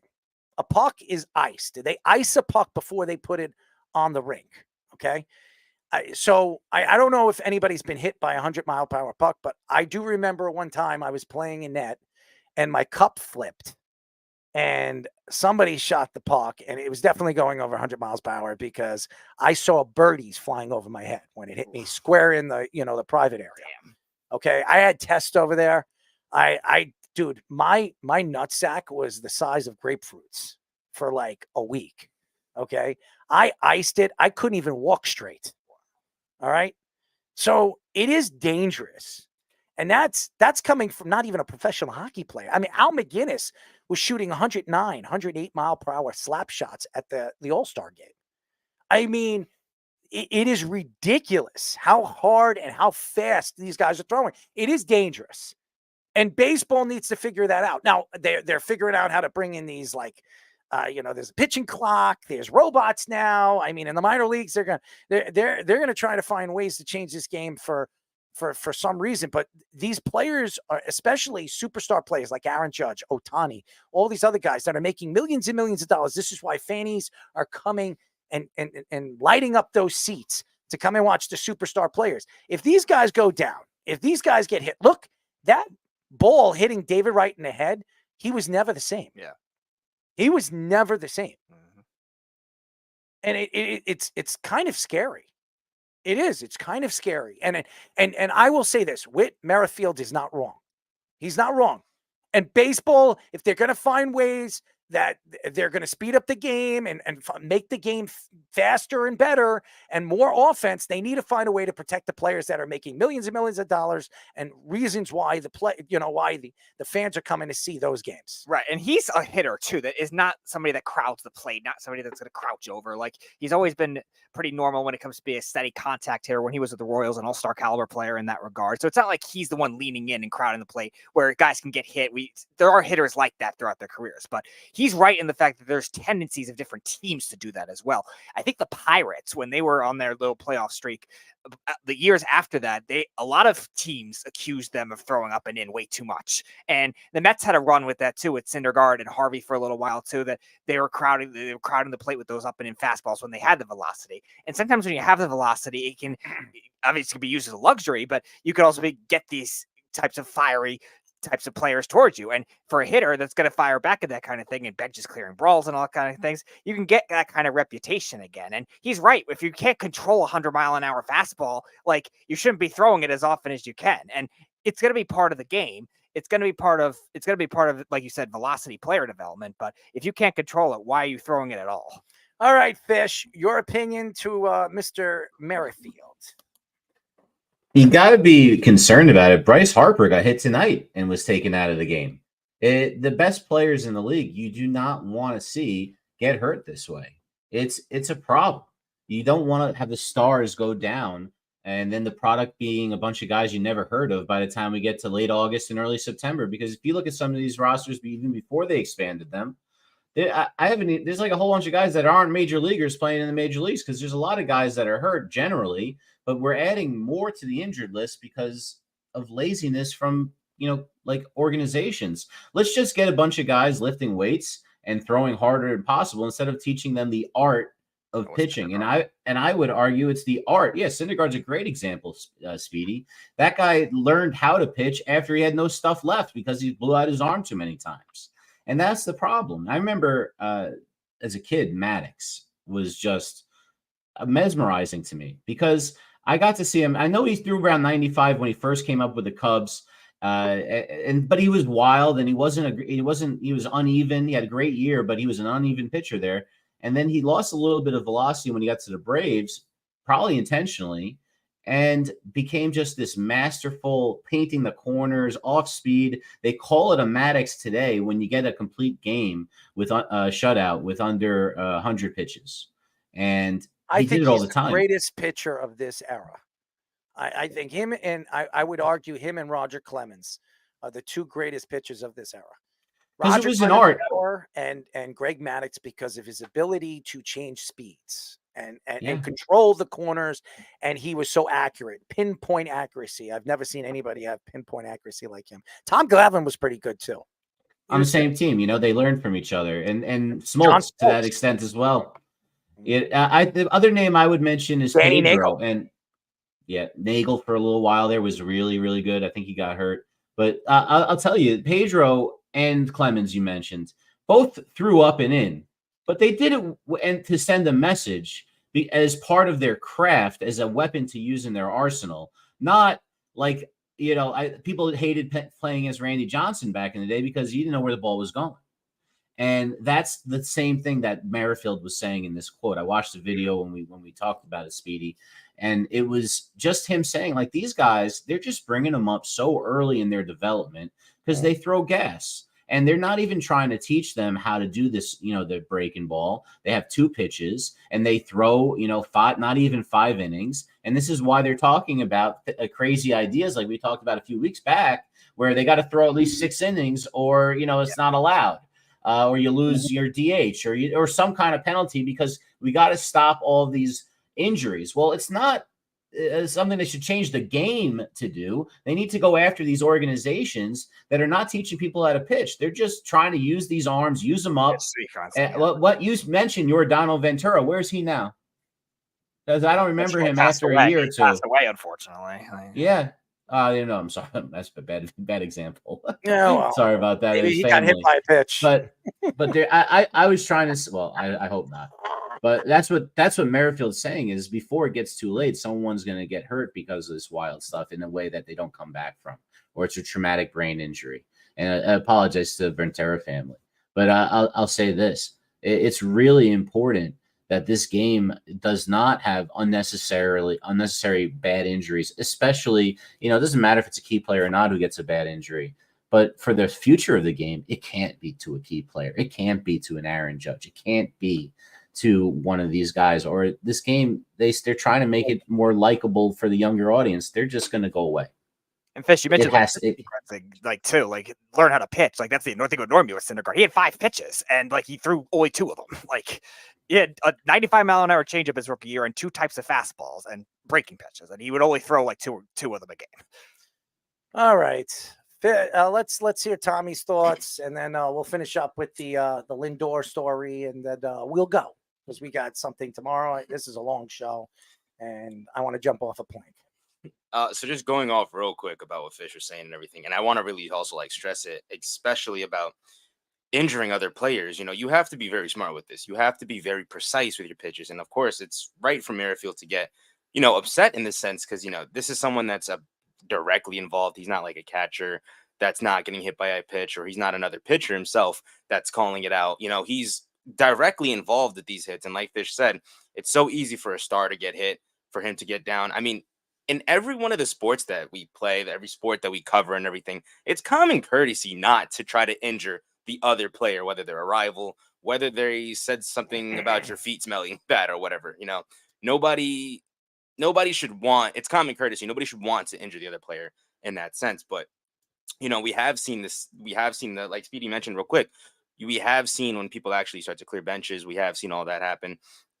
It's not correct. It's not right for the game of baseball. And, you got to have, like you said, Merrifield is actually correct in this sense because, he, like I said, he's the one that's directly involved with it. So him actually calling it out, and he's doing it in a very professional manner too. He's not straight up just cursing everybody out or whatnot. He's just voicing how upset he is. Maybe I should reach out to him. I'll teach him. Hey, I could do it for him. I've got a lot of cursing. You could even polish the balls. Why not, right? Listen, Speedy's very good at that. Right, Speedy? No, I'm not the one that's involved in juicing the balls. That's I didn't even say juice. I didn't said say polishing. juice, I said polish. It's different. Yeah, I'll leave it to the baseball front office, whatever new substance they want to put on there. Yeah, well, if you have the substance, it's not me. I'm not in the baseball league office. Well, let's hook you up with Theo Epstein. What do you think? I wouldn't be here if I was in the baseball league office. Would you be with the baseball league office? Would you be with it? I don't know. Maybe. Okay. All right. I'm just asking you. You like baseballs, right? Yeah. Are your baseballs bigger than basketballs? No. I said, are your baseballs bigger than basketballs? No. You sure? I'm sure. Okay. I'm just asking. I might be losing my voice, so you might be leading us tomorrow. Are you scared? I'm just confused. Confused about what?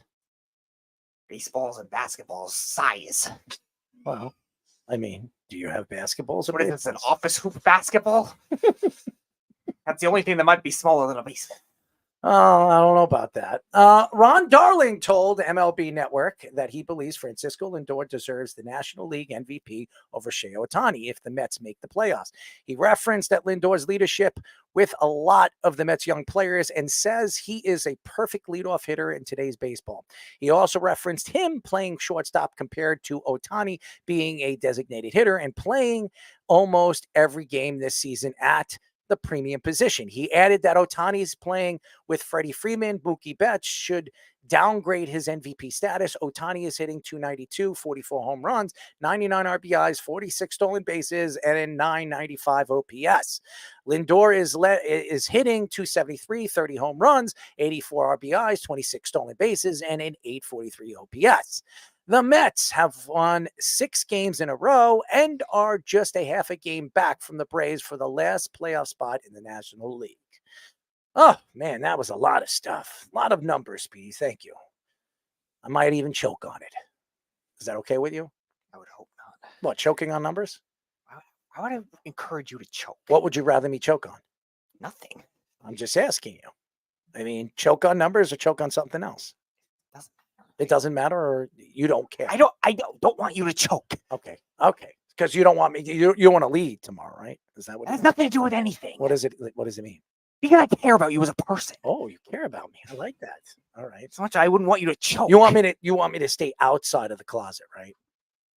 I would want you to stay anywhere where you're not going to choke. Okay.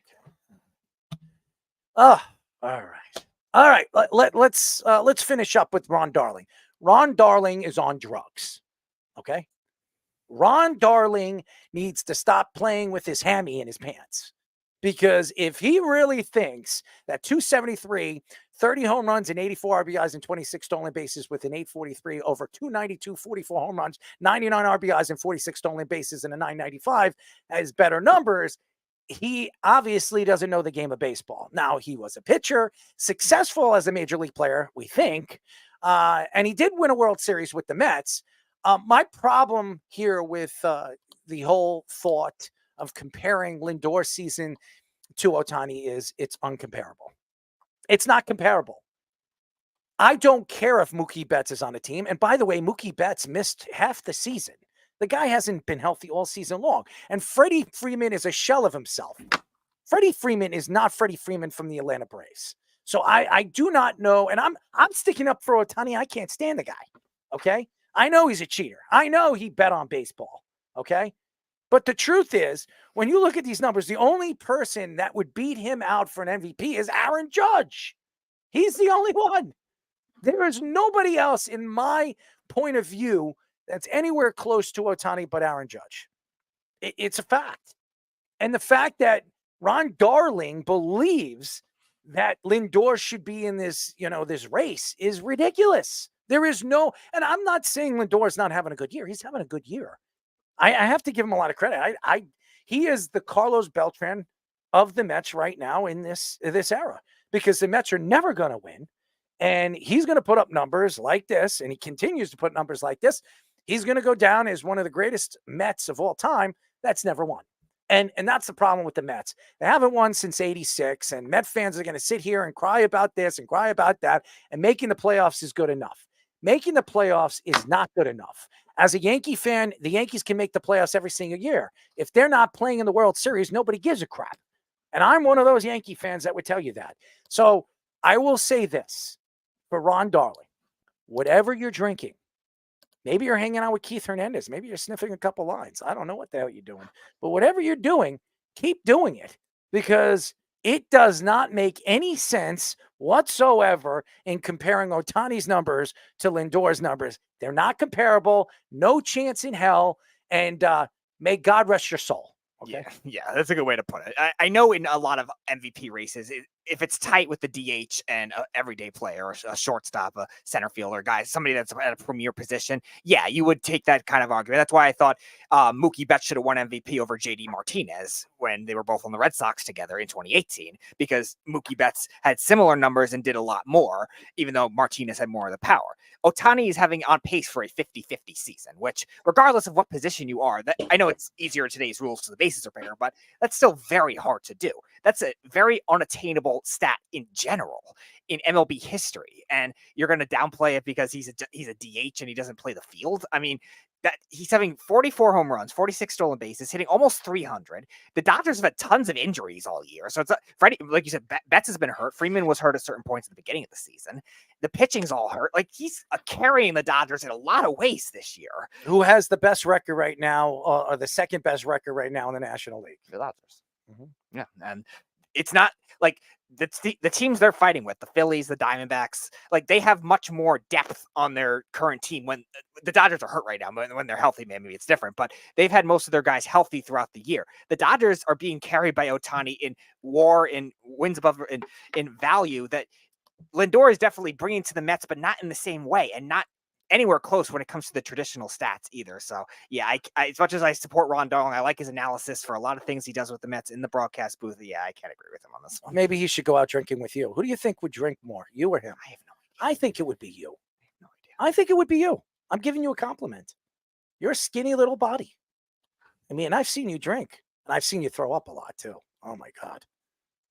Wash it away, baby. Wash it away, Speedy. You know how to let it go. Sure. You do, right? Whatever. Have you ever thrown up more than the times that we hung out? Yeah.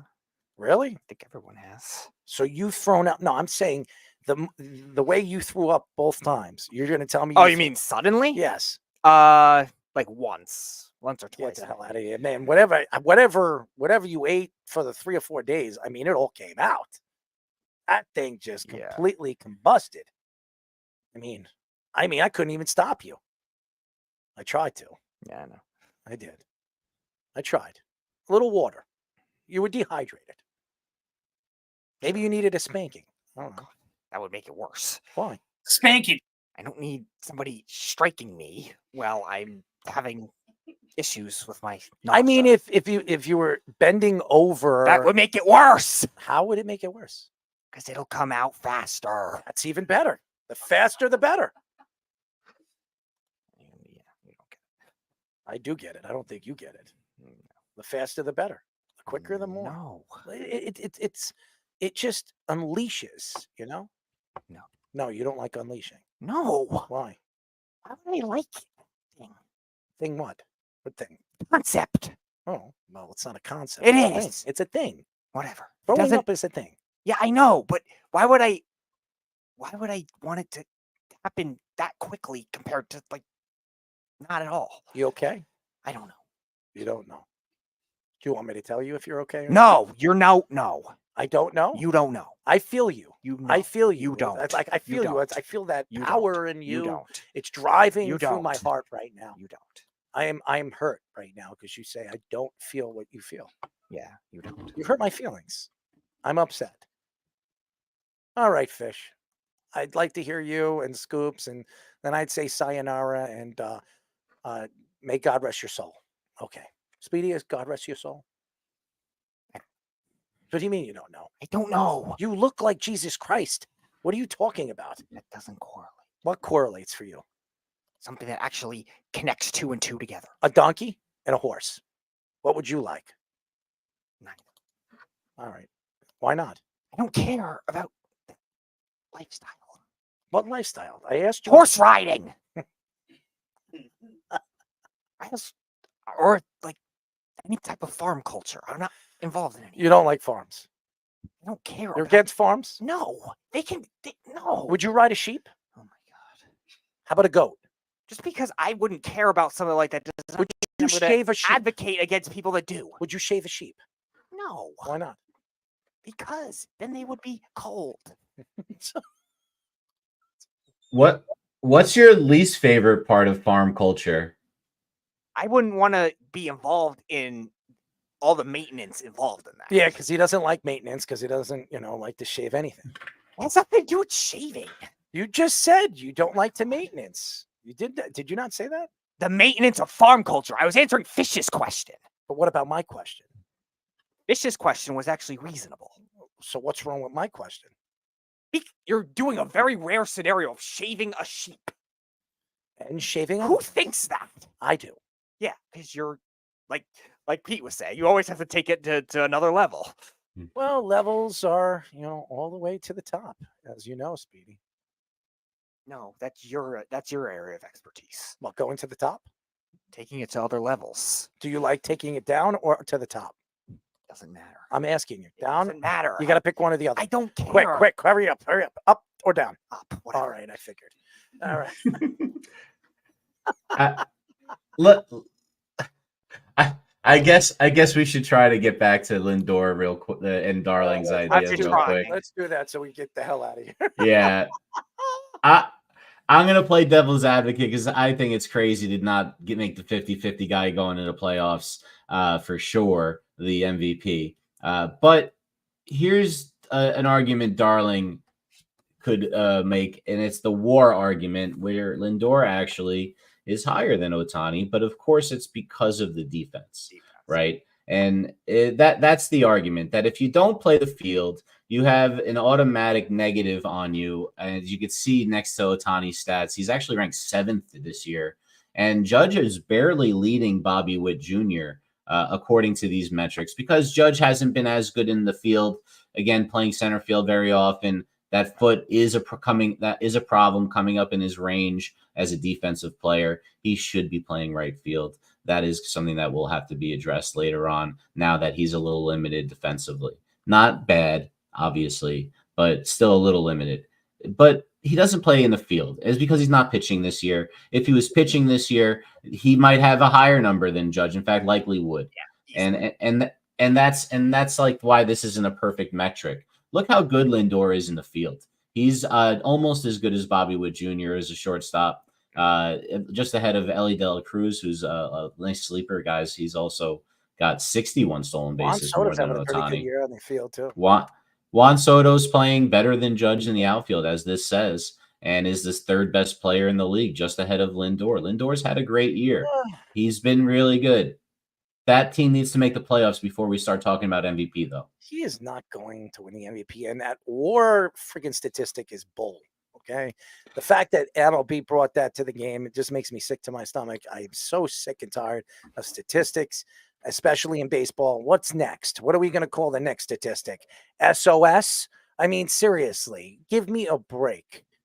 Speedy, let's create our own statistic. You ready? Well, I want to tell Fish. One of the times we had BAL.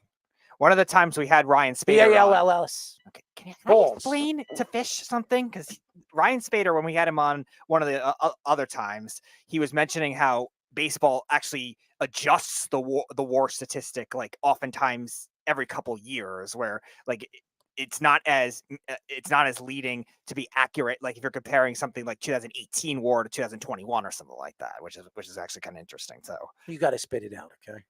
You got to spit it out. It's certainly not perfect, Speedy. Hawk Tui. Give me a Hawk Tui. Can you let Fish speak? Could you just say Hawk Tui? No. Say it, Hawk Tui. I'm not stooping for Just do it. I'm not stooping for Snapchat and TikTok crap. Just say Hawk Tui. I'm just asking you to do it. No. Just do it. No. One time. Hawk Tui. No. Hawk Tui. No. Hawk Tui. Just do it. No. I'm not catering to those. Hawk Tui. Come on. No. Do it. Do it. Not happening. Fish, speak. Do it. Fish, please speak. Spit it out. I'm not catering to those people. Catering to what? I'm saying the Hawk Tui. TikTok people. Screw the TikTok. I'm asking you to Hawk Tui. Yeah, which is a TikTok people thing. No, it's a her thing. And she made millions. So Hawk Tui. Yeah, exactly. I'm not advocating for those people. Threw out the first pitch at Citi Field. I know. And Speedy made a couple spits at her. You know? No, I didn't. You didn't spit at her? I was not at that game. Well, you're spitting at something, right? What were you spitting at? Yeah, I'm spitting at the mic, telling you to let Fish talk. Okay. Say Hawk Tui. No. You're Look. a sad, disrespectful little bastard. You know that? Well, look, the Mets have gone all in on that viral craze. And look, if she's able to raise money for charity, which is apparently what she was doing, good for her. Good for the Mets on allowing that to happen out of this crazy, nonsensical world we live in 2024, where someone could say something like that and become super famous overnight. God bless America. All right, what a give great us a word that'll make you famous. Give me something. How about not happening? Give me. I mean, that'll make. I think we could just make a No, mashup of Speedy's hits on the soundboard. I mean, we should put out that soundboard, and I think people would automatically think Speedy is a star. Give me a word, Speedy, that would really. I'm not getting on it. One word. Give me a word that would amuse everybody. I don't know. Give me one. Give me one of your words. I don't know. These people are so ridiculous. Okay, give me one. I don't know. Why don't you ask some like 17-year-old who's always on Snapchat? All right. Say I want you to go finger popper. No. Do that. Not happening. Finger popper. Do it. I'm not advocating for that. I'm not telling you to advocate it. I'll do the shocker again. Okay. Evolution. All right, but you got to do finger popper. No, I don't. You got to say it. Finger popper. I'm not saying any of that nonsense. Say finger popper. Just do it. Why? Because they don't end the show perfectly. After Scoops, go ahead. Say finger popper. No, you got to do it with pizzazz. Finger popper. Finger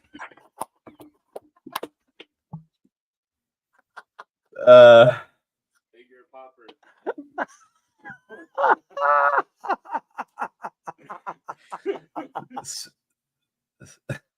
Speedy, if anyone deserves to go viral, it is you. I don't want to be like that. Well, she made money. She made lots of money. Yeah.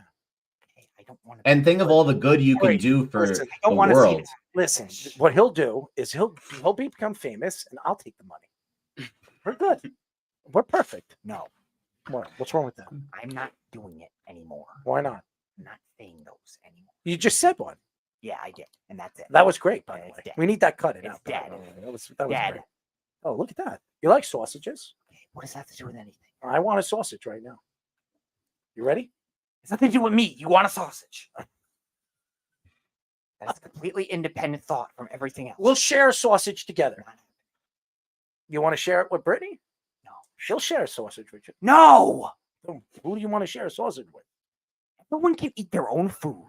But a sausage. It doesn't matter what it is. What happens if it's thick and large? It doesn't matter. So you want to cut it in half and share it? I want you to eat your own food. So I got to eat my own sausage, even if I can't You're a finish 42-year-old man. You're capable enough of eating your own food.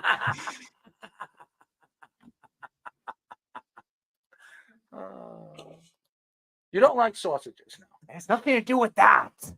What is it then? Eat your own food. I want to share my sausage with you. Not happening. Why not? Why can't I share my sausage with you? Eat your own food. Why can't you eat my sausage? I don't want yours. I will get my own. You don't have your own sausage? At this current moment. Where did it go? It never existed.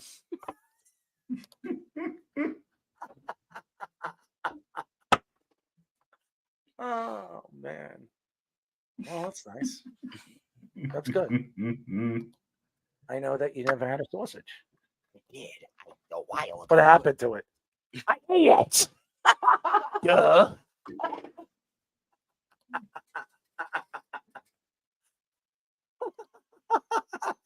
I ate it. Duh. You gotta get that. Duh.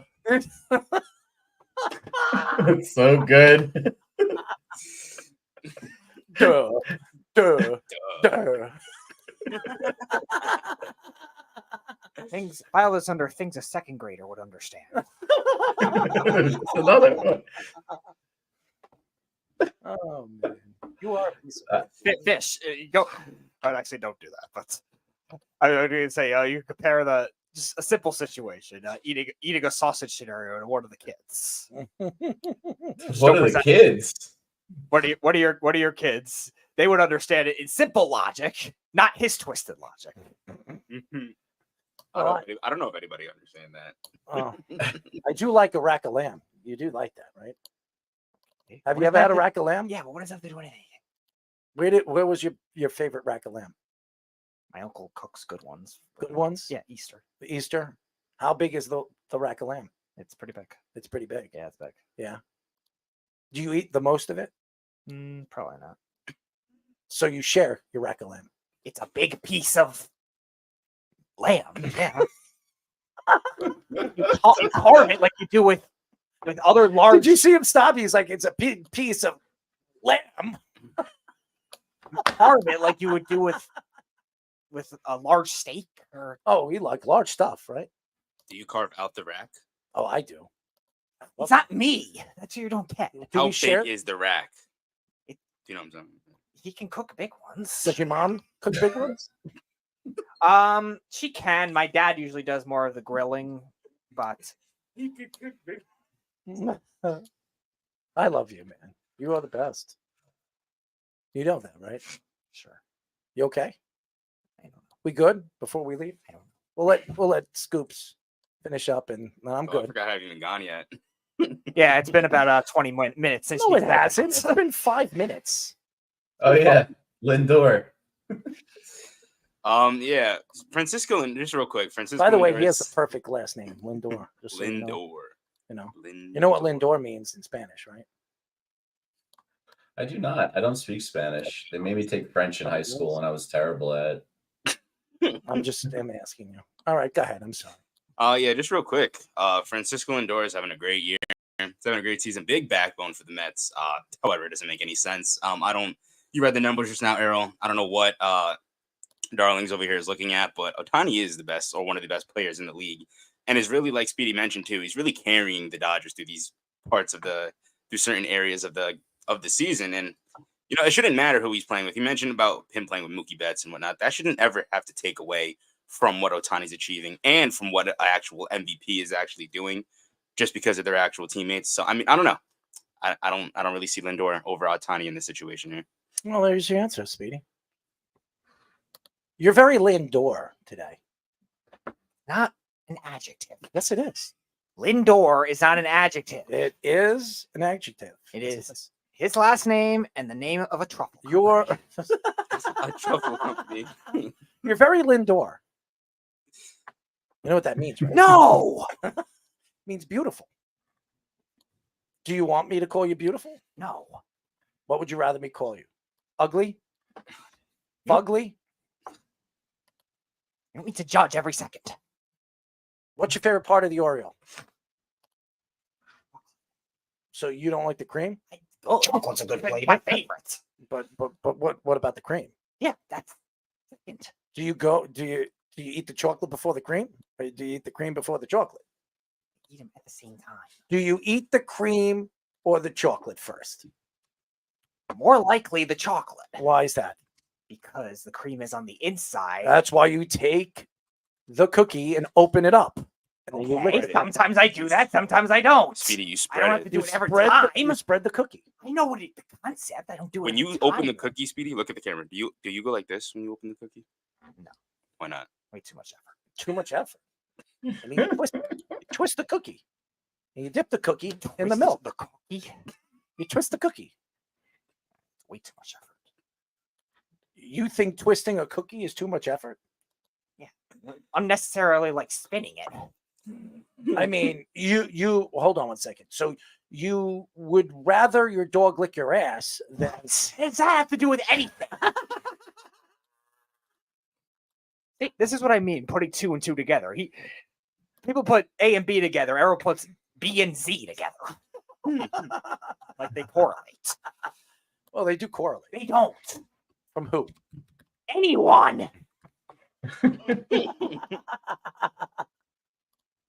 All right, ladies and gentlemen, thank you for listening to the show. Thank you to Chris Draft for joining us. Fantastic. Pete Bercich. I know he's driving, hanging out in, serial killer country.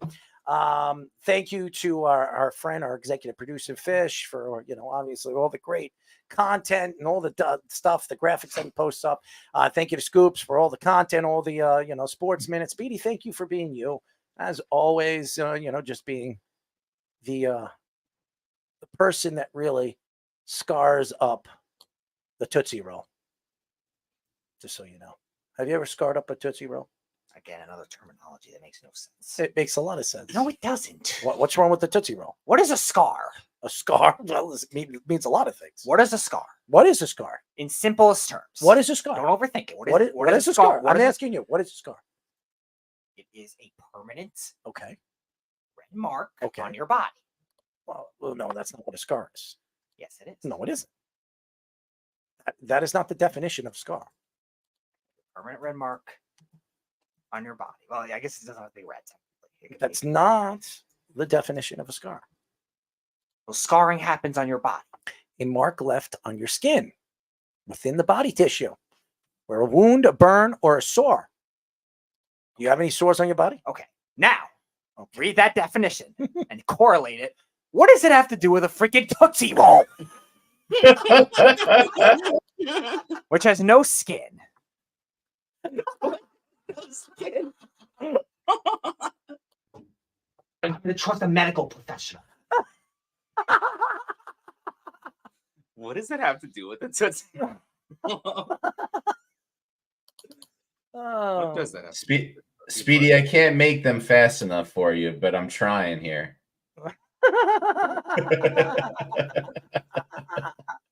Don't share a Poo-Tang pie with the Rock. Next thing you know, he'll put scars on that and think it means something.